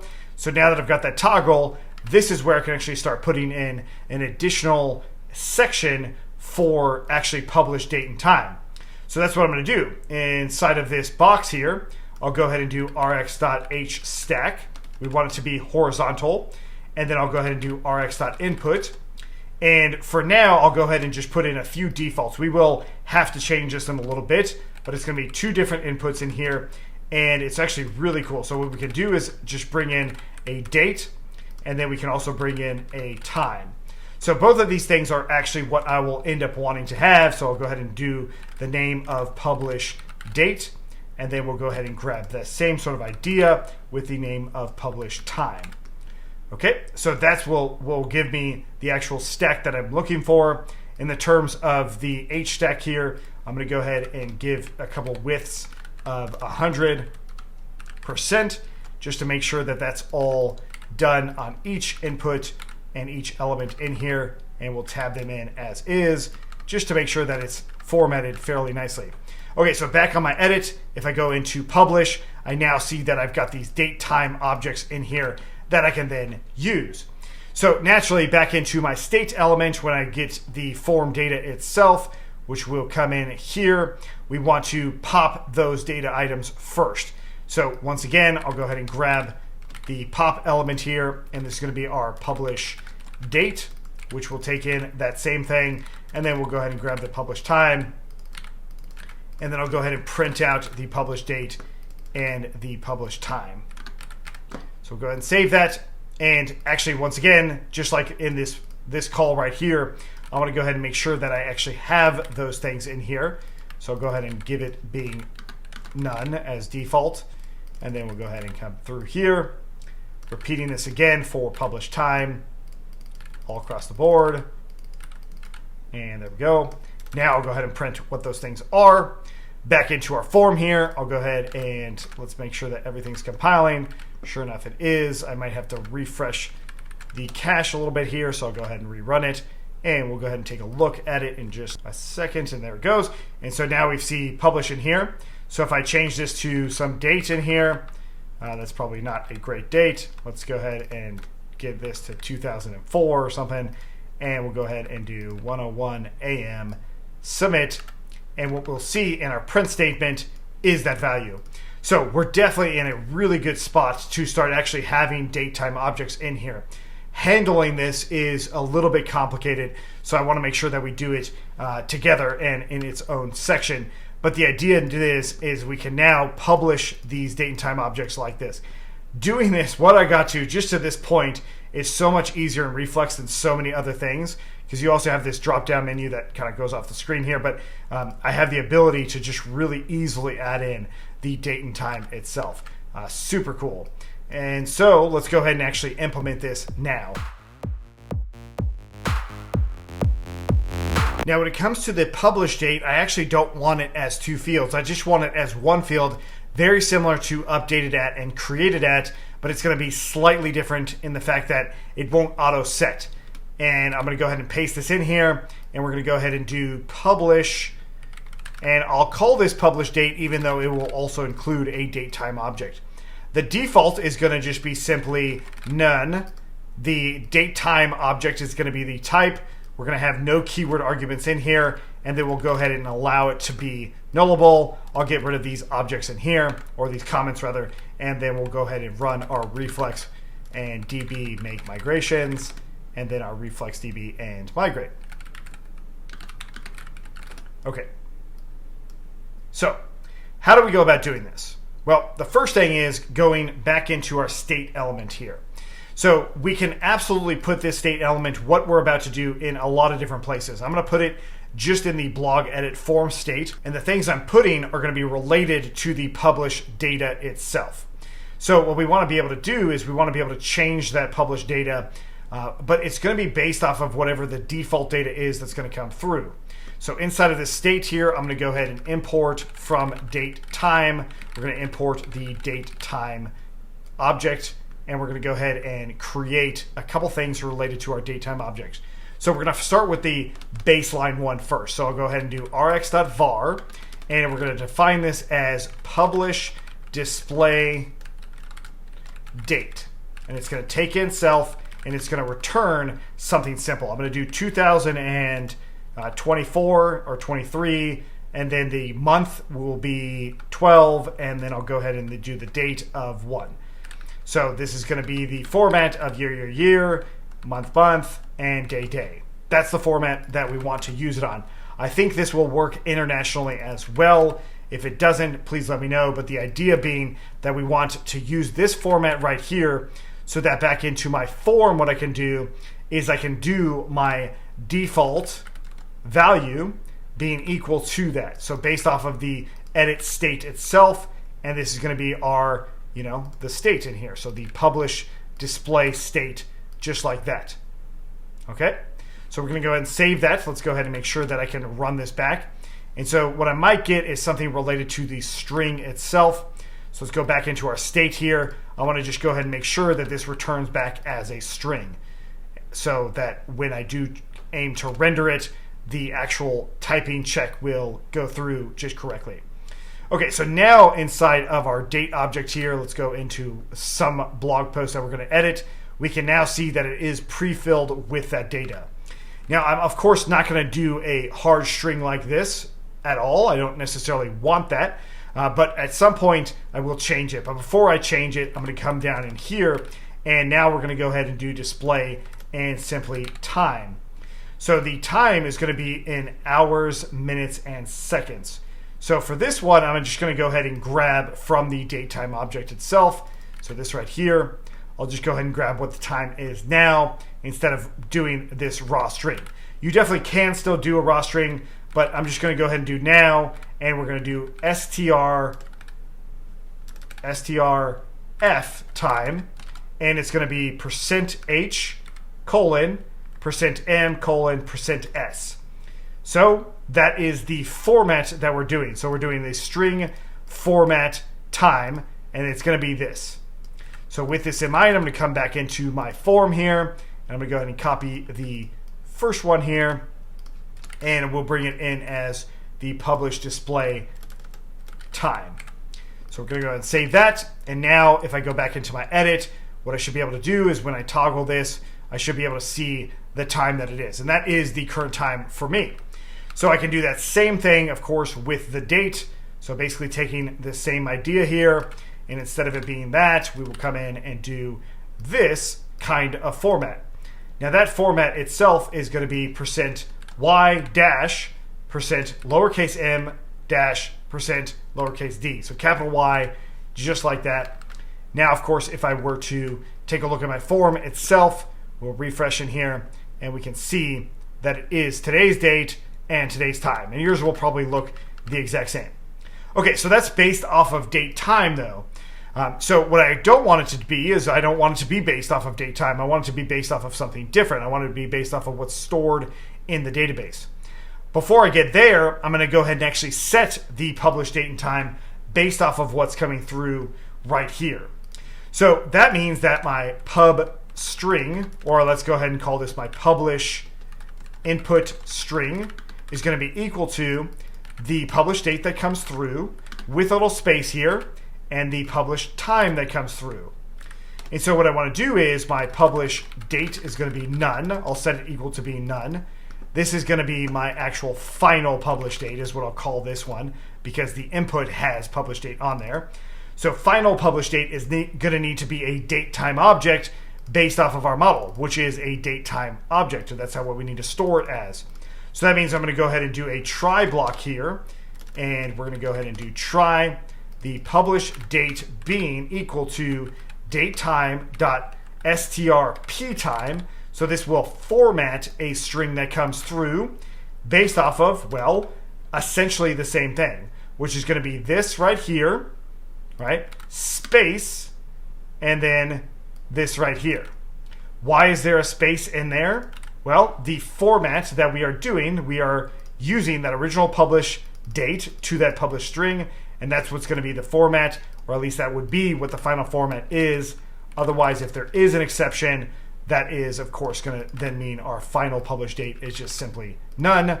And so now in our updated data, I can go ahead and say publish date being equal to that final publish date. Okay, great. So this will allow us to set it based off of right now, and pretty much, or at least start with right now. So I'll go ahead and refresh in here. We've got our publish active, and then I'm going to go ahead and set this toggle is not doing the correct one. We'll fix that in a second. But the idea here is I want to set this equal to that. We'll go ahead and save it. And then on my detail view, I just want to see what that publish time is. So we'll go back into that detail, and right underneath the title here, we'll just do the text for that, and we'll go ahead and do our post.publish date. Okay. So granted, we can always format that publish date, but for now, I really just want to see that it's coming through. Sure enough, it is. Great. So what if I actually changed it to something different? We come in here to, let's do 2021 or something like that. Save that, and sure enough, it is saving it. It's saving it correctly. Okay, great. So we're getting close. So next up, what we want to do is we want to actually just see how we can use our own data. So let's go back into our state here, and we've got this publish display state. But of course, this means that, well, maybe we just don't have a post at all. So first off, I'll go ahead and say if not self.post, then I'll go ahead and return that. Then we'll go ahead and say if not self.post.publish date, then I'll go ahead and return that. But then if I do have a publish date, then it will be self.post.publish date, and it's going to be the exact same shift time, shift F string time. So basically the string F time of this. And so that same concept is true for our actual publish time. So I'll go ahead and come back down here, and we'll just update these two right here and get rid of this and just change the time right there. There we go. So now we've got our default publish time in here. If I go to edit, it now shows me what it is that I'm trying to edit. Fantastic. Now, if I were to take off the publish active, notice that when I refresh in here, the publish active goes away. So that's definitely something that we might need to update. But for now, I'm going to leave it as this. And we've got, March or whatever. And then I go to edit it again, and there it is. And if I were to create a new post, I can say, hi there, some new gibberish post, hit submit, publish active is on, which is probably not what it should be. So we'll change that. We'll change the date to sometime in the future, and there we go. So naturally, we need to make sure that our blog posts on the public page actually show up to being the actual published ones that are actually ready to be seen. So there's a lot of different things in terms of permissions that we can do there that we're just not going to cover in this one. We will have some things related to users and lookups and stuff like that. But the main reason that I have this publish date is because I think something like a blog post or something that you want in the future is actually really important, and a lot of web applications have it. So seeing how to be able to actually set it in the forums and also in the state and all that is, I think, fairly important. Now we're going to take a look at how we can filter out a query like this to be based off of, well, whether or not a field is active or all of them are active, or an actual date. So we'll start with active because it's pretty easy. So if we come in here, we are just going to go ahead and do .where, and inside of this where clause, we'll use post model dot publish active equaling to true. And that's it. So that will now load all of those posts based off of that value. So let's go ahead and grab a post and make it inactive. So I'm going to go ahead and save this one. Of course, the detail is still there, so I can take a look at that. But if I go into the blog list, it is now gone. No surprise there. If I were to go back into that active one, edit it, make it active again, save it, go into the blog, what do you know? It's back. Great. Very, very simple. You just add the where, the actual model itself, the field, and then what you want that field to be. So we can actually chain together queries as well. So if we put parentheses around this condition, we can do an and statement, and then we can actually use another condition inside of here. So that condition in this case will be our publish date. So I'll go ahead and do publish date. Now, what can we do in terms of publish date? Well, I can actually use the DateTime object. So I can actually come down in here and say something like DateTime.now. We can say it's equal to, or we could say that it is less than. So it's in the past. So it happened before right now. That's kind of what that query is doing. And so once again, if we go into our blog post, it looks like one of them went away. But if I were to edit one of them and change it to being in sometime into the future, we can actually go ahead and select let's say, for instance, we're going to change it to 2025, just like that. Hit submit. Now the detail view shows up. If I go into the list view, it no longer shows up. Great. So it actually gives me the ability to make changes and query things based off of where they actually exist in terms of publishing. And it's really just that simple. So this same where we can actually add into our detail views as well. So if we went into the get post detail here, this where we can also put in here as well. So you can change these things together at any time. So let's go ahead and just bring it in. We'll try and chain it together. I'm just copying and pasting it for just a moment, and we'll chain it together like that, where publish active, just like that. So we'll go ahead and save that. And then if I go into a page that's not active, so this first one, I'll just go ahead and change it right now. We'll just change it to being inactive. And sure enough, if I go on this page, I get nothing. If I go back into edit, and looks like it won't even let me edit it because of that publish query that I have in there. So I'll go ahead and get rid of that statement on there so I can actually edit it as well. And once again, we've got the data that I can come through and update and change. So it's actually really nice that I'm able to query these things, and I can do it as I see fit. And then of course we can change our load posts here to something like, let's say, published only as an argument here. Then if it is published only, we would say something like our lookup args are, well, these values right here inside of this parentheses. And we'll go ahead and do something like that so we can separate it out a little bit easier. Otherwise, we'll go ahead and put our lookup args as just empty parentheses, and then we'll unpack them inside of here for that where clause so we can have these chained together. Naturally, these same lookup args we could reuse in other places, so maybe we create it as a little function that we could then reuse in those other places. But the idea being, if we change this to being false, and we come in here, we could then see, let's go ahead and make sure that our reflex is running. We now see everything in there. And so if we actually came back into our, let's go into something like this, we're going to grab it and grab the list in here. We could then change some sort of feature in here to have a published only. So we would say something like, let's say, for instance, published in here, where it's all of the published articles in there. And then you would want to toggle this somehow to being different than load posts, which might just be another onload function that you create that will then use those specific lookup args that we just said. And that's something you could definitely consider doing. The idea here is really to see that we can not only query things into our database tables, but we can also query them based off of that DateTime object that we created and implemented. It's pretty cool. But now that we've got this, we need to start the process of using actual users so that it actually makes a lot more sense than where it currently stands, because right now anybody can edit any of this stuff. So let's go ahead and take a look at how to do it with users. Now we're going to go ahead and implement users into our project by using the Reflex local auth package. Now to make this happen, we're going to go ahead and do the installation. So I do recommend going to the GitHub repo for it, but the idea being bringing Reflex local auth into our requirements.txt and then running pip install-r requirements.txt to make sure that your requirements are all set up. One thing I want to point out is I do not have any migrations or a database at this time. I completely removed those things just so we can get this part up and running. And so I'm going to go ahead and run the Reflex DB init, and then we'll go ahead and run our Reflex DB make migrations, and then our Reflex DB and migrate. Great. And so what we'll see in the actual docs for the Reflex local auth is we will see something that looks maybe a little familiar, and that is these pages right here.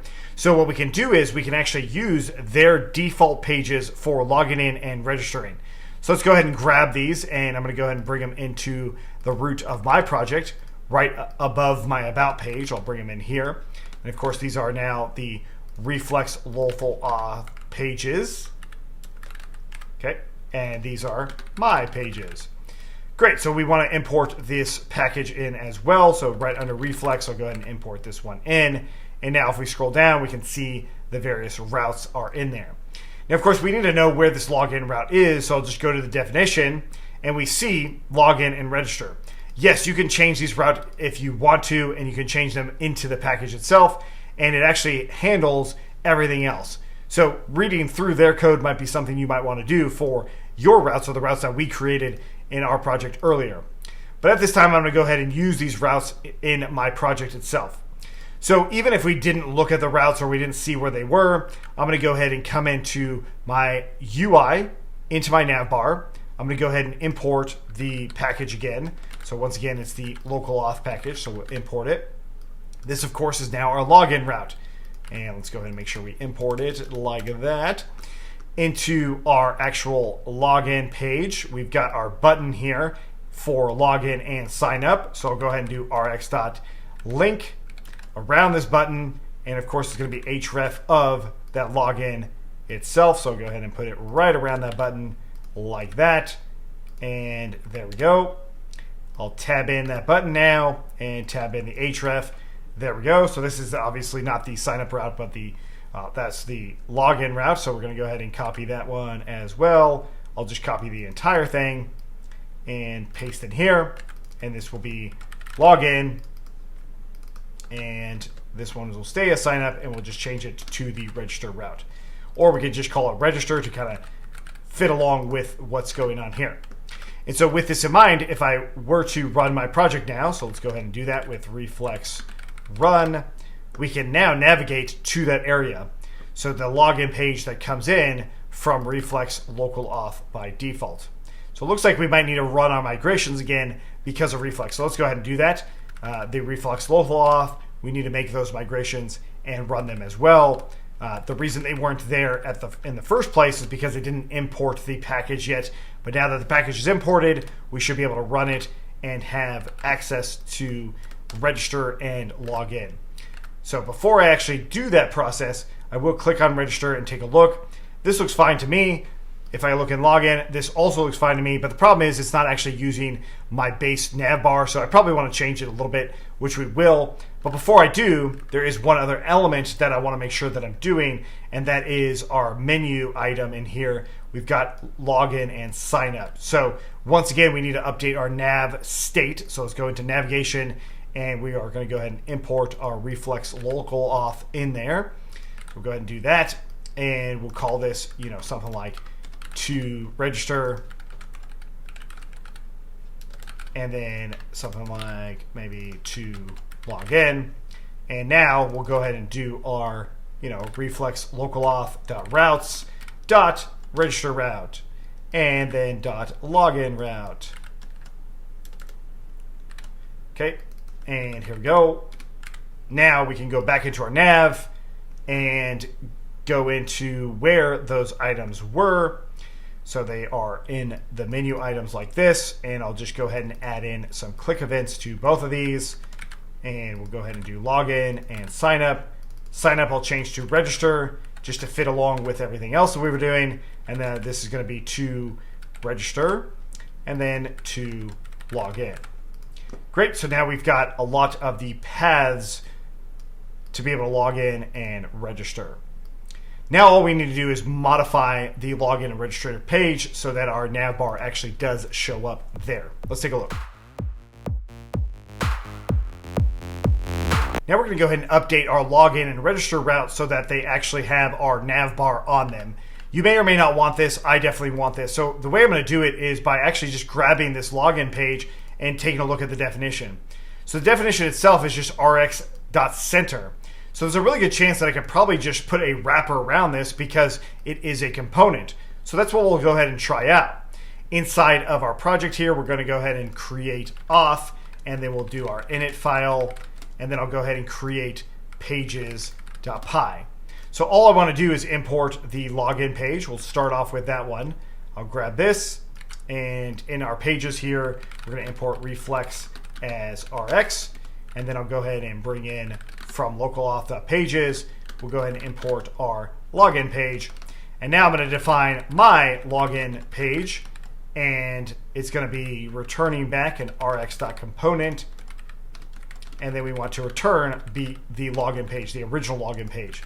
But of course, the original login page wrapped with our own UI. So from .ui.base, we're going to go ahead and import our base page. And so let's go ahead and bring our base page and put it around the login page just like that.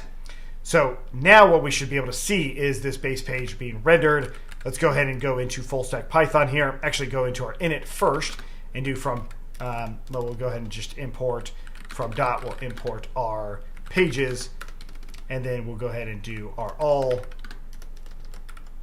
method in here and put in pages. Okay, there we go. Then in full stack Python, we'll go ahead and bring in auth here, and we'll go ahead and do our first one, which of course is that login page. We'll keep everything else basically the same. So let's go into that route, and we've got it right here. So auth, and we've got .pages, and now it's just going to be my login page. We'll save that, and let's make sure our project's still running, and then we'll go navigate into our login page, and sure enough, there it is. So this built with Reflex, we did have some things that we did by default on each one of our pages here. We put the entire page a little bit bigger. So I'm going to go ahead and change it just slightly on my login page to better match maybe like my about page, which has to do with our VStack in here. We've got a bunch of things that are going on. The main thing I want to bring in is just this minimum height. So back into our login page here, I'll just go ahead and add in that minimum height on that base page, and let's see if that actually does anything. Now it might even cause an error. So in this case, it actually didn't do anything. It didn't change this minimum height. So that's a little bit of a problem. So I'm going to go ahead and change it a little bit more then. So that means I'm actually going to go ahead and grab all of this right here. We're going to go ahead and copy that. This is what I'm going to now bring into my base page here. And we'll bring it in like that. We'll tab it in. Now, instead of the login page, we'll just go ahead and grab the login state. We'll go ahead and grab the login form. And then we'll go ahead and grab in padding top, whatever that element might end up being. So now that we've got these pages, we want to go ahead and probably grab it from .login. So if you actually went through everything, you would see that it's in login.py. That's where I just copied that login page information, and that's how I was able to bring this in. So in rx.setter, this is probably where I want to put in that minimum height. Let's go ahead and give it a shot. I'll put in the minimum height in there, make sure I put a comma at the end of it, and then we'll take a look at our login page. Now we've got a minimum height going, and it's looking maybe a little bit better. I don't know if I need that padding top anymore, so let's go ahead and get rid of it and take a look. And with that padding top gone, this looks pretty good. I'm okay with this. Great. So we want to repeat this process again with my register page, right? So we're going to go ahead and call it basically the same thing as what we've got here, which is now going into the register page, which is in registration.py. We'll go ahead and copy all of that. And once again, we will not have the padding top, but I'm going to go ahead and call this my registration or register page and bring in the center here, get rid of that padding top, bring in our minimum height here, and put it right underneath the condition, which I think that is, there we go. So we'll go ahead and put it right there. And of course we need to bring in those items there. I'll get rid of padding top now. I'm going to go ahead and copy the imports to a degree, put registration below here, and then we'll go ahead and grab in the state elements, registration state, and I'm guessing registration form, and that looks like that's all we need. Great, so now that we've got that back into our project here, we're going to go ahead and just change it from the local auth to my auth, basically, which is already imported, and we've got everything going. And of course, it's now called my register page. Great, so that's how I'm going to go ahead and modify it, and we go into the registration, and now we've got our login and register.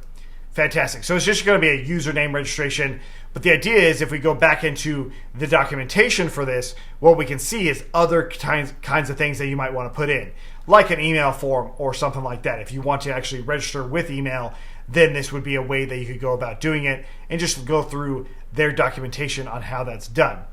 But before we can even do that, we would need to actually have a email model in here. We need to change this to allow for us to even have the email, the user's email. So let's go ahead and see how we can do foreign keys now and how we might further customize these registration pages right now. When it comes to registering users, we might want to actually have additional information about that user. So we could do it on this form right here. We could do it later. I'm going to go ahead and modify the registration form to have an email field, and then we will have to store that somewhere. So where we're going to store it is what we're going to do right now. We're going to open up Auth here, and we're going to go ahead and do models.py, and I'm going to go ahead and bring in, import reflex as Rx, and then we're going to go ahead and create the class of UserInfo, which takes in rx.model. Once again, it's going to be table being true, and then we want to declare a few things. The first one is just going to be email str, and that's it. So we want this to be corresponding to our user model, and eventually we'll have our blogs doing the same. Now, the other thing about this user info is I actually might want to implement stuff related to the blog itself. That is, in the blog, we have the blog post model. We've got created at and updated at. Both of those things I'm actually going to go ahead and implement in this model as well, which means I need to bring in a bunch of defaults related to that. So I'll go ahead and copy and paste a bunch of stuff right now. And so now I've got some user info about this. And of course, I want to bring in the utilities as well. So let's go ahead and do that also. And so there we go. We have some default values that we're going to go ahead and implement here. But before I do that, I actually want to bring in the concept of a foreign key. So what we want to do is we want to actually save the user ID, which is an integer, and it's going to be equal to a field, and it's going to have a foreign key relationship to the local user.id. So what is the local user? Well, if we go into our migrations, we want to take a look at the different models that were created. We've got our models right here. If we go into the next migrations, we will see the local auth session, and we will also see the local user and ID. So what we're doing here is we are actually going to associate this user info to that table of local user and the ID right there, which is the primary key that actually ends up being, as we see, the primary key constraint. That is how we do our foreign keys. We actually make it so that this model, this table, is now related to that table with those IDs right there. And so that's where we're going to leave this part. In the next part, we'll actually integrate these two things in here. So let's go ahead and see if we can run our migrations. So we'll do our reflex run, or rather reflex db make migrations. All we want to see is make sure that this is actually going to create a new migrations table for us. It did not. So let's go into our init here, and I'll go ahead and do from.models. We're going to import our model, which we called UserInfo. And then I'll go ahead and make sure that that is inside of this import statement. Now I'll go ahead and run make migrations here. That creates that migration file for me. So we'll go ahead and do run reflex db migrate. And of course, if we look into that new migration table, we should see that we've got our user info, ID, email, and so on. And then we've got some foreign key constraints in here based off of the local user.id. And we've got a primary key in here as well. So this is just about associating those data points. We'll see this a lot more, but for now that they are associated, we want to update our registration page so that it actually will store that data. We need to put a new form in here, and we need to actually create a way to store that data as well. Let's take a look. At this point, we are right here. We actually just created this customization for this user model. Granted, I didn't keep all of the fields and I added some of my own, but the idea is we now have our own custom model that we can use going forward. So if we scroll down a little bit, we are now going to change our custom registration. So the first thing is going to be this state variable here. I'll go ahead and grab that. And inside of auth, we'll go ahead and do state.py, and I'm going to go ahead and paste this in. So I want to implement this as best as I can. So the first thing is I don't need any of these components in here. I do need the reflex local auth because we have this registration state in here. And so what we've got is this user info. That user info is going to be our model class. This is our user info. So we're going to go ahead and use that one. So we'll do from and .models. We're going to import the user info model. Next up, we are going to go ahead and bring in the things that we need. One of the things that we don't need is this created from IP address. You totally could get that one. I just left it out. All I'm going to grab is the email and the user ID from the actual request itself, as we will see here shortly from the actual form data. So now that we've got that state, we'll scroll down a little bit. We've got this user error in here, which is actually pretty nice that there is this. So I'm going to go ahead and copy that, and I'll go ahead and create the forms.py now. We're going to go ahead and paste this in. Naturally, we need to bring in a few imports here. So from, we'll import reflex as Rx, and then we'll go ahead and import our reflex local auth. So there's our user, registration error. Nothing we need to change, but I do want to have it in case I want to change it later. I'm going to now go ahead and copy the register form itself, and then we'll come in here and paste it in. So we've got this input 100W. If we actually scroll up a bit, we can see that I can actually grab that input 100W, which is really just a customized input. If we take a look at it, we can see that it's RX input with all of the same normal values. It just has a width of 100. So feel free to add this yourself, or in this case, they like making all of these reusable components, which is what I'm doing right here as well. I'll stick with what they did just so you can learn from it as well. The main thing here is this input of email. We want to make sure that we put a type of email in here as well, just to make sure that that's in there also. Great, so now that we've got that, let's go ahead and grab the minimum width. In this case, I'll go ahead and import that one as well from their components. I think that's where it's from.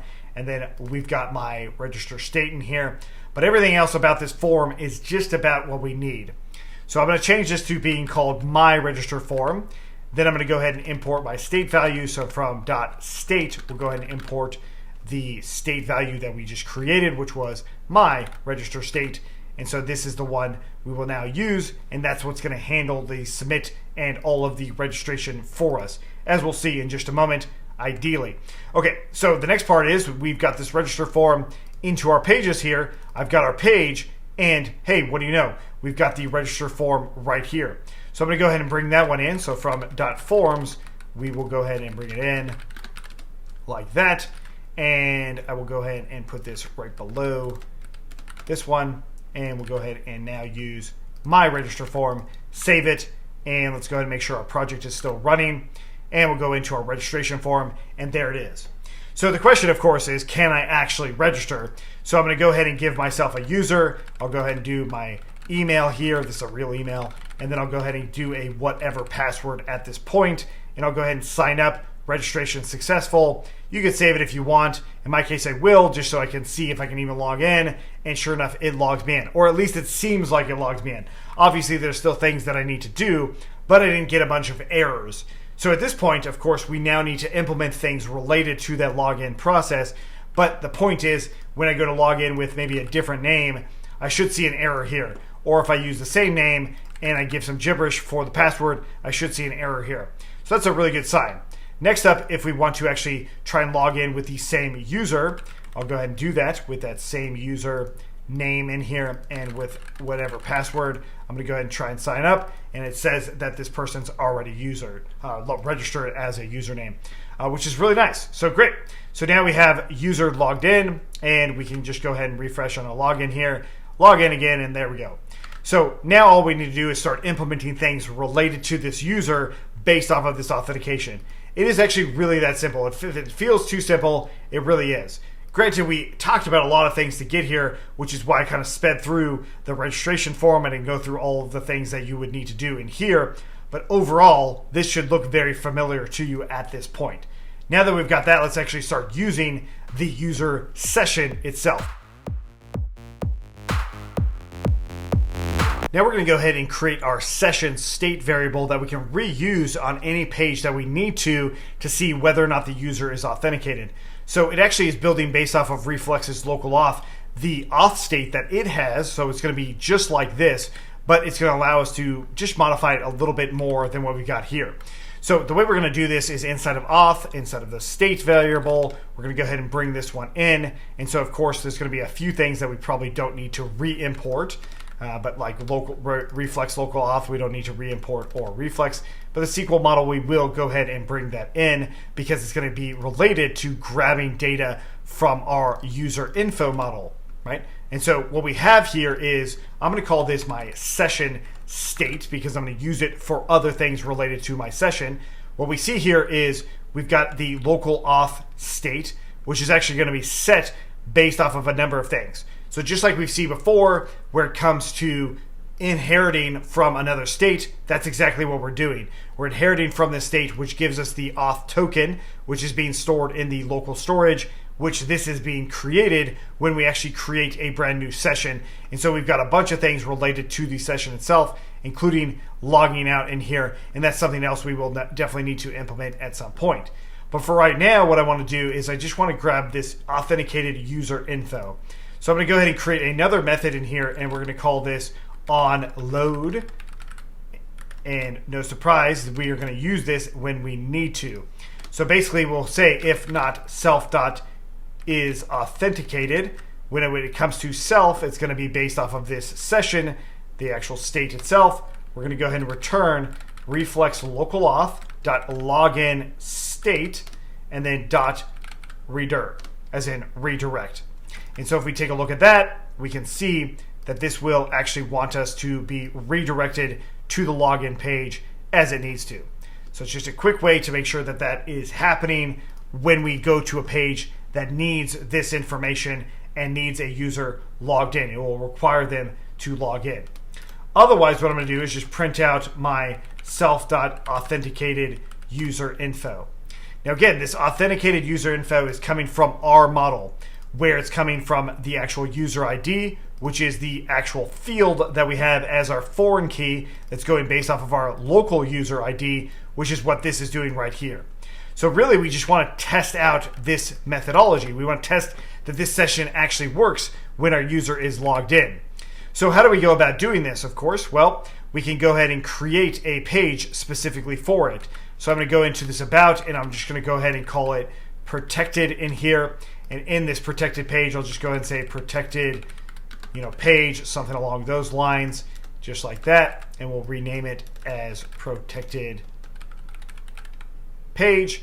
And we'll go ahead and import this. So from .protected, we're going to import our protected page now. And we'll go ahead and export that as well. And so we've got our full page here. Now on my add pages, what we want to do is we've got our about page. So right below that, we're going to go ahead and do our protected and page. And in this case, I'll just go ahead and make a one-off route because I won't really use this. This is just really to test these things out. So we'll go ahead and do protected page in here. And so naturally, what we want to do with this protected page is we want to bring in that onload method that we just created. So onload is going to be related to our session. So that session we want to also bring in as well. So we'll go ahead and put it into auth. We're going to go ahead and do from .state. We're going to go ahead and import that session state, and we'll go ahead and use that as an export as well. And so we'll go ahead and grab this inside of protected. We should already have the full page in here. We already have auth going through because we did that already. We used it a little bit already.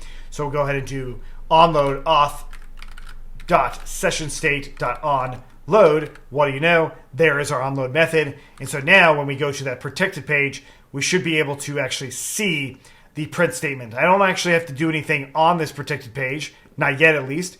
We just want to go ahead and make sure that we can see that print statement. So I'll go back into my local project here that's still running. We'll go into protected, and we want to just see we get a 404 not found error. Let's go ahead and just verify that we just called it protected. No, we called it protected page. So let's go ahead and just call it protected. And there we go. So with that in mind, now we see that it says protected page. And if we go into our print statement, we've got none. So it's certainly possible that our login failed. So let's go ahead and log back in and then go into our protected page now. And we'll go ahead and take a look, and still none. What's going on? Well, if we go back into Reflex Local Auth, we've got this Reflex Local Auth login required decorator. So let's go ahead and bring that into our protected page here now. We'll go ahead and bring it in just like that, and we'll go ahead and import it. Now we've got the required login. Let's go back into our protected page here, and if we refresh in here now, we're still getting none. Interesting. So let's go ahead and see what it is that is going on with our call here. So we've got self.user is authenticated. Let's go ahead and print this out, and we'll go ahead and print it out just like that. And we just want to see if the user is authenticated, if it's going to say true there. It does. So what is happening is it's not actually finding any of the user info itself. So what we need to do is we need to diagnose the issue here, which might be related to our registration process. So we've got our form. Inside of our form, there's our register form. It goes into our registration handle user email state. So we're going to go ahead and come back in here. And there is our user info, and it does commit it. So it's certainly possible that maybe we have an issue with our new user ID. So let's go ahead and print out that one now. So we'll go ahead and do self.newUserID. Let's go ahead and create a brand new user. This time I'll just do some random user here. We'll go ahead and say no. I'll go ahead and change these and abc@gmail.com. Not a real one. And then a whatever password. I'm going to go ahead and hit sign up. And we got registration successful. It says -1. I have a feeling that this little bug is something that you won't see in the future, but what I want to do is just modify this handle registration email so that it actually does work and it does create this email form. What I did was delete the database altogether so that I could do this. The way I'm going to do it is by grabbing the original handle registration, and we'll open this up in the code itself. So the original one is going to be right here. We're going to go ahead and copy this entire function. And we're just going to change the order of operations just a little bit. I'll paste this in here, and I'll go ahead and use, instead of super, we'll go ahead and just do self.handle registration, which of course is this default here. Notice that the actual default value that's coming back from that is what we return at the end of this handle registration. So I'm going to go ahead and actually just cut that out and paste it right here. And that's pretty much what I want to handle. Next, I'm going to go ahead and actually bring back the self.newUserID, which is going to be what this is right here. And that's actually what we'll now use, which should actually give us the new user's ID that's coming through, and it's still returning back that original result. This, of course, is customizing the default values, and I think it's a bug that will go away very, very soon, but it's actually a fairly straightforward process. If you actually look at the register user method itself, what's happening here is it does create everything like we've seen before in terms of a session, and then it sets the state variable of that new user ID. So all I did is say, okay, that's going to set that. If it's successful, then we're going to go ahead and return whatever that is before I flush it out, because this right here actually does flush out what that new user ID is for the next level. And so that's what we just did here. It's just a very simple change to make sure that I can actually create this user info, because before it was just simply not being created. So since I deleted the database, I'm going to go ahead and register this user once again, and I'll go ahead and do the same email in here, and then I'll go ahead and do the same password, ideally the checked password as well. I'll go ahead and sign up now. Registration successful. Let's go ahead and sign in with that user. Let's go ahead and navigate over to that protected page. And what we should see in our terminal is this print statement right here, which now has the email in there, the ID, and everything going forward. The next thing on this protected page, I'm just going to go ahead and get this required login off of here, and let's actually see what happens with this page itself. If I refresh in here, that data is still in there. It's still showing up, which is a really good sign. But the thing is, I just wanted to test a number of different things related to the bugs that were coming through inside of this protected page itself. Now that we've got this, we have the proper user session and we have the extended data in there. We should be able to go forward and start associating other pieces of data in our project. Let's take a look. Now we're going to go ahead and implement a sidebar for logged in users so that the logged in user, it feels a little bit more like a dashboard than the landing page element that we have so far. Now the way we're going to do this is by going into recipes on Reflex and taking a look at the various sidebar elements. You could use the basic one if you want. I like having this bottom user profile where it already has a logout button for me and things about my user account and then all of that. Great. So I'm going to go ahead and copy this, and we will just copy all of that code here. And I'm going to jump into my UI section, and we'll go ahead and create sidebar.py, and we're going to go ahead and paste this in here. Now notice that the function itself, the component, is called sidebar bottom profile, and this has all elements related to the sidebar. I'm going to rename this to simply sidebar itself. this is actually what the basic element is named as well. So if you go into Sidebar again and you take a look at the basic one, you can see that it is called just simply Sidebar. So I'm going to call this one Sidebar as well, and then we'll go ahead and import Reflex in here. So we'll import Reflex as Rx.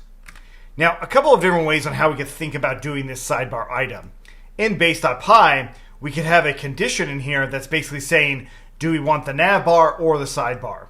So let's see what that condition does. So if I did from dot sidebar, importing the sidebar here, and we'll just go ahead and change the navbar to sidebar just right here on that base page. And if we were to refresh, what we will see is, of course, this changing just slightly. And there is the sidebar now. Of course, it doesn't actually look correct. So the actual main child element here for any given page is now pushed down quite a bit. Now, there's a lot of different reasons for this, but the point here is to make sure that I'm actually going to have another kind of base page for when they're logged in so that we can really account for all of the changes the base page might need. So I'll go ahead and get rid of this import here in just a moment. But first, I'm going to go ahead and duplicate base.py to just simply dashboard.py. So back into base.py, I'll go ahead and comment out the import of the sidebar. But in dashboard, I'll go ahead and leave it. And I'll get rid of the navbar itself. So we'll go ahead and change this to sidebar. And we'll get rid of a few other things in here. And I'll get rid of the hide navbar. We don't need that on the dashboard especially, but we probably don't need it at all in general. And then I'll go ahead and just change this to the base dashboard page. And there we go. So the next part about this is now I can go into base.py and we'll just go ahead and do from dot dashboard. We're going to import the sidebar here. Now, before I go into in-depth of how to actually have the logged in user, we're going to go ahead and just render out this base dashboard first. So I'll go ahead and say is logged in, and we'll just go ahead and say true. And now I'm going to import or have the condition for the dashboard or the main base page, the original main base page. And so what that means is we'll go ahead and do our base page equaling to that. Then I'll come down here and return rx.condition, and the condition we'll start out with is just simply is logged in. And then if that's the condition, we will return the base dashboard page. If it's not the condition, we will return just simply the base page. Great. And so what I also want to do in here is I'm going to go ahead and get rid of this hide navbar element. I don't want that any longer. This is not how I would want to do this condition anyway. I would want to do the condition based off of rx.condition. Okay, so with this in mind, we see that our base page in here is, kind of in line with the fragment. So what I want to do is not actually call it base page because it actually confuses with the function itself.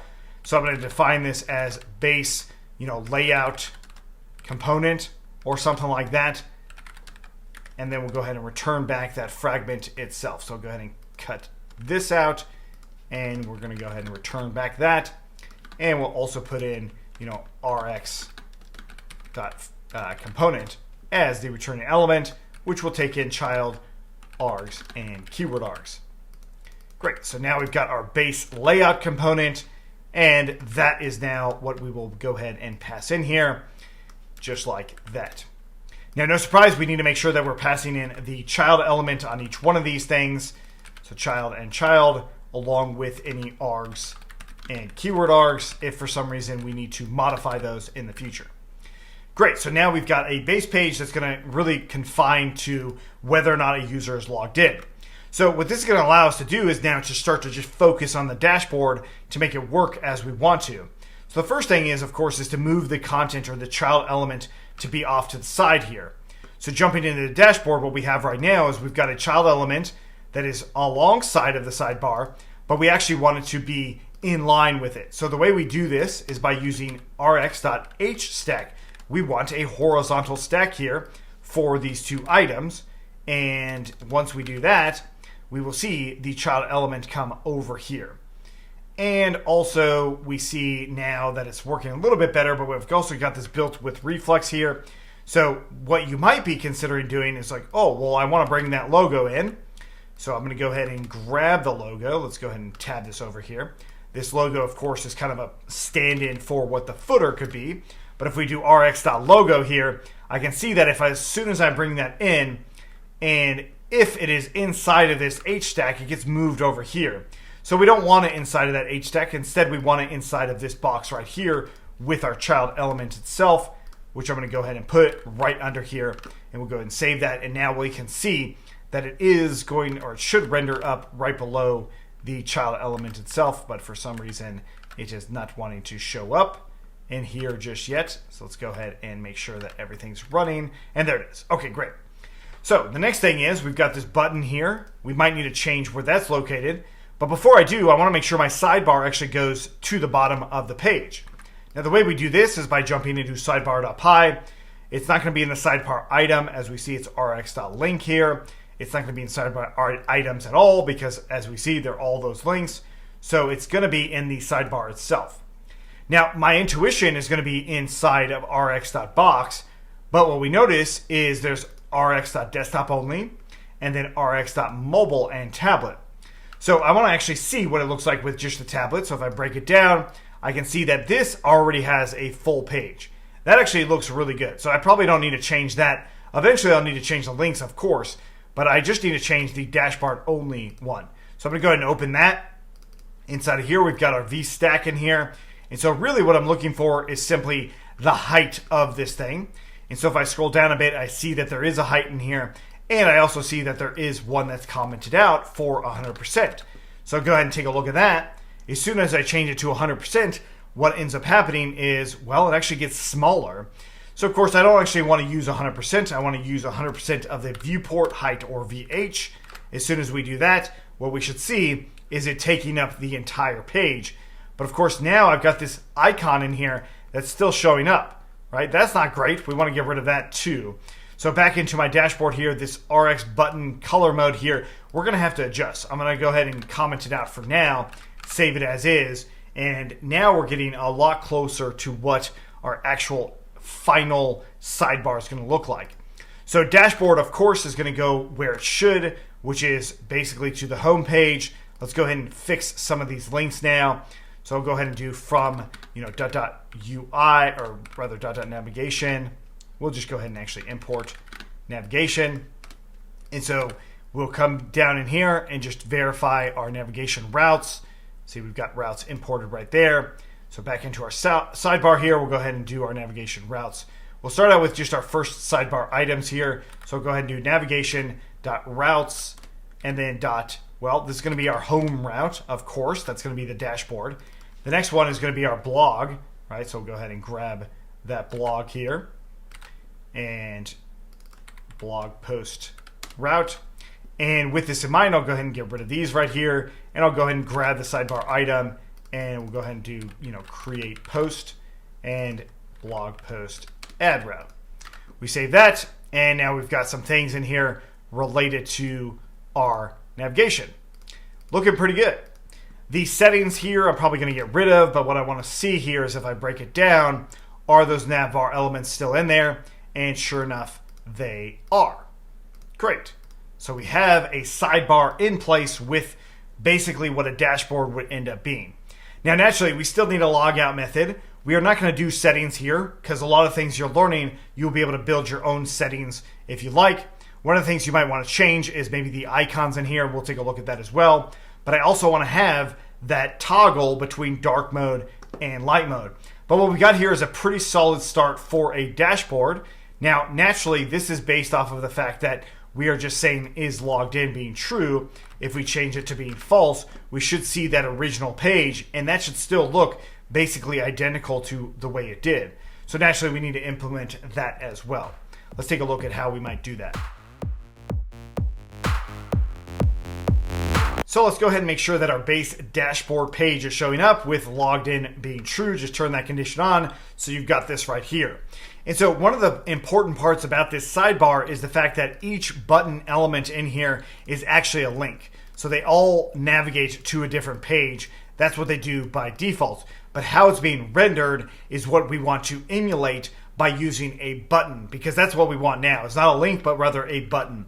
So one of the ways we could test this out is by going into the sidebar itself and just grabbing inside of anywhere inside of desktop only. I'm going to just navigate down and I'm going to change this sidebar item from settings. I'll go ahead and just do rx.button and I'll just go ahead and say something like toggle dark mode.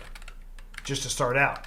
And if I were to save that, what we'll see is a button that actually gets rendered out. But this, of course, is not looks like any of these other links here. I want it to actually look like all of the other links in here instead of an actual button. So how do we actually go about doing this? Well, the way I'm going to do it is by actually copying this sidebar item here. I'll copy the entire thing, and we're going to change this to being something different.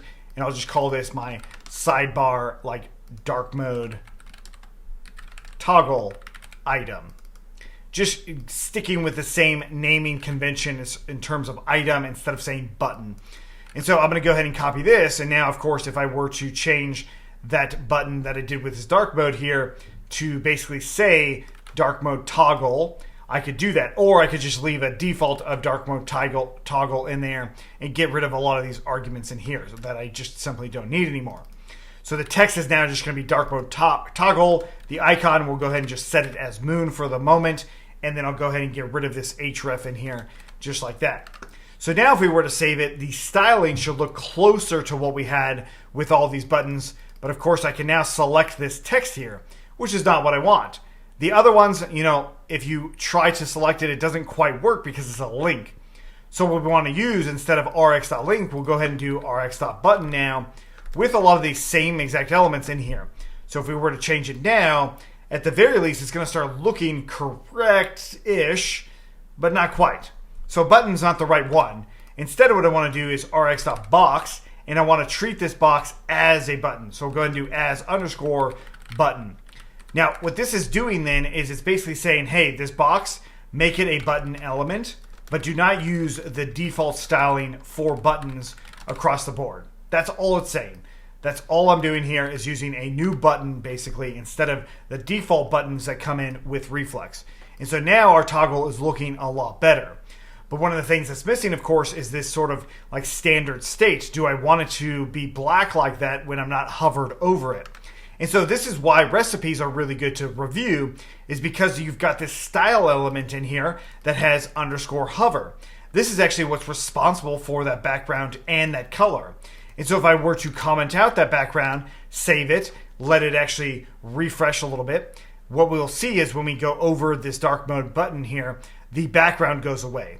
I can still select things, so that's maybe not what I want, but I'm going to go ahead and get rid of this background here, and we'll go ahead and save it. And now what we should see is the dark mode toggle. Okay, great. So that's back.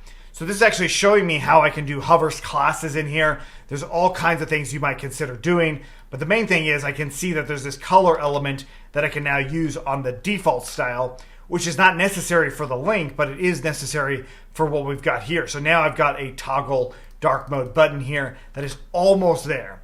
The next thing is going to be the hover, adding one more element in here, and that is going to be the cursor. And we really just want it to be a pointer itself. This is straight up CSS that's coming through. And so if we save it now, and it should now show us the pointer method in here, making sure that we save everything. And once we actually do hover over, it now shows us this. And so all this little pointer finger really does is so that the user can know that this is a clickable element. So now we need to just handle that click event. So the way we do this is by jumping into our sidebar element here, and of course doing something like onClick, and then doing some sort of onClick event handler. And the handler we're going to use is actually the built-in toggle color mode from Reflex. So we're going to go and do reflex.style. We're going to go ahead and import the toggle color mode, and so I can actually use this as my click event handler, and we can just call it just like that. Save it, make sure that everything is working here. And we'll refresh, and now I should be able to toggle that dark mode itself. Great, so one of the things that's cool about this is it is toggling the dark mode, but what it's not doing is it's not actually toggling the text itself. So we might want to actually change this to being just slightly different. So when I'm in light mode, maybe I want it to say turn on dark mode or something like that. So the way we can do this is by using another handler in here, and I can actually bring in, let's start with the icon itself. We'll go ahead and do rx.color_mode_condition, and then I'll go ahead and do light mode and dark mode. So we can say light equaling to the moon, dark equaling to the moon as well. So the actual icons themselves, if you were to do a quick search for icon inside of the Reflex docs, you'll see the icon ability, and you'll also see the implementation that is based off of Lucid icons. And you can search something like sun, and you'll see all the various icons that are in here. And so we've got our sun. So that's the one I'm going to use for dark mode. Okay. And so this condition here can take in components like this, or we can use it for text itself. So inside of the text, we can come in here and say the light mode, we would probably want to change it to being dark mode. So turn dark mode on. And then the dark mode, we might want it to say something like turn light mode on. Something like that. Do a refresh in here. Now we should see turn dark mode on, turn light mode on. Something like that. All right, so naturally we need this is logged in condition to actually work. So the way we're going to do this is, first off, we're going to bring in the auth state that we've created for our session, which we just called our session state, which of course is inheriting from the local auth state package. So I'm going to go ahead and bring this in. Now, the way I'm going to do this is in base.py. We'll go ahead and do from .auth.state. We're going to import this state element here, and then we'll just go ahead and change is logged in to just simply SessionState.isAuthenticated. So this is actually coming in from the actual state element itself, which we could verify by going into that class and just scrolling down, and we see that is authenticated in here. It's a cached variable, and it is a Boolean value. Very, very straightforward.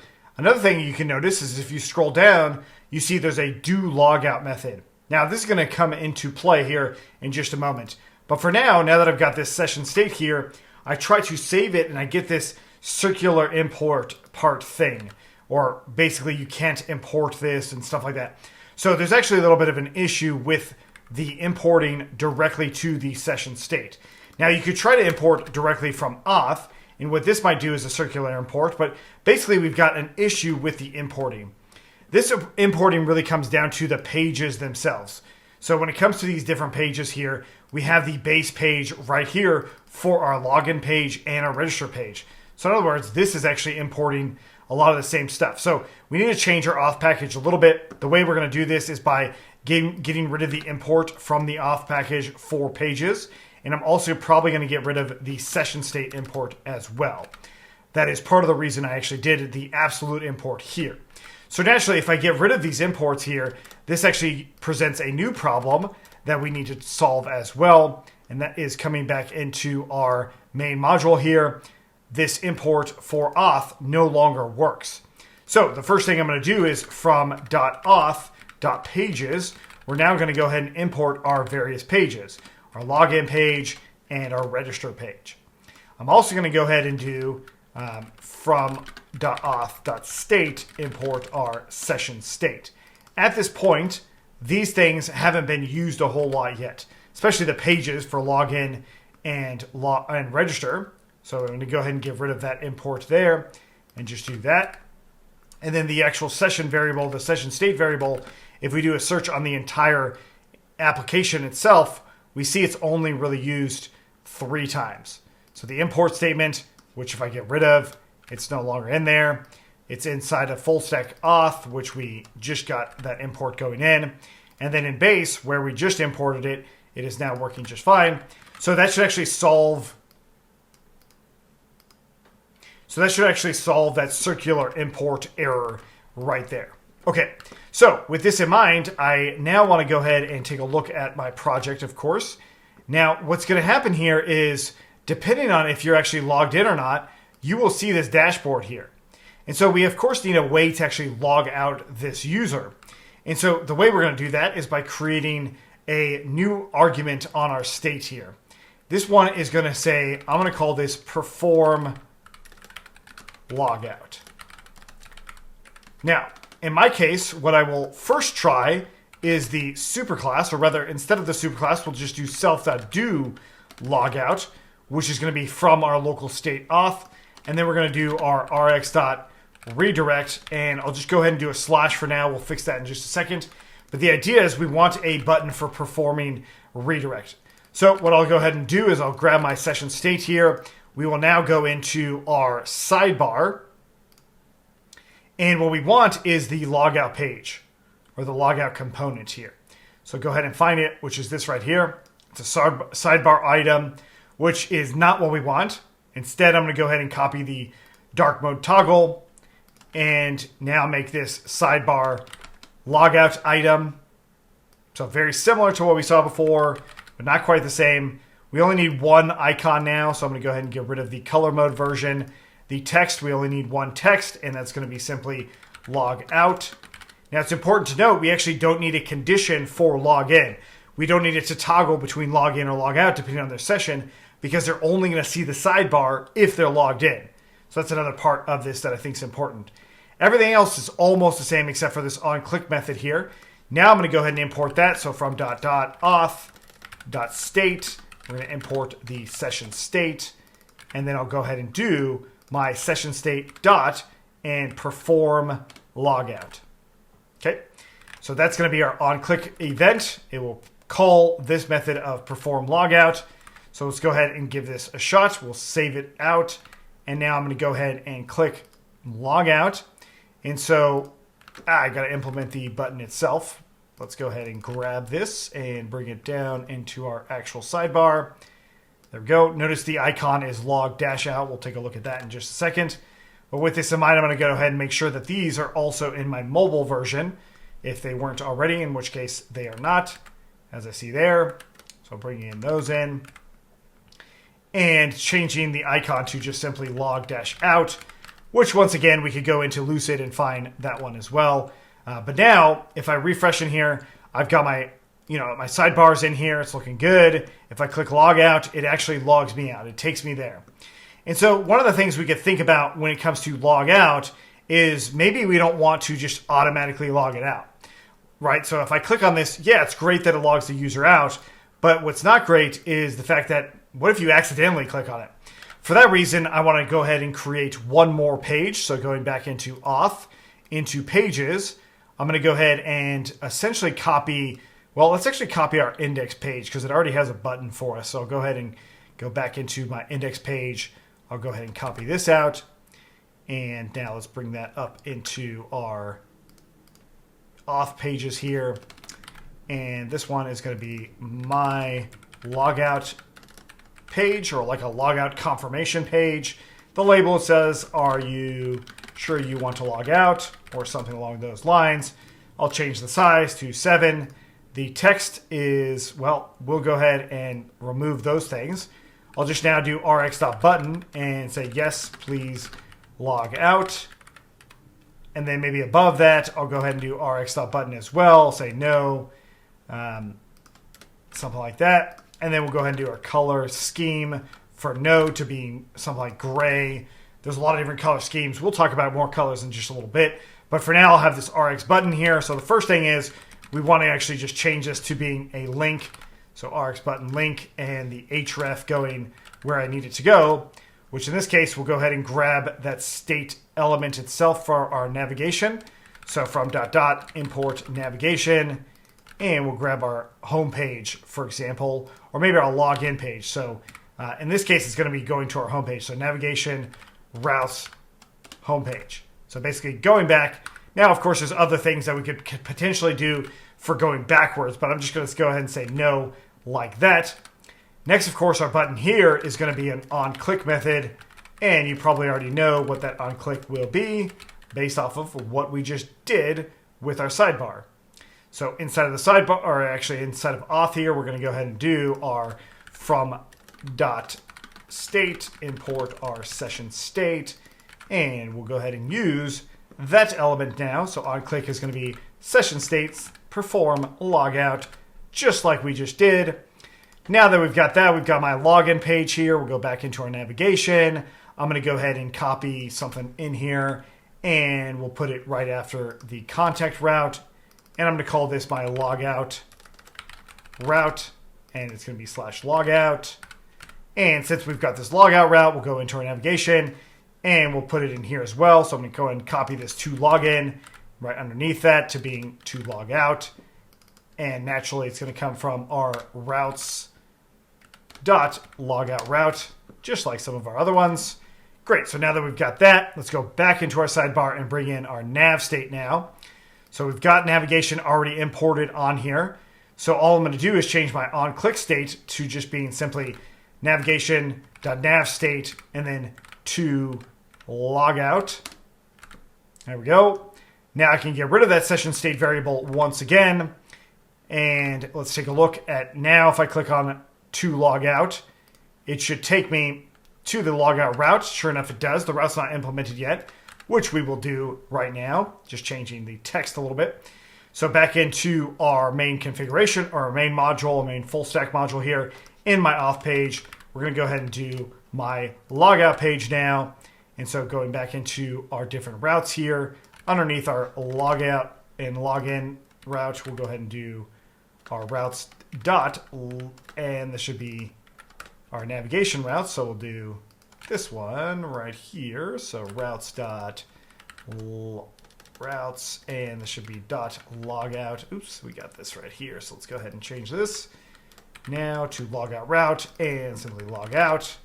And it's going to be my logout page, which is the import we need to bring in. And there we go. So next, now with this 404 page being refreshed, it should now give me back to simply that original logout page itself, assuming that we've got something in here. Oh yeah, so we've got an invalid color scheme. I used gray with an E. It should be gray with an A.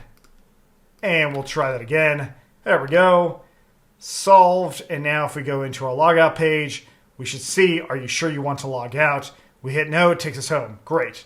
We go to log out, we say yes, log out, and now it logs out. Okay, simple enough. So now we have a way to log in, to register, and to log out, and we see our conditional, dashboard here. So if the user's logged in, this is what they see. Now, a big part of the reason that we need a difference is mostly so that when a user is logged in, they have a different experience, and more importantly, when they actually edit things, that different experience shows up as well. And so when I do create a new post or something like that, it needs to be associated to my actual user. So that's really the next step. Now we want to update this little section here with our actual user info. So instead of my account, I'll put our username, and then instead of the default email here, we'll actually use our user email. So the way we're going to do this is fairly straightforward. First off, going into the sidebar itself, what we want to do is navigate into the sidebar component, which of course is this right here. And then we just want to navigate down to where this H stack is, where the icon of user and my account and all that other stuff in there. So I'm actually going to grab all of the things from the H stack, which looks like it's at this line right here. So I'm going to go ahead and grab that and we'll cut it out. And I'm just going to call this my sidebar user item, and I will initialize it. Now the idea, of course, is after I do name it that, I want to bring it in here as sidebar user item. And then it's going to be rx.component. And then I'll go ahead and paste out what I just cut and tab it back a little bit so it's a little bit easier to manage. Now, as soon as I do this, I also want to do it on my mobile version. So I'll scroll all the way down to where the same stuff is with the mobile version, and it is the same H stack. I believe all of the information about it is the same. So we'll go ahead and save that, and then we will take a look at our rendered out version, which nothing should have changed all across the board. So of course now, naturally, we do want something to change, and that's going to be fairly straightforward.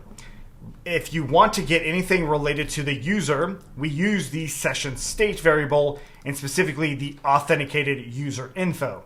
And so what's going to happen in here is it's either going to return an instance of the user info class or none.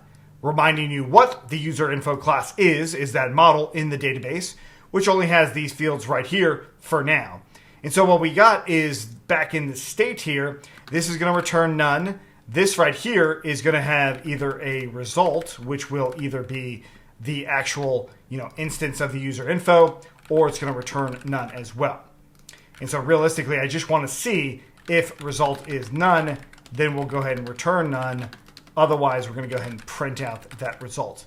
The only reason to have this block here is to see the actual result itself. Okay, so with this in mind, we're going to go back into our sidebar to where this user is. And so what I want to do here is I want to grab that session variable. So we'll go ahead and do from .auth.state, we'll import SessionState. With this in mind, I can go ahead and say auth UserInfo equals to the SessionState.authenticated UserInfo. And so that's going to actually show me exactly what I want. Now, the idea here is this could be none. So what I want to do then is rx.condition. I'm only going to show this information if it's not none, right? And so the condition itself would be using the user info. So we'll put the condition there. Then we will actually show out that info. Otherwise, if there's nothing in there, we'll just do rx.fragment and put that in empty.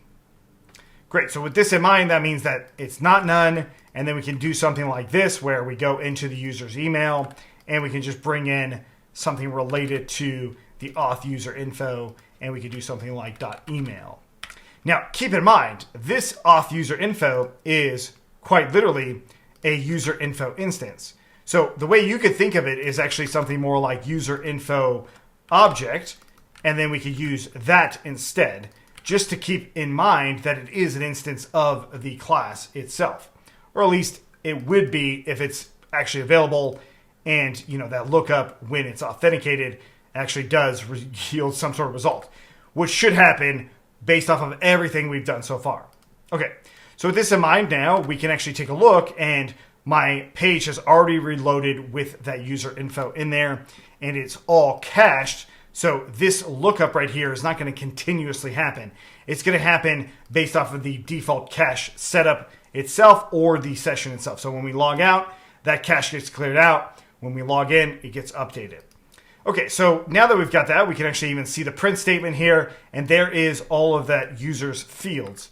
Not surprisingly, all of those fields come directly from the user info model itself, because that's what's stored in the database. But there's one more thing that we might want to have in here, which is what is the user itself, the actual logged in user from that package itself. So the package is from reflex local auth.user, importing that local user. Once again, we used that foreign key already. So what I can do here is I can actually declare a user, and I can put it up to that instance or none. And this is going to be equal to, well, from SQL model, we can bring in something called a relationship. We will see this again, but I can bring in the relationship, and by default, it's going to go based off of that user ID right there. But right now, we've got the ability to actually now associate this object or whatever, let's go back into this object is, we can now associate them together with what's stored in the foreign key value. In other words, this will give me the local user instance, essentially, based off of the ID that's stored here. So we can see this even easier when we actually take a look at the authenticated user info. All I want to do here is I actually want to refresh my page here. I want to ensure that this cache is updated, so I might have to log out to make sure that it's updated as well. But the idea being that when I make some changes to the models, I might need to refresh my cache. And so I'm going to go ahead and log out, and we will log out, and then we will log in again. Okay, so now if I look at that print statement, this is what I've got. I actually don't see the user data yet, but if I change this to print.user, I might actually end up seeing the stored user data. And so when we look at it, we refresh in here, there is that stored user data. It's quite literally showing up now as that instance. So what this means then is, going back into our sidebar, I can go ahead and say something like user object, and that's going to be, well, related to this right here. But really what I want is my username via user object or something like that. And for this, I'll do rx.condition, and that of course is going to take in the userinfo.user, and then I'll go ahead and grab that userinfo.user.username. Otherwise, I'll say my account. Let's see what this ends up doing. This should bring back strings in here. But what I could do then is change my text here, save it as is, and we'll go ahead and do that. And let's take a look, and we still get my account. Okay, so let's go ahead and just say this is a count just to make sure that everything's been cleared out, and this actually did change based off of this new variable that we created, and sure enough, there it is. It's showing us account. Now, what's happening here could be explained by the .user method right here. So first off, what I want to do is I'm going to go ahead and add in and info. So this is adding two conditions in here, and that's how you do it with the ampersand in there. So these two conditions are now piped together. You could also say a pipe there if you wanted to do an or one, but we'll just stick with and. What I want to do is I want to go back into my state variable here where I printed out the user directly. As soon as I do that and I refresh on my page here, what I actually end up seeing is the user themselves. So a big part of this is actually grabbing the result user. So user object is equal to result.user. And so what this should do is actually grab a database entry for that particular user that will actually do that lookup for you. It's still inside of the session variable itself. And as soon as you actually use that dot notation, then you will get the actual refreshed version that will include that username itself. So that is certainly one way on how you could do it in terms of updating the sidebar data. Now, we could also use something a little bit different than this, which is just simply our authenticated user. Because remember, we've got self.authenticatedUser.id right here. So we probably don't necessarily need to grab that user object itself, but instead, let's comment that out. And once again, using SessionState, we could go ahead and do some in here and just do condition SessionState is authenticated, which it should be, but we'll go ahead and do that. And then it's just simply SessionState.authenticated user info or authenticated user and then .username. And we could say that, and that should actually give us the username for the authenticated user as well.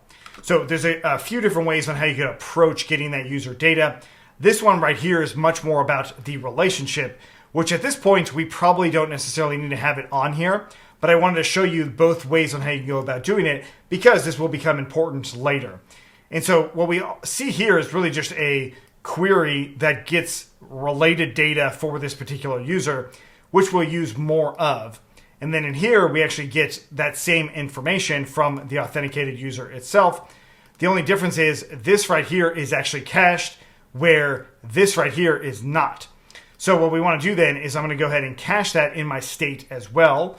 And we'll go ahead and grab the @rx.cached_var. And what I want to do is say authenticated user username, or we'll just go ahead and say authenticated username. And it takes itself and it returns str, a string, or none. And then once again, we'll go ahead and grab this. Otherwise, we'll go ahead and return self.authenticatedUser.username, just like that. And it should be actually username. And there we go. So back into our sidebar once again, just making this even better. We are going to now cache that variable itself. And there we go. So now it's all cached out, and so we should actually see the actual username. And of course, if we were to log out and then log back in, we would see that cached value coming through, or at least in theory we would. So let's take a look, and sure enough, there it is. So off the video, I went ahead and updated my sidebar here with a few new items, as well as the actual icons that have changed, so I can navigate through my application a little bit closer to what I want it to look like. So inside of the contact, for example, this is the same exact form. It just now actually has a link to it in the sidebar with the icon from the Lucid icons themselves. So if you did, something like mail, you can see the different ones in there. And that's what I ended up using for these. Now, the point of this one is to actually associate our user data. So when we come into the contact model, we see that we've got a user ID in here that is a field. Now, the reason for that was to help associate this user data. Now, this is not a strong association. This is just a reference to the user ID, to the actual end user that we'll end up using. So this is not the same thing as what we did before with our user info, where we actually used a foreign key. More on this in a little bit, but for now, what we want to do is just actually insert our user ID when the user actually submits a form, the logged in user. This, of course, is not the same thing as if they went into contact and filled this out, but we need to adjust for both cases. So if they are actually logged in, we want to make sure that when they do contact us, it associates their ID. In the long run, we probably want to have a foreign key in here, But for right now, we just want to see how we can update this field based off of a user that's logged in. So there's a lot of different ways on how we could think about doing this. One of the ways would be to go into the page that's actually rendering this stuff out. So our contact page here, we have the form element, so we can actually pass in something like our user ID. And let's just go ahead and say 1. This user ID I could then pass in as an argument to the form constructor. And of course, if I were to go that method, I would need to handle that constructor, that ID in here, and then handle it in the form. We'll actually see how to handle it in the form in just a moment. But the thing is, what we're doing here, I don't necessarily need to do it this way. Now, the way we would get this user ID would be to go from .auth and then .state. We would import our session state here, and then this user ID would be session state something like authenticated user .id. So that's one way how we can actually grab the user's ID. But the thing is, as soon as you see this session state inside of a component, we can see that, oh, I can use this inside of another component. I don't need to carry it down. I can just pass the state variable around. In other words, I would get rid of these arguments here inside of the page itself, and I would actually move this variable into the form itself. So it's actually going to be in here instead of passing it down. There's no reason to pass it down in this case. And so once we do that, we can actually add it in as one of the inputs itself. So let's go ahead and do this method first, and then we'll take a look at another method in just a moment. So we'll do from.auth.state. We're going to go ahead and import the session state. And so with this session state, what I actually want to do is something similar to our user info. So let's go back into the state itself. And we've got our authenticated username, which will return either the username or none. I actually want to do that exact same thing with the user ID. And so now what I'm going to do is say something like my user ID. And it's just that simple. And then in this case, I'll go ahead and return back, instead of the username, just the ID. Now, realistically, what I would end up doing is something like, instead of authenticated username, I would probably say my username as well. Just so that the logged in user stuff, you don't have to write it authenticated. You could just say mine. That's my own personal preference. But this is very verbose. This is not as verbose. But in this case, I'm going to go ahead and leave it in as this. So now back into the form, that is the value we'll end up using for the user ID. So what this means then is inside of my form, I can actually use a new input here. So I'm going to go ahead and right above the vstack, I'll go ahead and do rx.input. This input is going to have a type of hidden, right? And so the hidden input itself will have a name of user ID. Now, the reason we're using the name of user ID comes down to the model itself right here. So that's the reason we're using that same name. If it was a different name, so like say, for instance, the contact user ID was the name, this would be the name in the model as well, or rather in the model here. Just to keep that in mind on how you name these things. I'll explain why in just a second as well.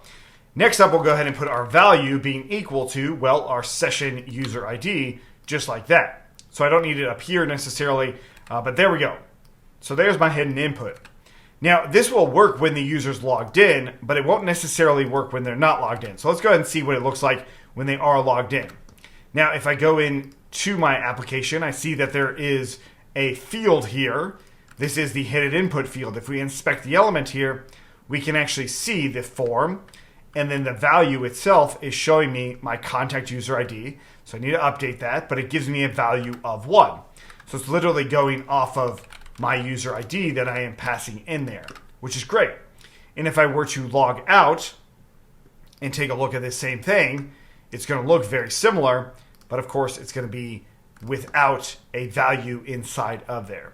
So if we look in there now, we can see that there's an empty value in here. So it's not actually set, which is fine, but we actually don't need to render the field out at all if the user ID is not set. So we'll go ahead and just do, first off, rx.condition, and the condition itself is going to be this right here. And then we want to bring in the input, and then if it's not, the input is, or if my user ID is none, then we'll go ahead and do rx.fragment and put it in as an empty string. So we can save that, and now on the not logged in one, it's no longer there. And then of course on the actual logged in one, it is going to be, well, still that weird box. So what we want to do is just add in something where rx.box, and I'm going to just go ahead and bring this around here. I really just don't want that input to show up at all, so I'll go ahead and just do display being none. We save that, and that should remove the box from even showing up. In this case, it's not actually working that way, so let's go ahead and save it again. There we go. So now it refreshed, and now that box is no longer there, although the element for the input is still there. And so if we look into the input itself for it, we can probably find it in here. There's our form, there's that empty box, and then there's that input itself for user ID. Great, so now we know that the form has this data already showing up. So in the context state here, we can actually take a look at that data on the handle submit. We'll just go ahead and print out the contact data for that data being submitted. And then I'll go ahead and just run this real quick with a message, hit submit. Naturally, there's my user ID with some gibberish in there. And then if we look at the contact history, I did update it where it does have a user ID. So if we look at the page itself, when we list everything out, I just added this element right here, seeing if the contact has a user ID, we'll show it. Otherwise, they'll show a fragment. Basically the same thing we just did with our form element, but of course it's showing up on the contact page itself. Great, so that's really nice, and it actually does work okay here. So I'll go ahead and say Justin again, and I'll just give my message just to verify that it is a new message that's coming through in here, and there it is right there. Great, so this is nice that I can actually implement it in this form condition right here. But just like our page where we didn't want to implement it here, it was not necessary to implement it here. Can we implement it in the state? Like, can I just do it in this handle submit? So this logic is sound for sure. So what we want to do then is import that state variable here, bring it in, and we'll do something like this. Now I will go ahead and take it out of the form itself. So I'm going to go ahead and comment out this condition here. Just leave it out altogether. So back into the state element here, inside of this data, I'll go ahead and do data and our user ID, and then we'll set it equal to SessionState my user ID. Now we'll take a look at what happens here. This to me is another layer of the logic that would happen that you might consider doing. We go into contact, and I'll say my new one, and then something else, hit submit, and it says thank you, my new one. If we look at our contact data though, it gives me this computed variable with, well, basically not the user ID. So unfortunately, we can't do this. This is not how we can use or reuse a state object itself. But what we can do is we can actually take that state value and I can use it as my default state for this contact state. Using this allows me to do something like this instead and just say self.myUserID. And basically we would say if self.myUserID is not none, then we'll go ahead and set that state value. This allows me to inherit from the original session state, which then allows me to set that data based off of it. And so now we'll go ahead and do it again, and I'll go ahead and say my working state with some value in here, hit submit. We go into contact history, we go to the bottom, my working state, and there it is. There's my user ID. So now we have two different ways on how we can approach doing this. One is directly in the form itself, which makes a lot of sense for a lot of things. The other one being in the actual contact state, the state variable that we end up using to handle the form itself. So that is the way that I would do this one, is actually bringing in our session state for our contact state and then updating it right in line. You don't need to do it in the form if you don't need to do it in the form. But every once in a while, you might want to have session variables inside of the form itself, which is why you would want to go this way. So for example, if you want it to actually show up in here, let's say in your contact, instead of contact us showing first name and last name, you could have those values pre-filled using this method right here. Obviously I did it with my user ID, but you don't necessarily have to have all of these values in here. In fact, you could even hide them altogether if the user is in there and just require the message and then they actually enter the message but the data that comes through would be the same as before, the actual user's name and all of that, which is also pretty cool. So now that we've got this in mind, this is a way that we can associate this data, but it's not a hard association. It's not a foreign key relationship. So what we want to do is actually modify our different models, including, of course, our blog model, to actually handle the data where it's more corresponding to each other and there's a lot more relations involved, very similar to like what we did with our user info here. Let's take a look at how we do that now. We're going to do some quick housekeeping with our code here. If we go to inspect the element and we look in the console, we will see a bunch of console errors. And it says invalid prop ID supplied to React fragment. Now, if you're not aware, Reflex actually gets turned into React.js in the front end. But of course, we're just writing Python. It just gets turned into it for us. It makes it really, really simple. But this warning, this error here is something we want to address.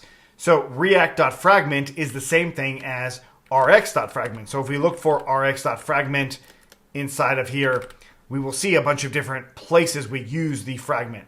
So if we look in each one, we just want to make sure that there's either a child element or multiple child elements or just a string. No other arguments are necessary.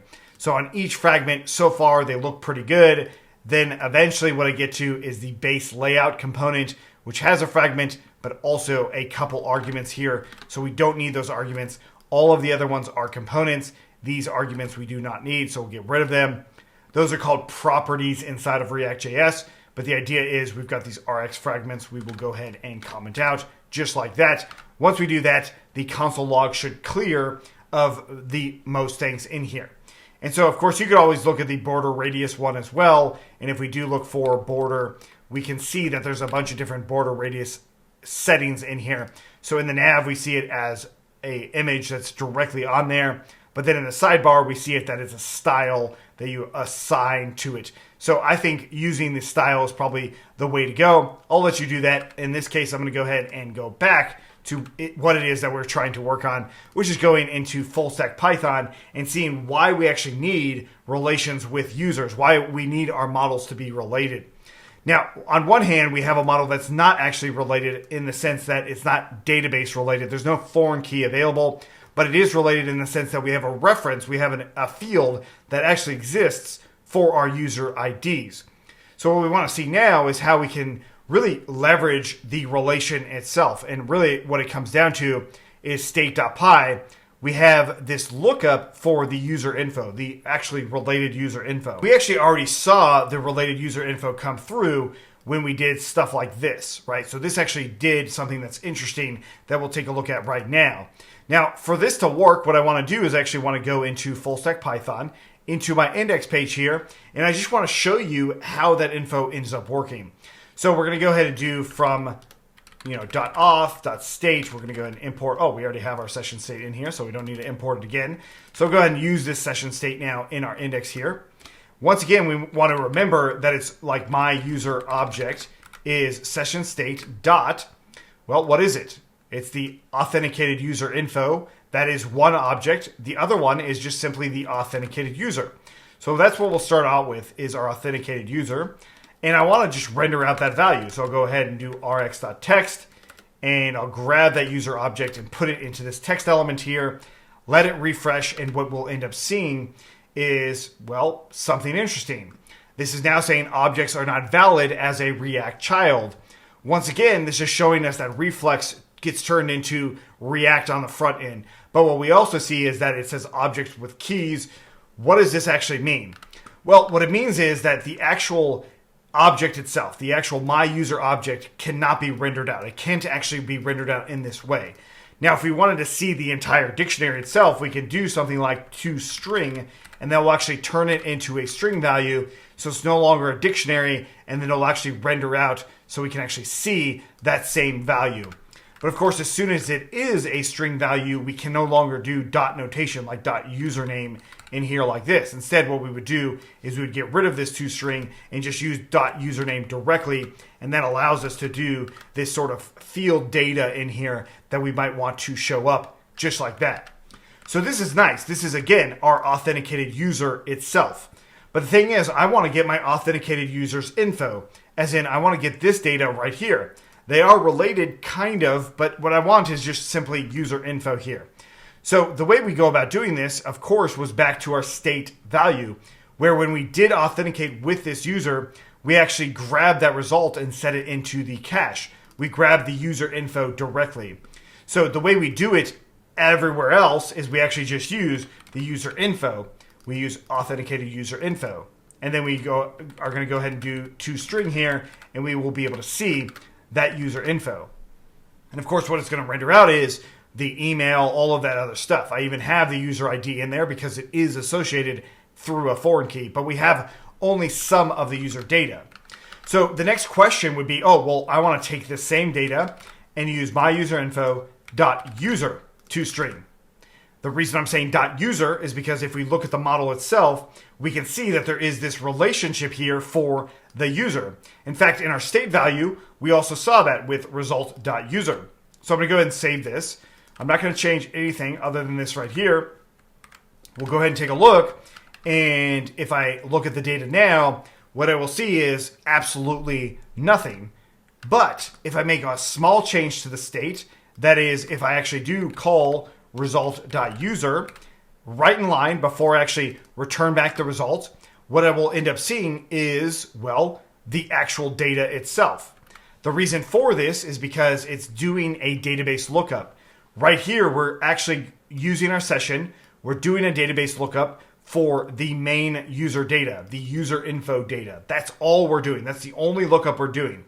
As soon as we call result.user, this does another lookup in our database based off of what our model says, which says that user is a relationship. Now, if I changed it to something like my user obj, like my user object, I would then have to go back into my state, change this to my user object, and then back into my component and change this to my user object. Once I make all of those changes, that data will still come out once again. And so that also means that I can do, something like .username in here, and now I can see my user info and also the related data to my user info in here, like our username. Now, of course, a lot of these things can be moved back to the state like we saw. We did some of these elements in the state itself based off of just the user themselves.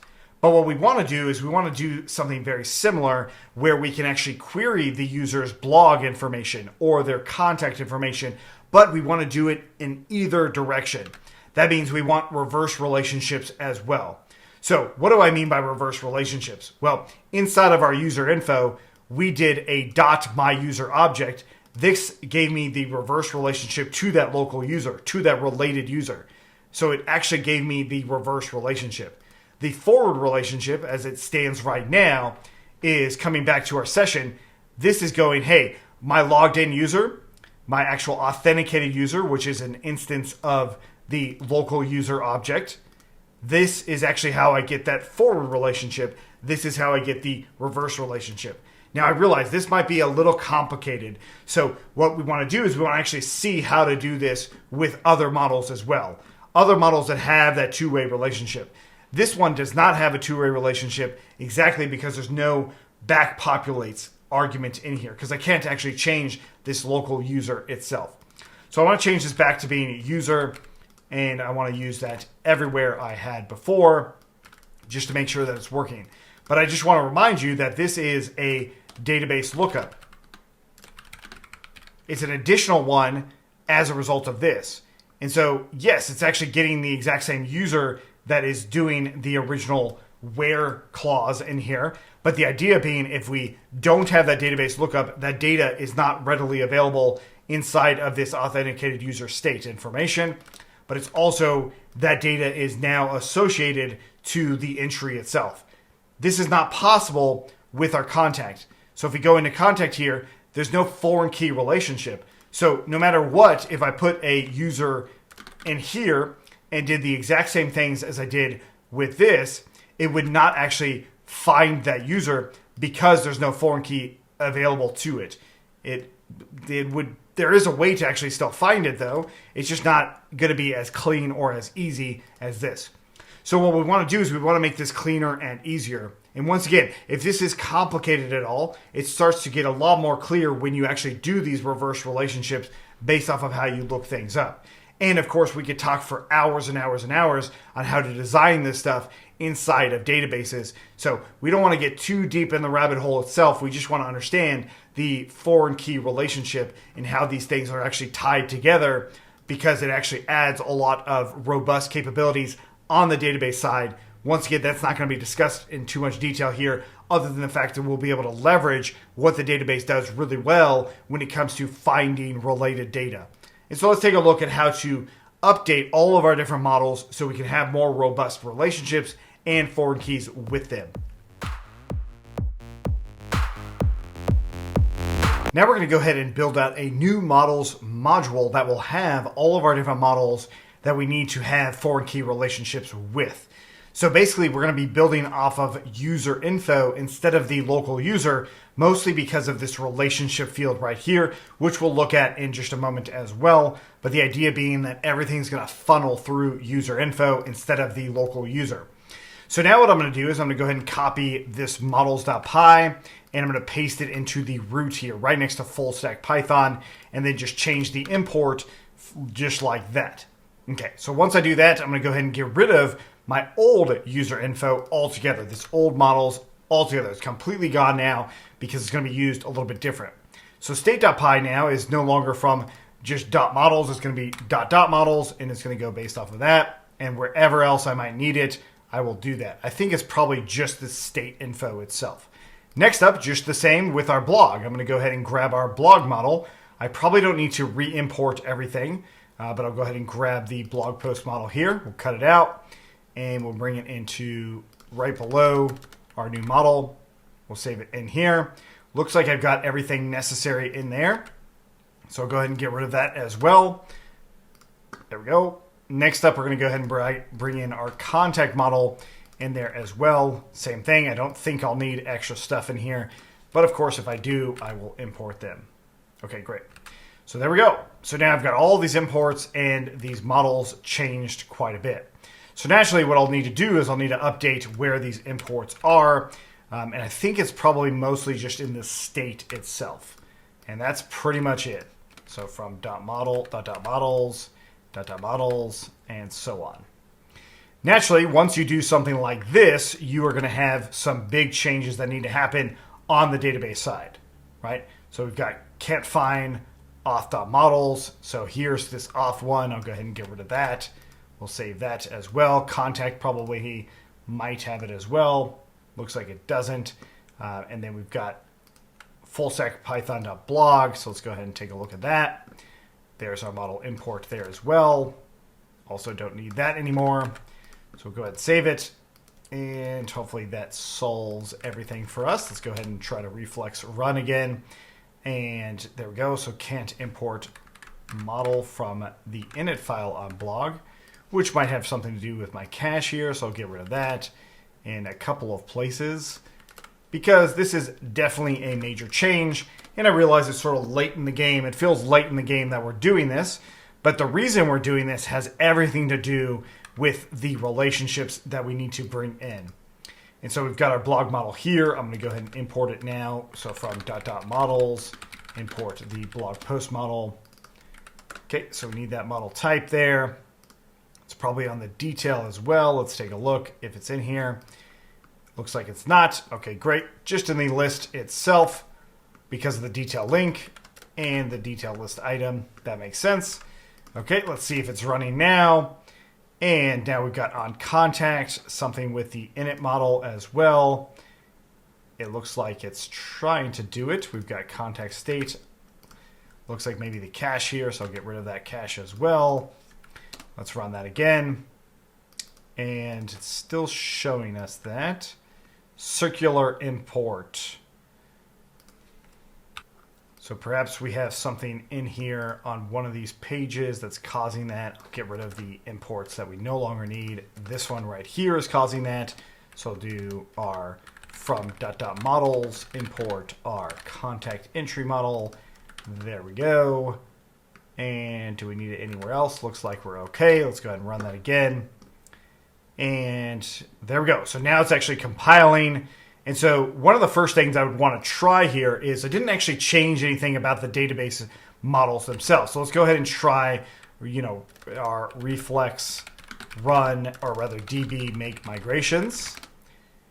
And then we'll go ahead and attempt to run our migrate command here.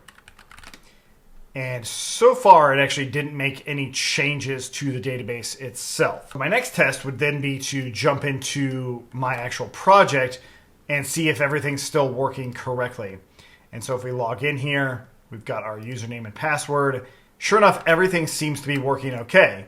As far as lookups, as far as submitting data, as far as actually getting our contact entries, our blog posts, if we had any, I'll go ahead and just create a new one.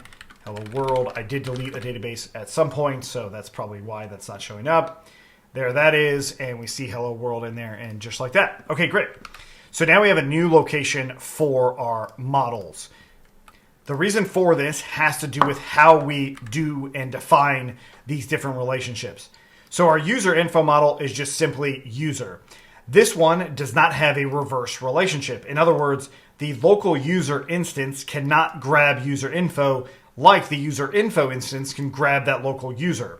So keeping this in mind, we want to have access to both models. Now, there's probably a way to augment the local user model itself, which is probably fine. But the thing is, I don't want to touch it. I'm using that third-party package for things beyond just the model itself, and we extended it on purpose. And that's what we're doing right now, is to make sure that we do have extra data for our user. That extra data is now going to come in the form of this blog post model right here. So instead of using user ID, I'm going to go ahead and do user info ID. And this, of course, is going to be an integer. It's going to be a field. The default will be none. And then the foreign key itself will be based off of our UserInfo.id, right? So it's going to be based off of this model right here. Of course, if you changed it to something different, you would need to update that as well to the lowercase version of the class and the field of ID. It has to be an ID. It has to be to the primary key. As a reminder, ID is a primary key that's actually in there by default, but it's just hidden from when you design it. This is true for every single model. So building out foreign keys is possible with that in mind. So now here's the big reason as to why we're doing this. And that comes back to the user info instance itself. We want to set it in here as an optional value of the user info class. And then it's going to be a relationship with something called back populates. And since it's a blog post, I'll go ahead and call this posts. And so I'm going to bring in optional from typing. So we'll go ahead and do from typing import optional. Okay. So now we have the ability to do the user info one way. So from the blog post instance, we can grab the user info. But what I can also do is come up to now my user info and have a reverse relationship. So we can do posts. And now I'm going to go ahead and declare the list value from typing, which will be a list of the blog post model. Quite literally this name right here in strings so that it knows it's on the actual module that we're in here with. And then this time it's going to go ahead and do our relationship. And now we want to go ahead and say back populates being something like user info. So back populates as in the blog post model itself is going backwards with user info. We'll see what that looks like in just a moment. But now what we've got is this reverse relationship. So both of them are defined with this back populates relationship. They both need to be defined to be able to define the back populates. Otherwise, only one side has it. As we saw here, this is the one side that has it. Once again, the local instance can't grab the user info without an additional lookup, which we definitely did see. Okay, so that's how we associate it. And so we can take this same concept, exactly the same with one change, into our contact model entry here. And I'll paste this in. Of course, the user ID can still be stored there. So we can still do that, and we'll take a look at how we change it in a minute. And of course, the user info, still user info. This back populates now is going to be something like contact. Let's do contact entries here. Okay, and so now we go back into our user info, and we'll go ahead and do our posts here and change this how we want. I'll go ahead and say contact entries. Once again, our contact entries model. Let's go ahead and make sure we grab the exact class name itself. And then back populates UserInfo is just fine. Okay, great. So now we've updated our models quite a bit. So let's go ahead and run our migrations again. Now I know if there's any issues right now with the migrations, I'll just delete everything related to the database and the migrations from before and then just rerun it all again.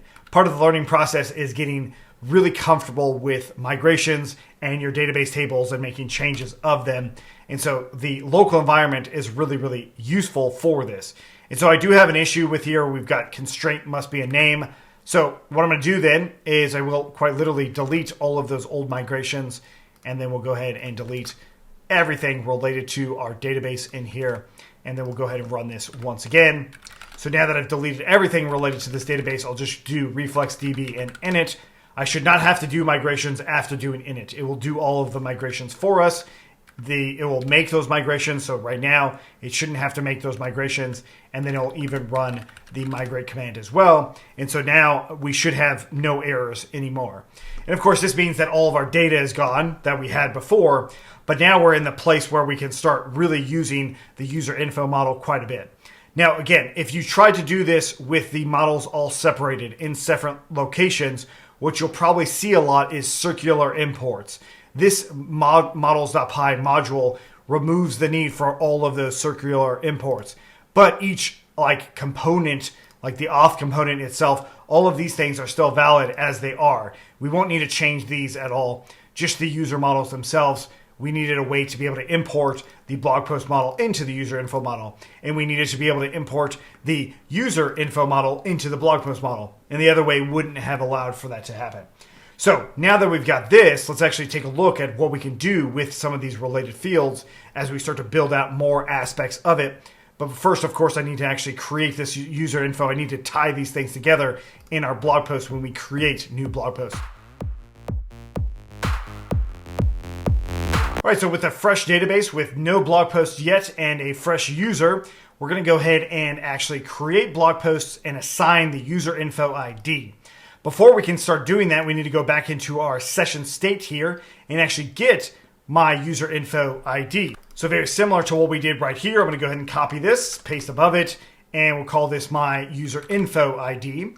What we need to grab is, of course, the authenticated user info, which will be an instance of that class, which of course has .id in there.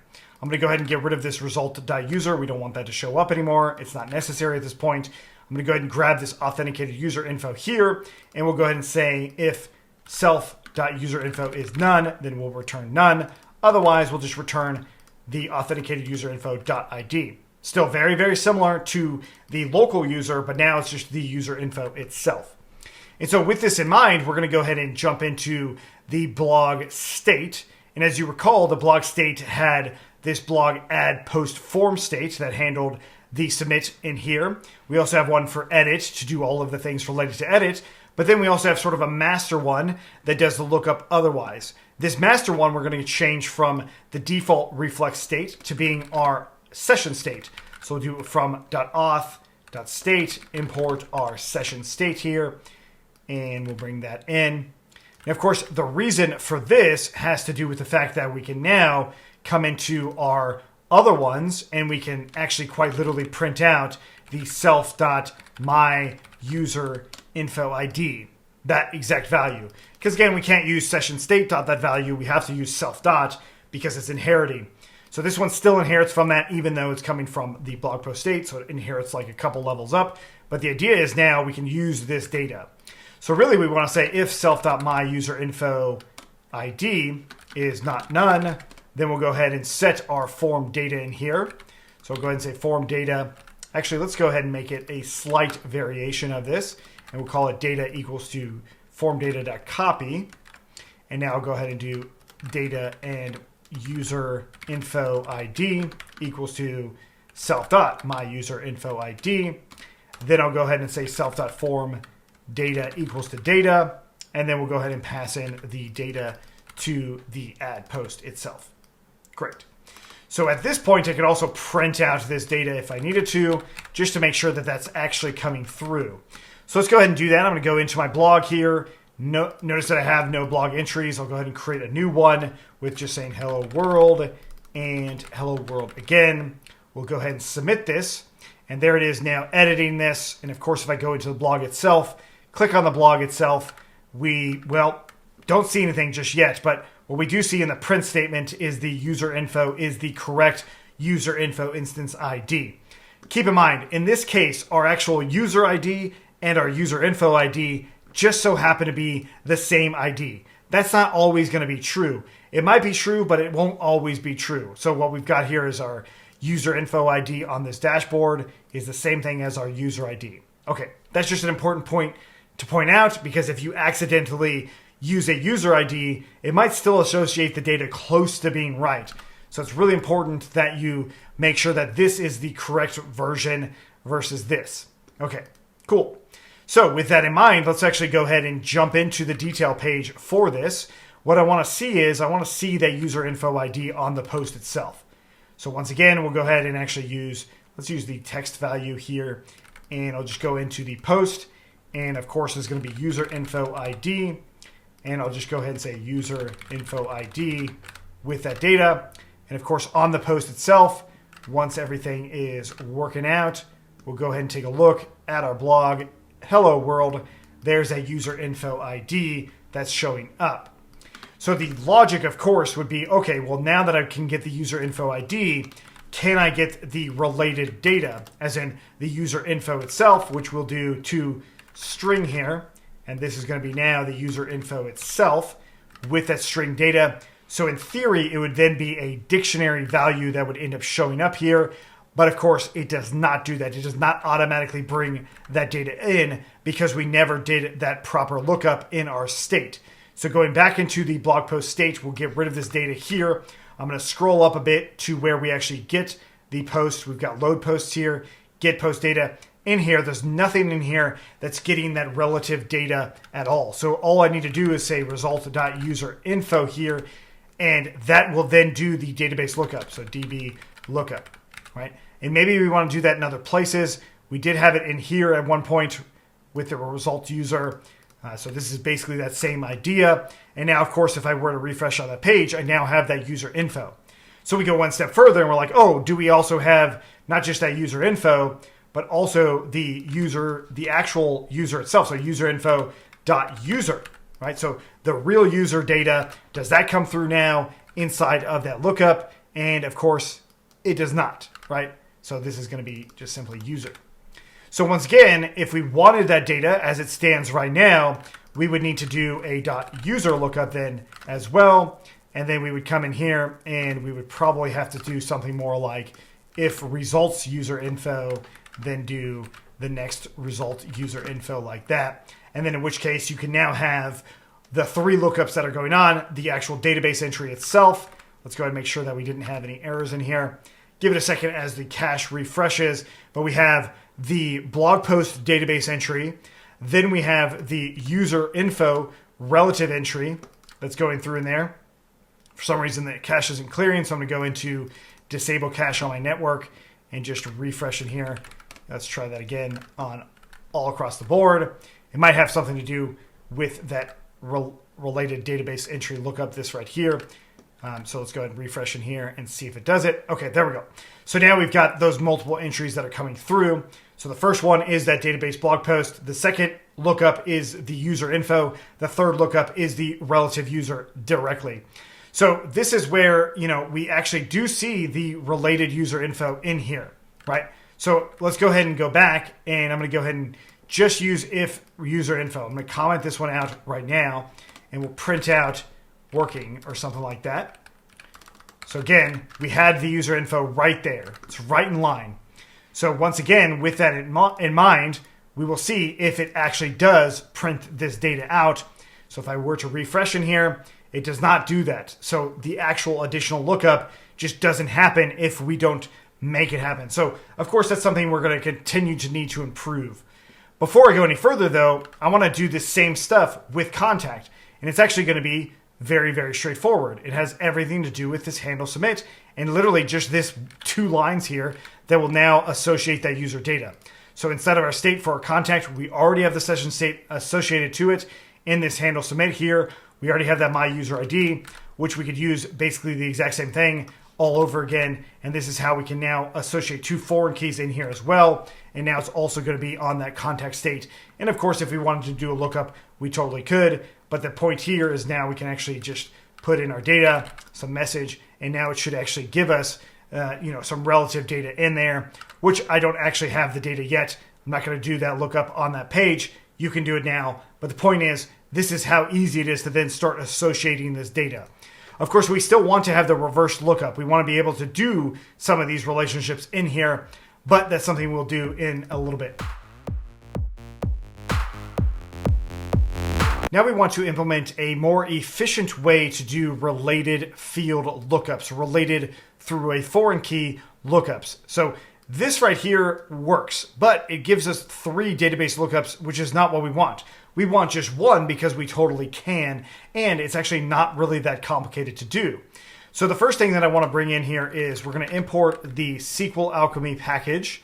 And then in our actual lookup, what we've got right here, I'm going to change this a little bit and we'll call this our SQL statement. And this is going to be what this is right here. And then I'll just go ahead and pass in that SQL statement into that result. The reason I'm changing it to being just simply SQL statement is because what we're going to do here can be used with other kinds of SQL statements. So like in the list view, or for example, you can have a lot of these same things happen in there as well. So we go through the process of actually selecting out our model. Then we can do something called options. So inside of here, we can pass in additional data for our options. The additional data is going to be from our sqlalchemy package.orm.joinload. So we want to join data and load it at the same time. That joined data is going to be based off of our blog post model. And then dot the related field itself, so UserInfo. That's the relationship field. Do keep in mind that, so if we go into our models here, we've got our blog post model, there's the relationship field, and it back populates, which means that it's also on the UserInfo field as well. This is how we can do these related field loading. And so that will actually bring in our user data. We can now get rid of this print statement. I'll get rid of both of them, so we'll save that. And I'll actually just rerun the entire thing just to clear out some cache if there's any caching issues. Then I'll go back into any given blog post, and I'll also make sure that I've got disable cache on my network just to make sure these lookups are working correctly. So if I refresh in here now, UserInfo does come in. Great. The related user from UserInfo does not come in. So that's kind of 2 layers deep, right? So that means that our statement here doesn't capture the next layer. Now, of course, what is the next layer? Well, let's go ahead and look at our models again, what I'm referring to here. So we just did a lookup. The first layer is the blog post lookup. The second layer is the UserInfo lookup. The third layer would come from the UserInfo and the actual local user model itself. So that's the third layer. And you could go even further than that. But what we could do is we could take this same concept here and then just put a dot here and do joined loaded again, or join load again. Then we grab the user info. So we'll go ahead and grab user info model, and then we'll scroll back down, user info model dot user, just like that. So now it's just one query that will then go into our database and load the data that we need for this particular blog post. Now, this is about efficiently loading things and much more for as your site starts to scale up, you're going to continue to want to efficiently load things and maybe even eventually implement a caching system directly into the statement itself, or rather the results themselves based off of everything that's going on here. So you're not necessarily hitting the database every time you need to go to this blog post. Right now, when I go to this blog post, it actually reloads every time. There is some caching involved in terms of the front end and in the back end and how Reflex ends up working. But in the long run, you'll want to update this to being some sort of level of caching, whether it's something like Redis or something similar. The idea being that then you won't be hitting the database in this way every single time. You'll do it only when it's 100% necessary. But this will actually get you pretty far. You'll be able to do this for a long time. The caching part will be when you're getting a lot more user and you're starting to see degraded performance from just this single lookup. So yeah, this right here does still work, and it will work also for a long time. But since we can do this join load, we might as well do it and do it whenever necessary.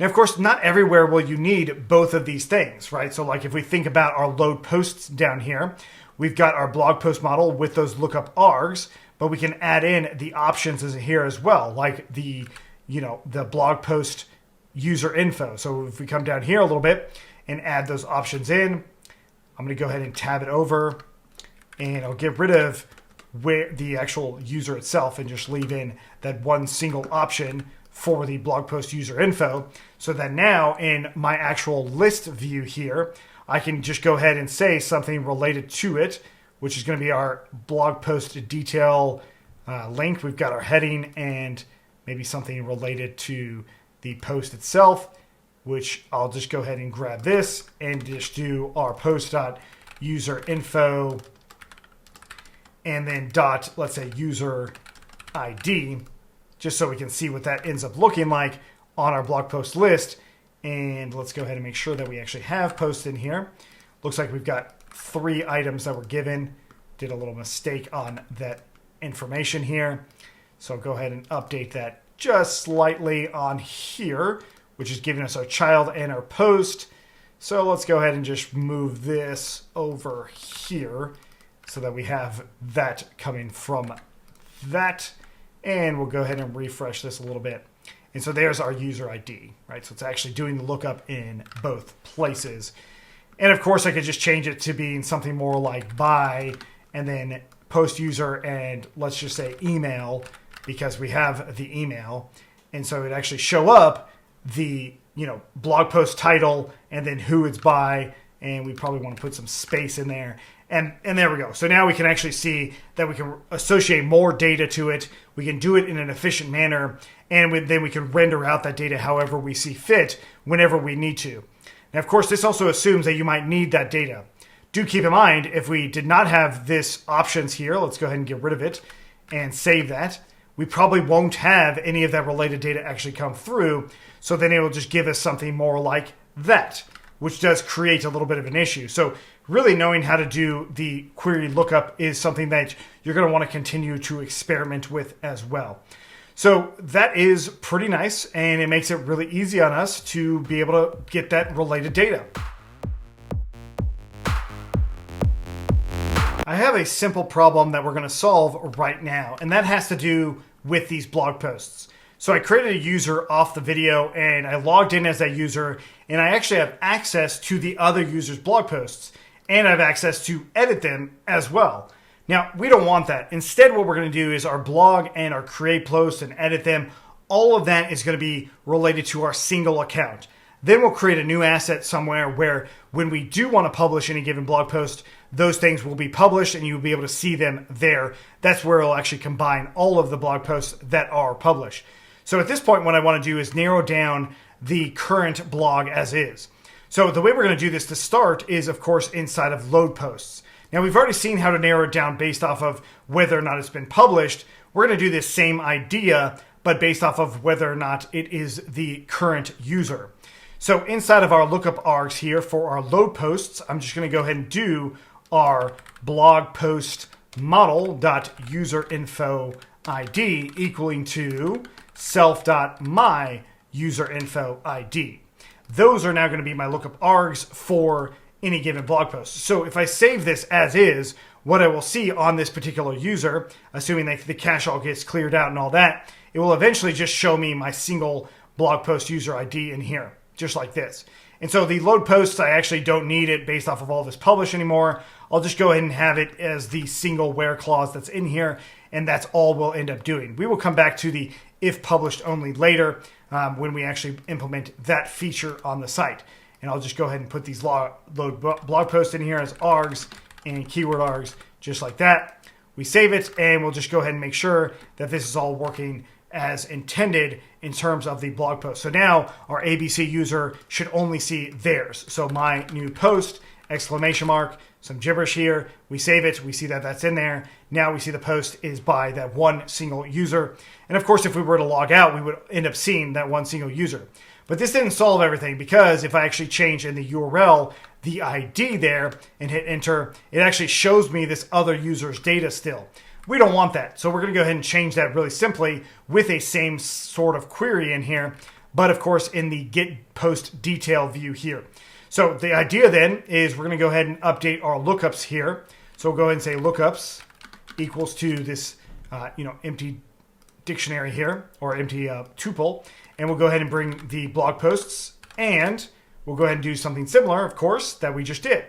And so we'll go ahead and just say UserInfo ID, and it's equal to my UserInfo ID, and this is what we'll then pass inside of our where clause, just like that. Let's just make sure that this ends up working in terms of loading everything. So if I refresh in here, now it's showing me none.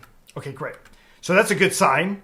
Naturally, with our detail here, if the blog post is none, we probably want to change how the child element ends up running. So basically something like this, where we change this to rx.condition, and then the blog post, if it is value, if there is something in there, we'll show that.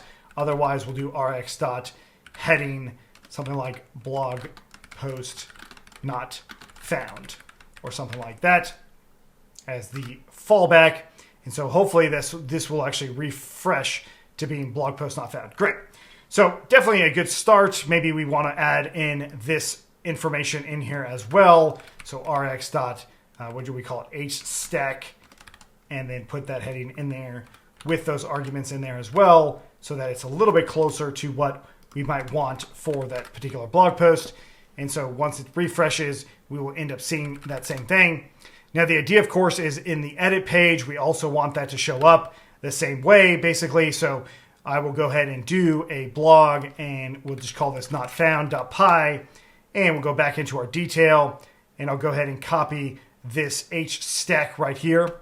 And so we'll come ahead and say define blog post not found, and it will return rx.component, and then it's just going to return back that value. So let's go ahead and import reflex as rx. Great, so now that we've got that, going back into the detail, we'll do from .not found, import blog post not found, and now we'll use that instead of what we had before. Great, simple enough in terms of the single detail page. It's not found, it's not accessible. We could talk about different arguments we might want to have in here for that lookup, but I just wanted it to be very simple because now in the edit page, I want to do the exact same thing.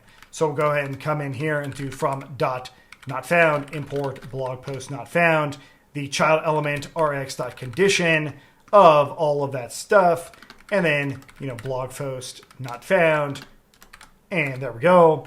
So now when we go to try and edit a page that's not simply ours, that should also change depending on when the caching ends up catching up. But the idea is we've got a little bit of an issue with this one. Let's see what's going on. We've got our vstack. Oh, that's why. We didn't actually put a condition in here. So I'll just put my post in there like that. And then we can have our standard post coming through now, and then our blog post being the other condition like it should have been in the first place. Okay, so now we've got the edits coming through and saying blog post not found. This is another way of saying you don't have access, but for now we'll just leave it in as that. And so now if I go to my blog posts and edit them, all of that is working and looking exactly like we want. Okay, so back into our state element here, all we want to do is verify these things are working correctly.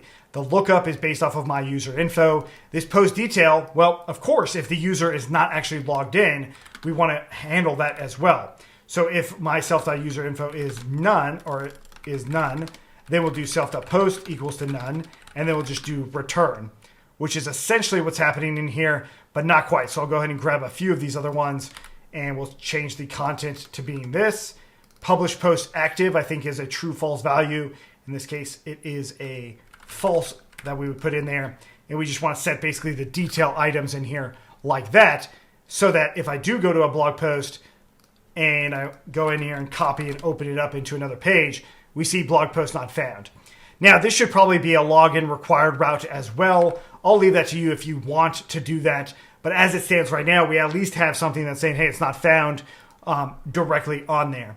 So now that we've got this in place, we have a isolated resources for this particular user. They're isolated in the sense that there's no way to really query these blog posts as they currently stand. This is not isolated in the sense that the database is isolated. It's just isolated on how the lookups end up happening inside of this particular blog post state.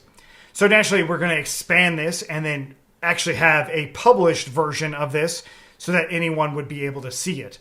So yeah, let's go ahead and start that process now. So we have published blog posts of everybody on the entire site, which I'm actually going to do some published blog posts in the background just to make sure that that's working as well. Now, before I jump into the public ones, I realized that we never actually implemented a login required decorator. So we're going to go ahead and do that now. It's fairly straightforward. So in all of the different pages that you want login required, we'll go ahead and do import reflex local auth, and then we'll just add in the @reflex local auth dot require login. This decorator then will be applied to any given page that you want to require a login. So if we go to new blog post here, of course, I'm already logged in. If I were to copy it and go to an incognito window, it's going to require me to log in. It's really just that simple. It's not actually that hard to do, so you can always add it anywhere you want to, depending on how you want to run the logic behind a logged in user. So add, edit, those two make a lot of sense to have them. But the point being that we actually need this decorator so that it's kind of like that password protected page that we had before, which was this right here, which also didn't actually come in with this login required as well. So even if we did discuss it before or you saw it before, the idea here is we want to make sure that we have this login required component across our project so that at any given time, we can see exactly just the data for a logged in user when that logged in user needs to access that data. Now we're going to implement publish articles, and they're going to end up living on our dashboard, our main page here. So if they're not logged in, we'll probably have some information about the site, but then if they are logged in, they'll see just recently published articles, and they'll be able to go based off of that. Now, there are more advanced features that we could eventually build, but for now, we just want to keep it nice and concise based off of everything we've done so far. So to start out, what I'm going to do here is inside of my module, I'm going to go ahead and create a new one. This time, I'm going to call this my articles and state.py.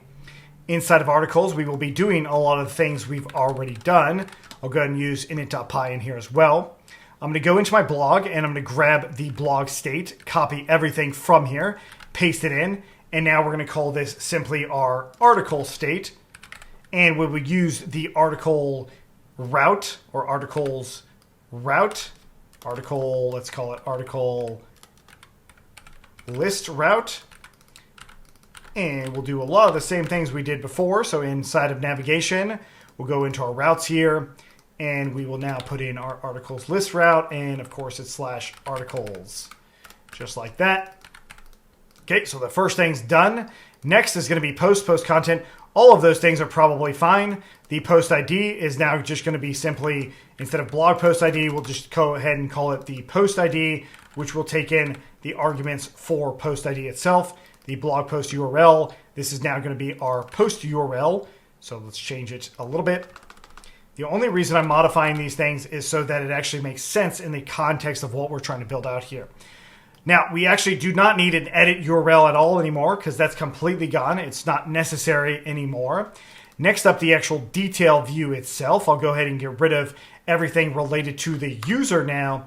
I will still keep the blog post ID, which is going to be the post ID, and it's still going to be going off of the blog post model.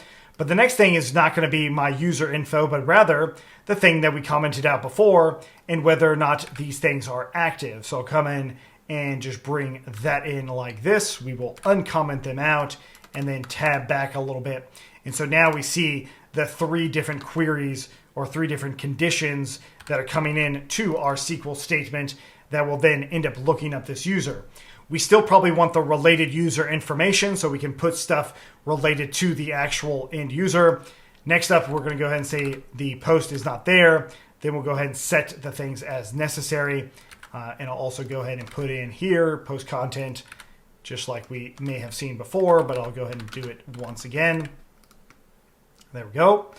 Next up, we want to get the load posts in here. Once again, we will bring back the publish only in here, and I'll get rid of some of the other arguments that we had because we don't need any more. So now the select query is going to use just that for our where clause. There we go. Add posts, we no longer need to support that. Save posts edits, we no longer need to support that either. To blog post, we actually might want. And this time I'll change it though to post itself. And then of course, if the post does not exist, then we'll use that article redirect that we have, or the article list route. Let's go ahead and use that one, scrolling down. And edit page will no longer be one. And then we've got a redirect to the post URL. Great. And so we should see everything as such. I'll get rid of a lot of these comments that we had before. And there we go. So now we've got our article state. And then I'll change this to being something like article public state. And then I'll get rid of all of the form related things because we no longer need those. And so that should actually solve the vast majority part of the state elements in here as to how I might want to look them up. Next, we're going to go ahead and bring in the list view here. So the first one is going to be basically my article.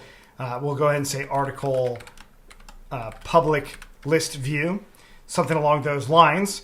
And then we might need the state element again, depending on the actual blog post that come through. So this one is a little bit different. It's now going to be our article public state dot posts.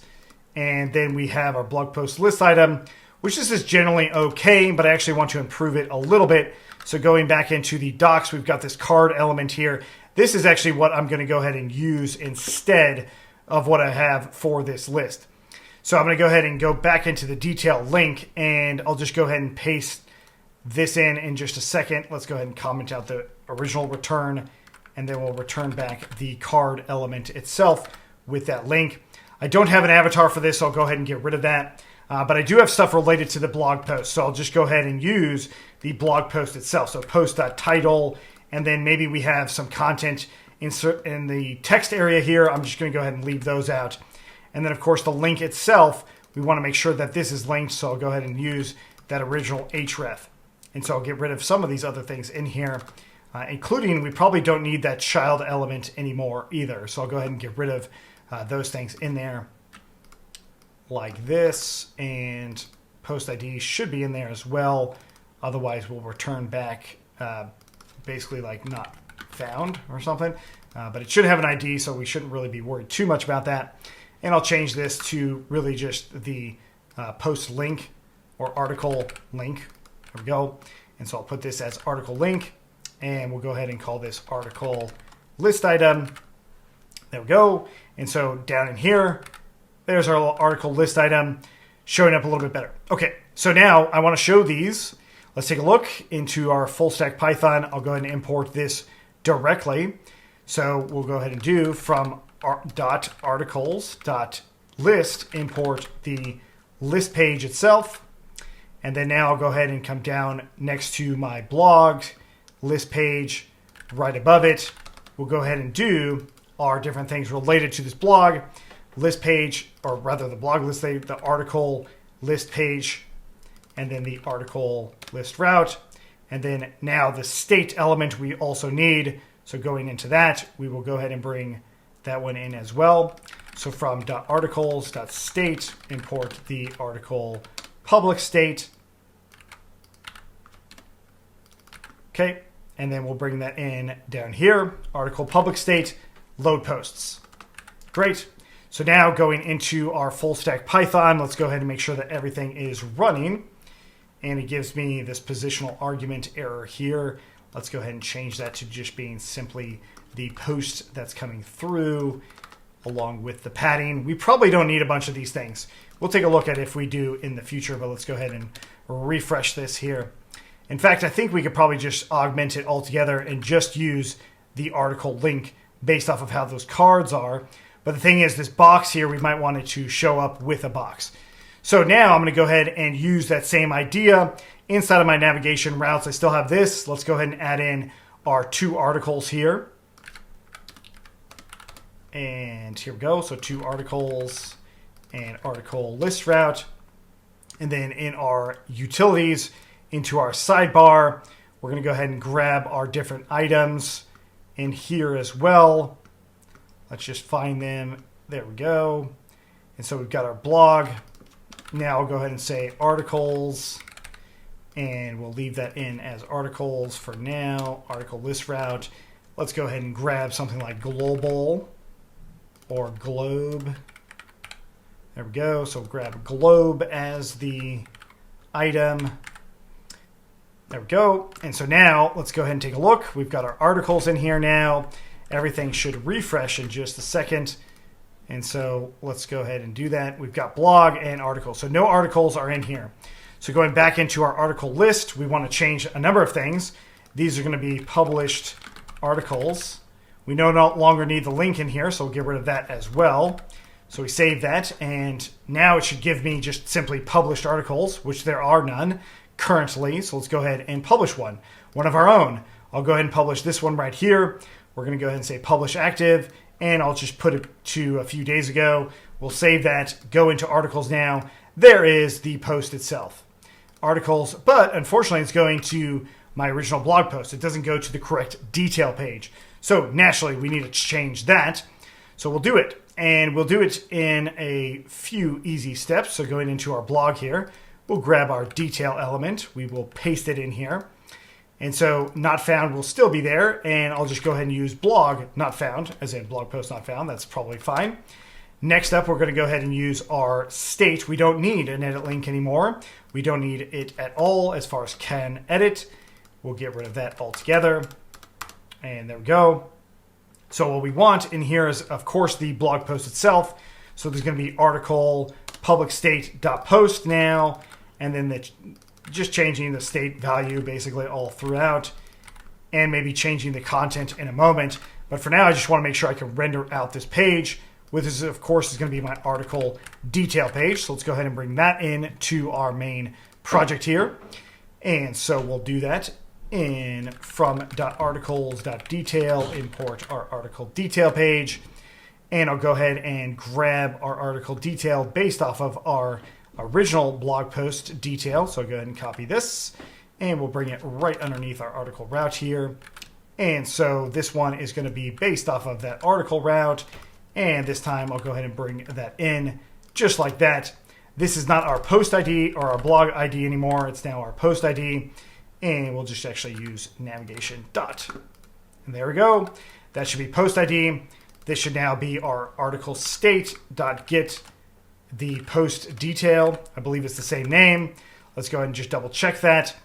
And so there's our get post detail, and our post ID is the argument. Great. So now that we've got that, let's go ahead and go back into our list here. And so the root path is no longer this, but rather our article list root path, so that the link actually does change. Going back into the articles, let's go ahead and make sure that we've got a few things. We got cannot find blog. Oh yeah, okay, so going back into detail, we need to do ... blog, not found, for that element.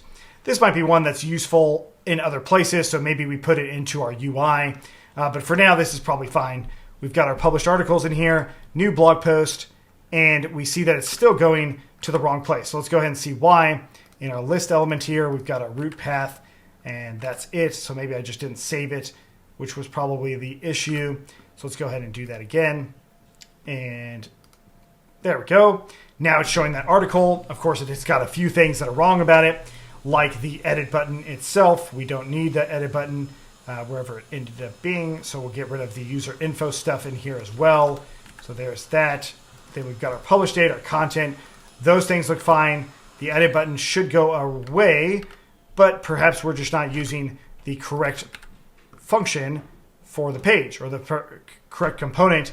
And sure enough, we are not. So go ahead and bring that one in, assuming that we did import it already. And so there we go. So now this should actually refresh the article again. Let's go ahead and see. There's our now published article in there, and it shows us when it was published. And of course, if I log out, let's go ahead and log out and log in as a different user and just go ahead and see the articles. There's that other article. And of course, my blog post, if I wanted to make this one public, I could, and I will just go ahead and submit it now. And there it is, hello world, and my new post.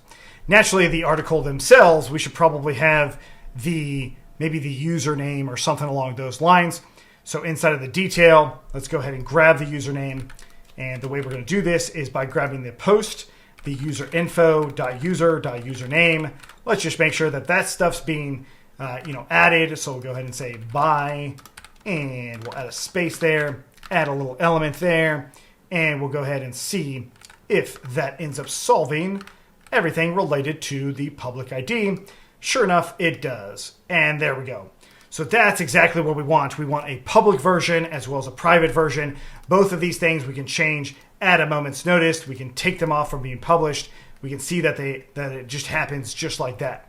Great. So this is definitely the foundation for something much bigger. But what we just did was just run through everything that we've already done, just in a different format, which is why it went so quickly. Now we're going to change the home page so it has a few of the most recent articles. And we're also going to change the navigation so that it's no longer blog, but it's about articles. So let's go ahead and start with the navigation. This is fairly straightforward. In the UI here, we'll go ahead and look for nav, and I'll just do a search for simply our blog. And of course, there's a number of blog items in here, so we'll just change it to article, and then this is simply to articles. Or we can change it to articles as well. So once again, we'll look for the next blog one, which is articles, and then our article list route. Save that, and sure enough, we will see the navbar changing to adjust for articles and also articles. Great. Now, one of the things we don't want, though, is if I go to the blog, I actually want to make sure that if I'm going to the root blog, not to any given item on the blog, I want to go ahead and make sure that this is login required as well. So we'll just do that really quickly inside of the blog. We'll go into list.py, and then we'll go ahead and add in that reflex local auth.require login. And of course, this means we need to import it just like that. And now the blog post page will require me to log in going forward so that it's a little bit more accurate to what you would want with the dashboard setup. Okay, so this article page, this is not how I want it set up going forward. So let's go ahead and take a look at that one now.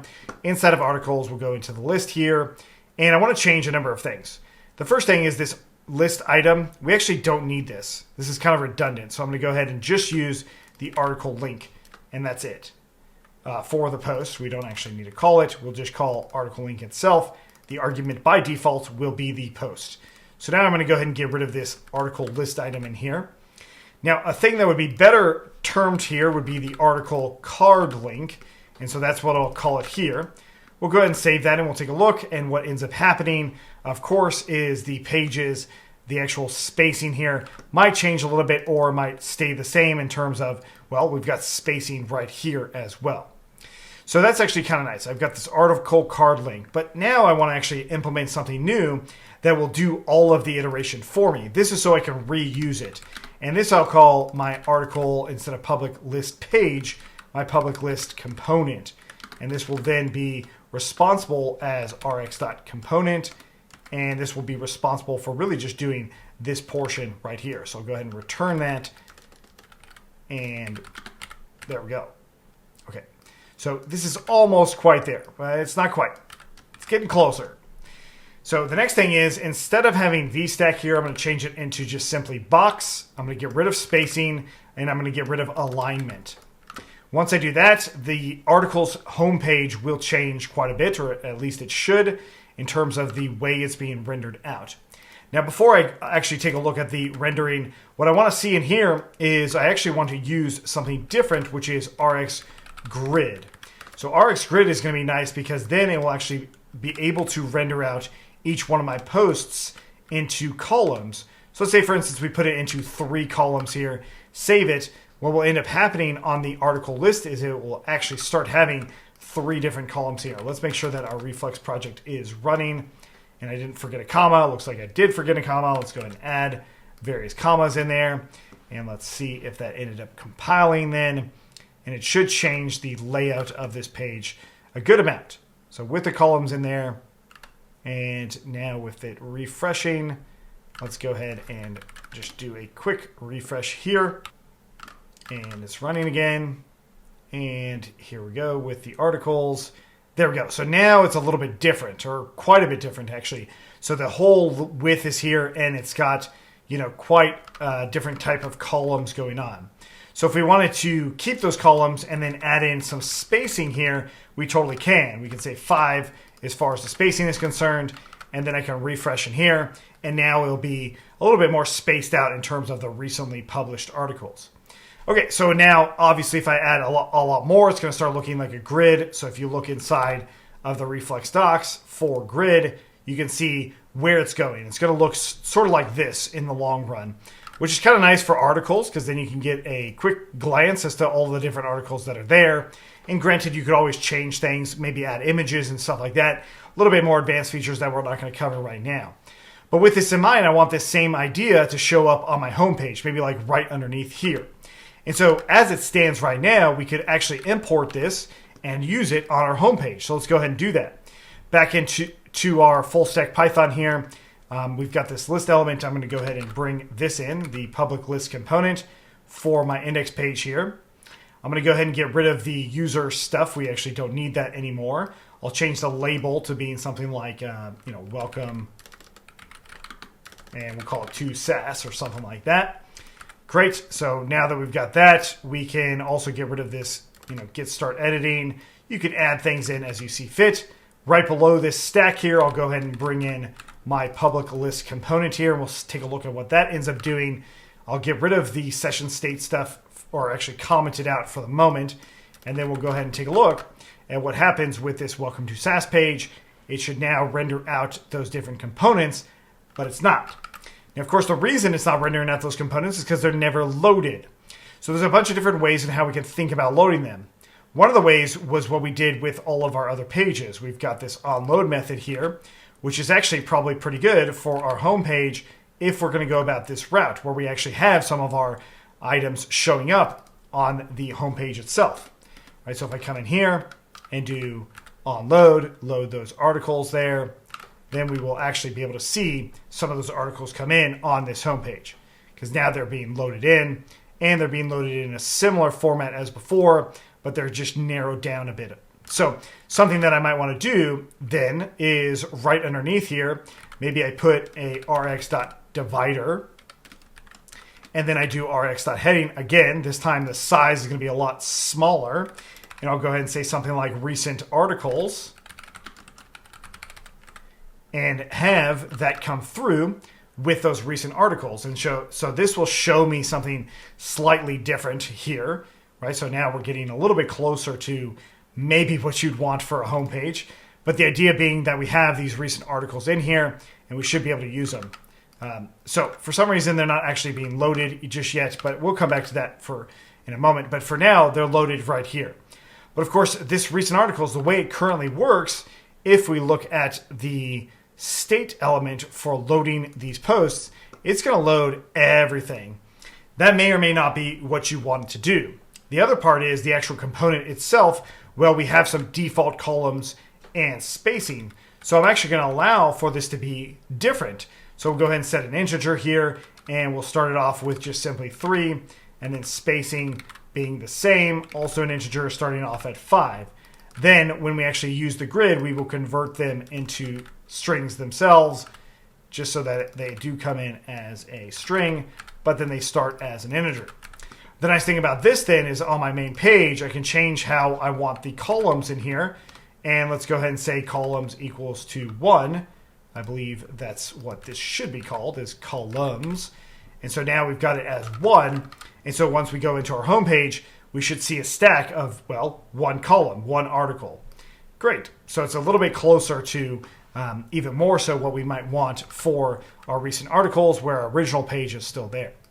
But of course, this actually takes me one step further, is going, well, what actual posts do I want? Like, how do I actually want to monitor these posts? So going back into our state element here, this is where we can start thinking of doing pagination.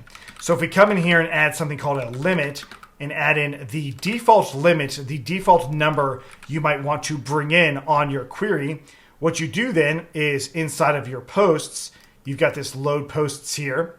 You can actually come in and do .limit after the where clause to the amount that you would want to limit it to.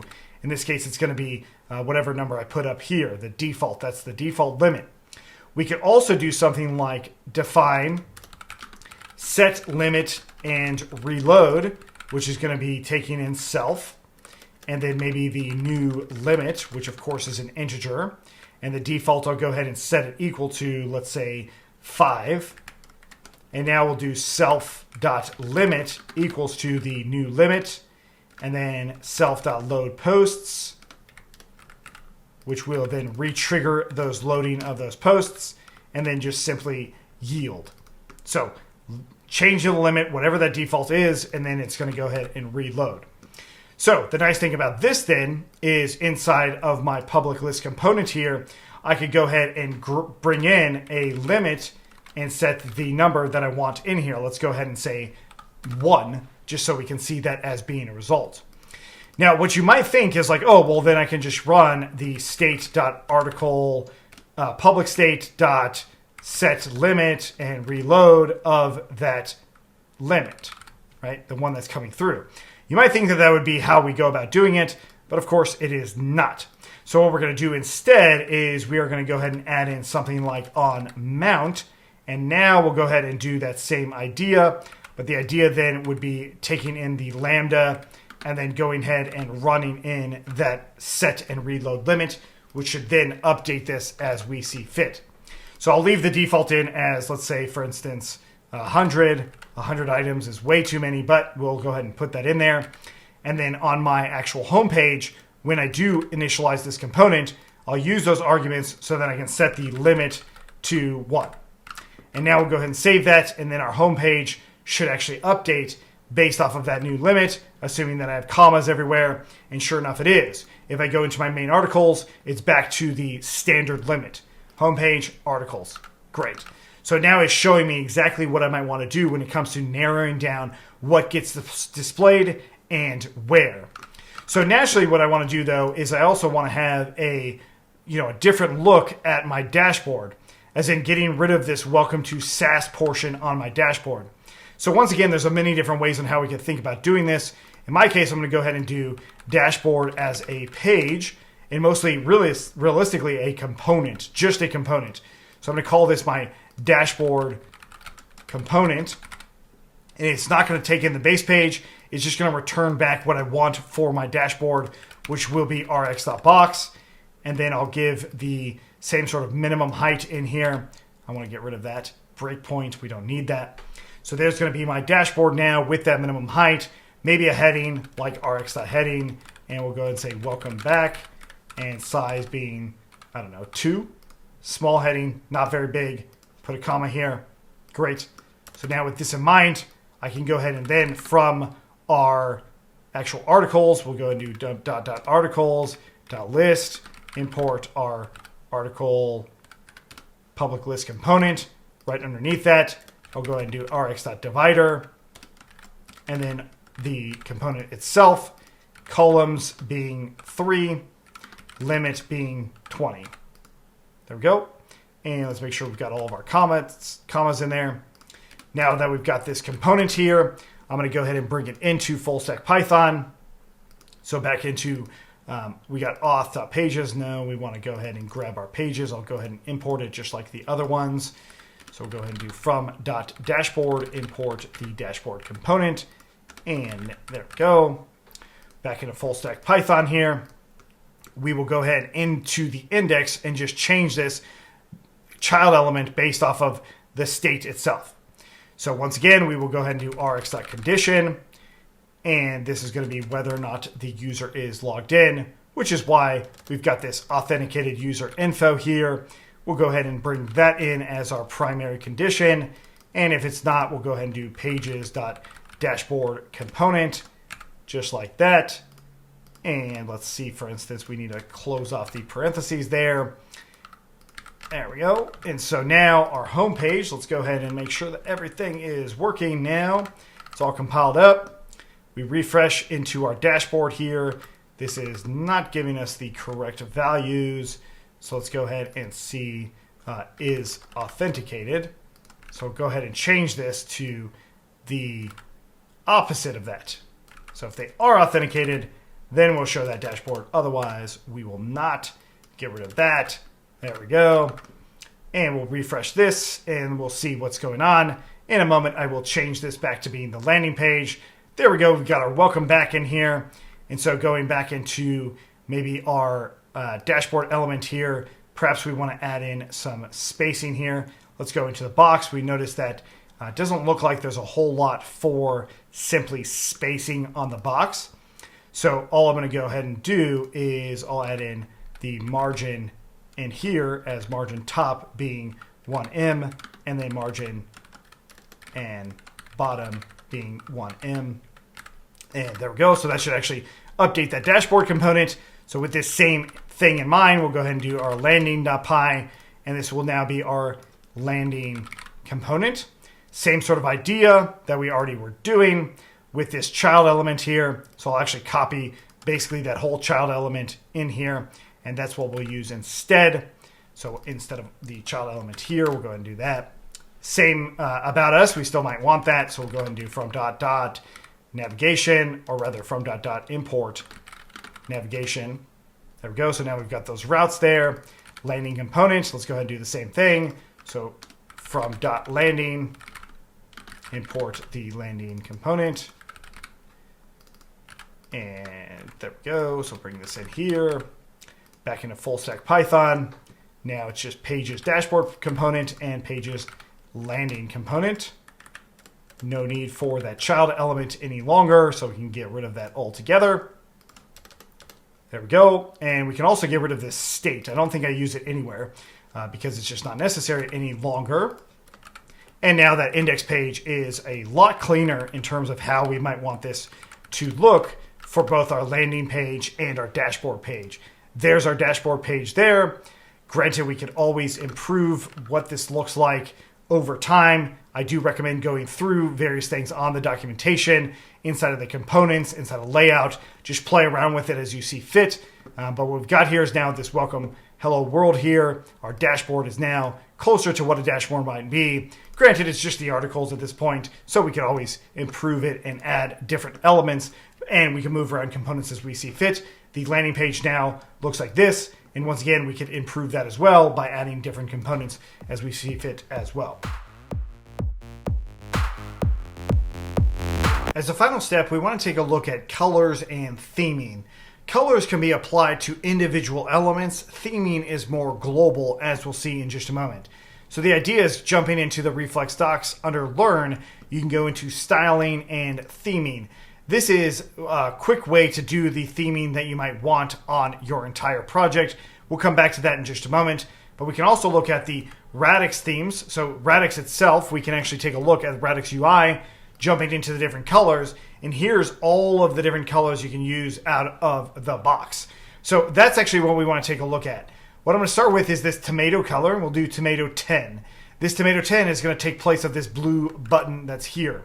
Now, not surprising, we'll be able to find that blue button, which is probably this blue right here at blue 10 or, blue 11, something like that. But there's obviously other choices that you could have in here as well. But I want to do tomato, and we'll do it at 10. So how do we actually change that button's color? First off, what we need to do is we need to go into our landing component where the button exists, which is right here. So the quick way to change the color is to do something called a color scheme, and I change it to tomato. Once I do that color scheme, it will change this element to fit with what it should be at that color of the color scheme of tomato, right? And so we should see it after everything works through as far as the Reflex compiling. And there we go. So we got a new color in here. But maybe that's not the color we want. Maybe we want to go for something a little bit darker. And that's where in the Radix colors we have, this is probably fitting in maybe 9, maybe 10. Let's put it into 12. Let's make it that color, that deep of a color. The way we do this then is not color scheme, but rather doing something like bg equals to rx.color, and then the actual color that we want, which again was tomato. So tomato, and it even gives us a bunch of these options in here, right? So we can use tomato, we can use red, we can all these options in here. Then we can set the value, the shade value we want. In our case, we said 12. So this is going to be the darkest shade in this case. And then I also don't want an alpha, so I'll go ahead and just say false, as in I don't want it to be transparent at all. And so that will also change that color. And it changes it based off of the alpha, whether or not that's true or false, the number that we're using, and of course the color name. And those are coming from Radix, so we did 12. That's exactly what it looks like. Now if I wanted to hover over it and have it change, well, we have a little bit of a challenge. And that of course means that we need to put in style here. And inside of style, we'll do underscore hover. And then we will put another dictionary in there for the background itself. So once again, we'll go ahead and do BG. This time to hover, we'll go ahead and change it to tomato 4. We'll go ahead and save that. And then we refresh in here. And of course, what we'll see is as soon as I have it all compiled, when I hover over it, it changes pretty dramatically. Now, granted, we could also change the cursor. We already saw that. So cursor to being pointer, and it gets a little bit closer to the original theme of the button. But of course, we could do this with any of our buttons. Now, in this About Us, this should maybe want to be our primary button, but maybe not. But in this case, this is a pretty good sign as to what we can start with. Now, there's another part about this, and that is the colors related to the mode that we're in. So if you remember back, we had the actual dark mode.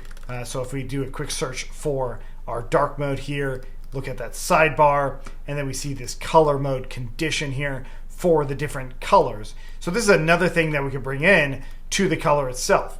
So inside of the background here, we would come in and we would give a different color for each mode. So RX color mode, just like that. And so for maybe light, we have it as a super dark tomato, which is a funny term. And then in the dark mode, maybe we have it a little bit lighter, something more like 8. And of course, we could take that same concept and put it into this background color as well. So if we toggle in here, we can see the different colors changing differently. So you could spend a lot of time on how you might want to style this out based off of your button. What I'm going to do, though, is I'm actually going to change this to being an accent. We'll go back to being the color scheme, and we're going to just go ahead and set it to being gray. Now, the reason for this has to do with what I can do with the entire theme itself. So turning it back to being gray, it will actually change these to being a gray color. But then back into the Reflex docs, under the theming styling, we've got this theme here that we can use and we can play around with. Another thing is if you go into components, you can look at a component that is called for our theme panel. So we can actually take a look at really modifying the theme itself. So first off, we'll go ahead and grab that default theme that comes in, or the one that we might want to use, and I'll just pass it into my app here. So this is going to be how I'll start out with my theme, just so I can see what options I do have. Now, VS Code is really nice because if you go over any given function, it will give you a bunch of argument options in here. In the case of the accent color, we can see accent colors in there as well. But I'm going to leave it as is. Then I'm going to go ahead and grab this theme panel here. I'll go ahead and copy default being open. And we're going to go ahead and bring it into our base page. And I'll just make sure that that thing is open. And then I might need to refresh my compiling and just give it a moment to adjust based off of all of the color and theme changes that you might have. So going back into our project here, it already changed. The color changed to something green, right? And of course, that's coming directly from the component element itself. Okay, so my home page is not actually showing up. Part of that is because of this base page here. So let's go ahead and just change that a little bit as to where we're going to render that. I'll go back into our main sidebar landing page itself. And so let's go ahead and grab the landing component, and I'll bring in this here. So not logged in to mess around with a theme. You could always do it in your dashboard over there as well. So with it not logged in, we do see this gray in here. So I can actually change the gray color as well, although this one is not changing a whole lot, but it is changing subtly. It's hard to tell on the video probably, but it is changing subtly. So there are other ways to change that gray color. But also we can see all of the different themes in here that we might want to use for this. We can also change the radius, the default radius. We can change the default scaling. We can change the background, whether or not it's translucent or solid. I don't think that makes a big impact on the way we have our background, but we can see the appearance. We can do all sorts of stuff with the theme itself. So if you really wanted to change the theme, you totally could. Let's say, for instance, you wanted it to be this like bluish theme here. This is actually very similar to what we've been working off. So let's go ahead and let's do the jade theme, or maybe the sky theme. I'm going to go ahead and copy that one. And then I'm going to go back into my full stack Python here, and I'm going to paste that theme in. So what we notice is this is not actually a copy and paste for this theme, but rather we just use some of the varying things about this. So panel background, we can come in here and say panel background. This is going to be solid. The radius is large. What if we want it to be medium? Let's go ahead and just put in medium here. The appearance, we'll start off with dark mode. Scaling, we'll put it down to, let's do it to 90% just to see what that looks like. And you can obviously play around with this a lot more. Now go ahead and get rid of that accent color that we had in there. Make sure that everything has commas. And then we'll go ahead and take a look back at our page here. Naturally, this theme toggle we'll get rid of at some point. But there we go. So now it actually has a slightly different look. And if I do the scale to 90%, let's get rid of the actual theme panel itself so we can see what it actually looks like without the theme panel causing any disruption to what we actually wanted to see for our final theme. And so I'll go ahead and let that finish. And with that finished, we now have a much different look at our entire project in terms of the theme itself. We still have the dark mode and all that, which is really nice. Our pricing, all of these different pages now fit with the original theme, or the theme that we're going after, based off of all of the different radix colors that are available, as well as that theme panel.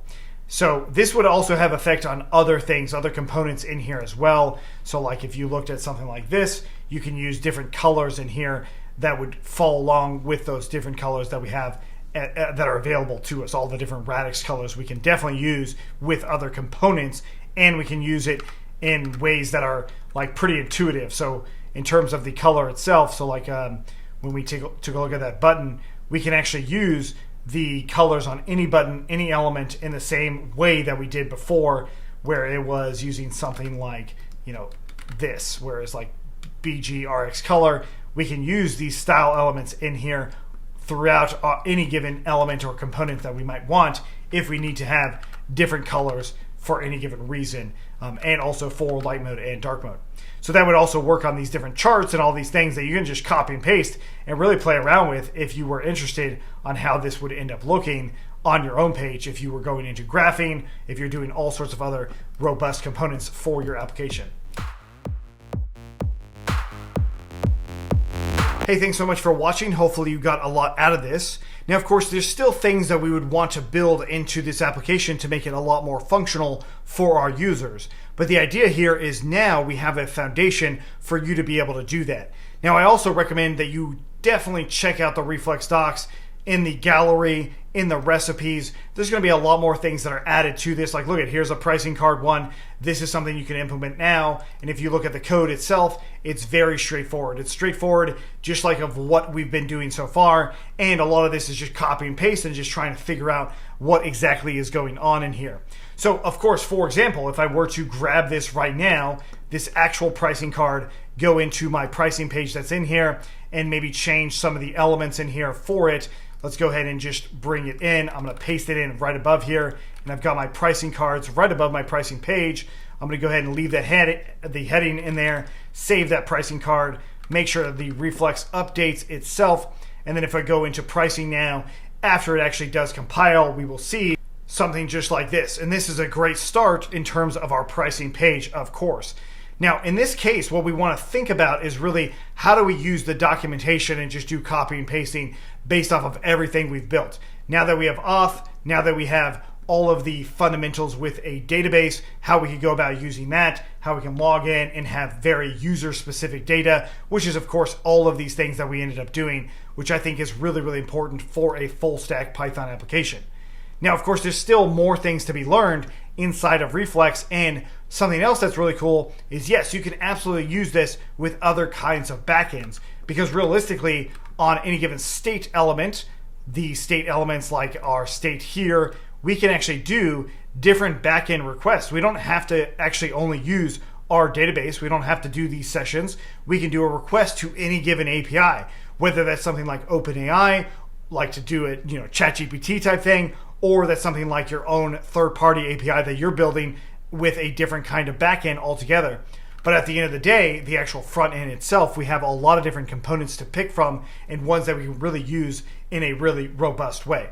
So thanks so much for watching. My name is Justin Mitchell. Thanks for Reflex for helping bring this project to life, both in terms of the tutorial as well as the code itself. I think this is a really exciting step forward for so many Python developers that don't necessarily want to learn front end, that don't want to spend the time, figuring out how to do all of these different components in any sort of JavaScript language, but rather just copying and pasting a bunch of different Python, modifying the things that we know well, and then going off to the races and hopefully helping our end users do something really, really cool. Thanks again for watching. I'll see you next time.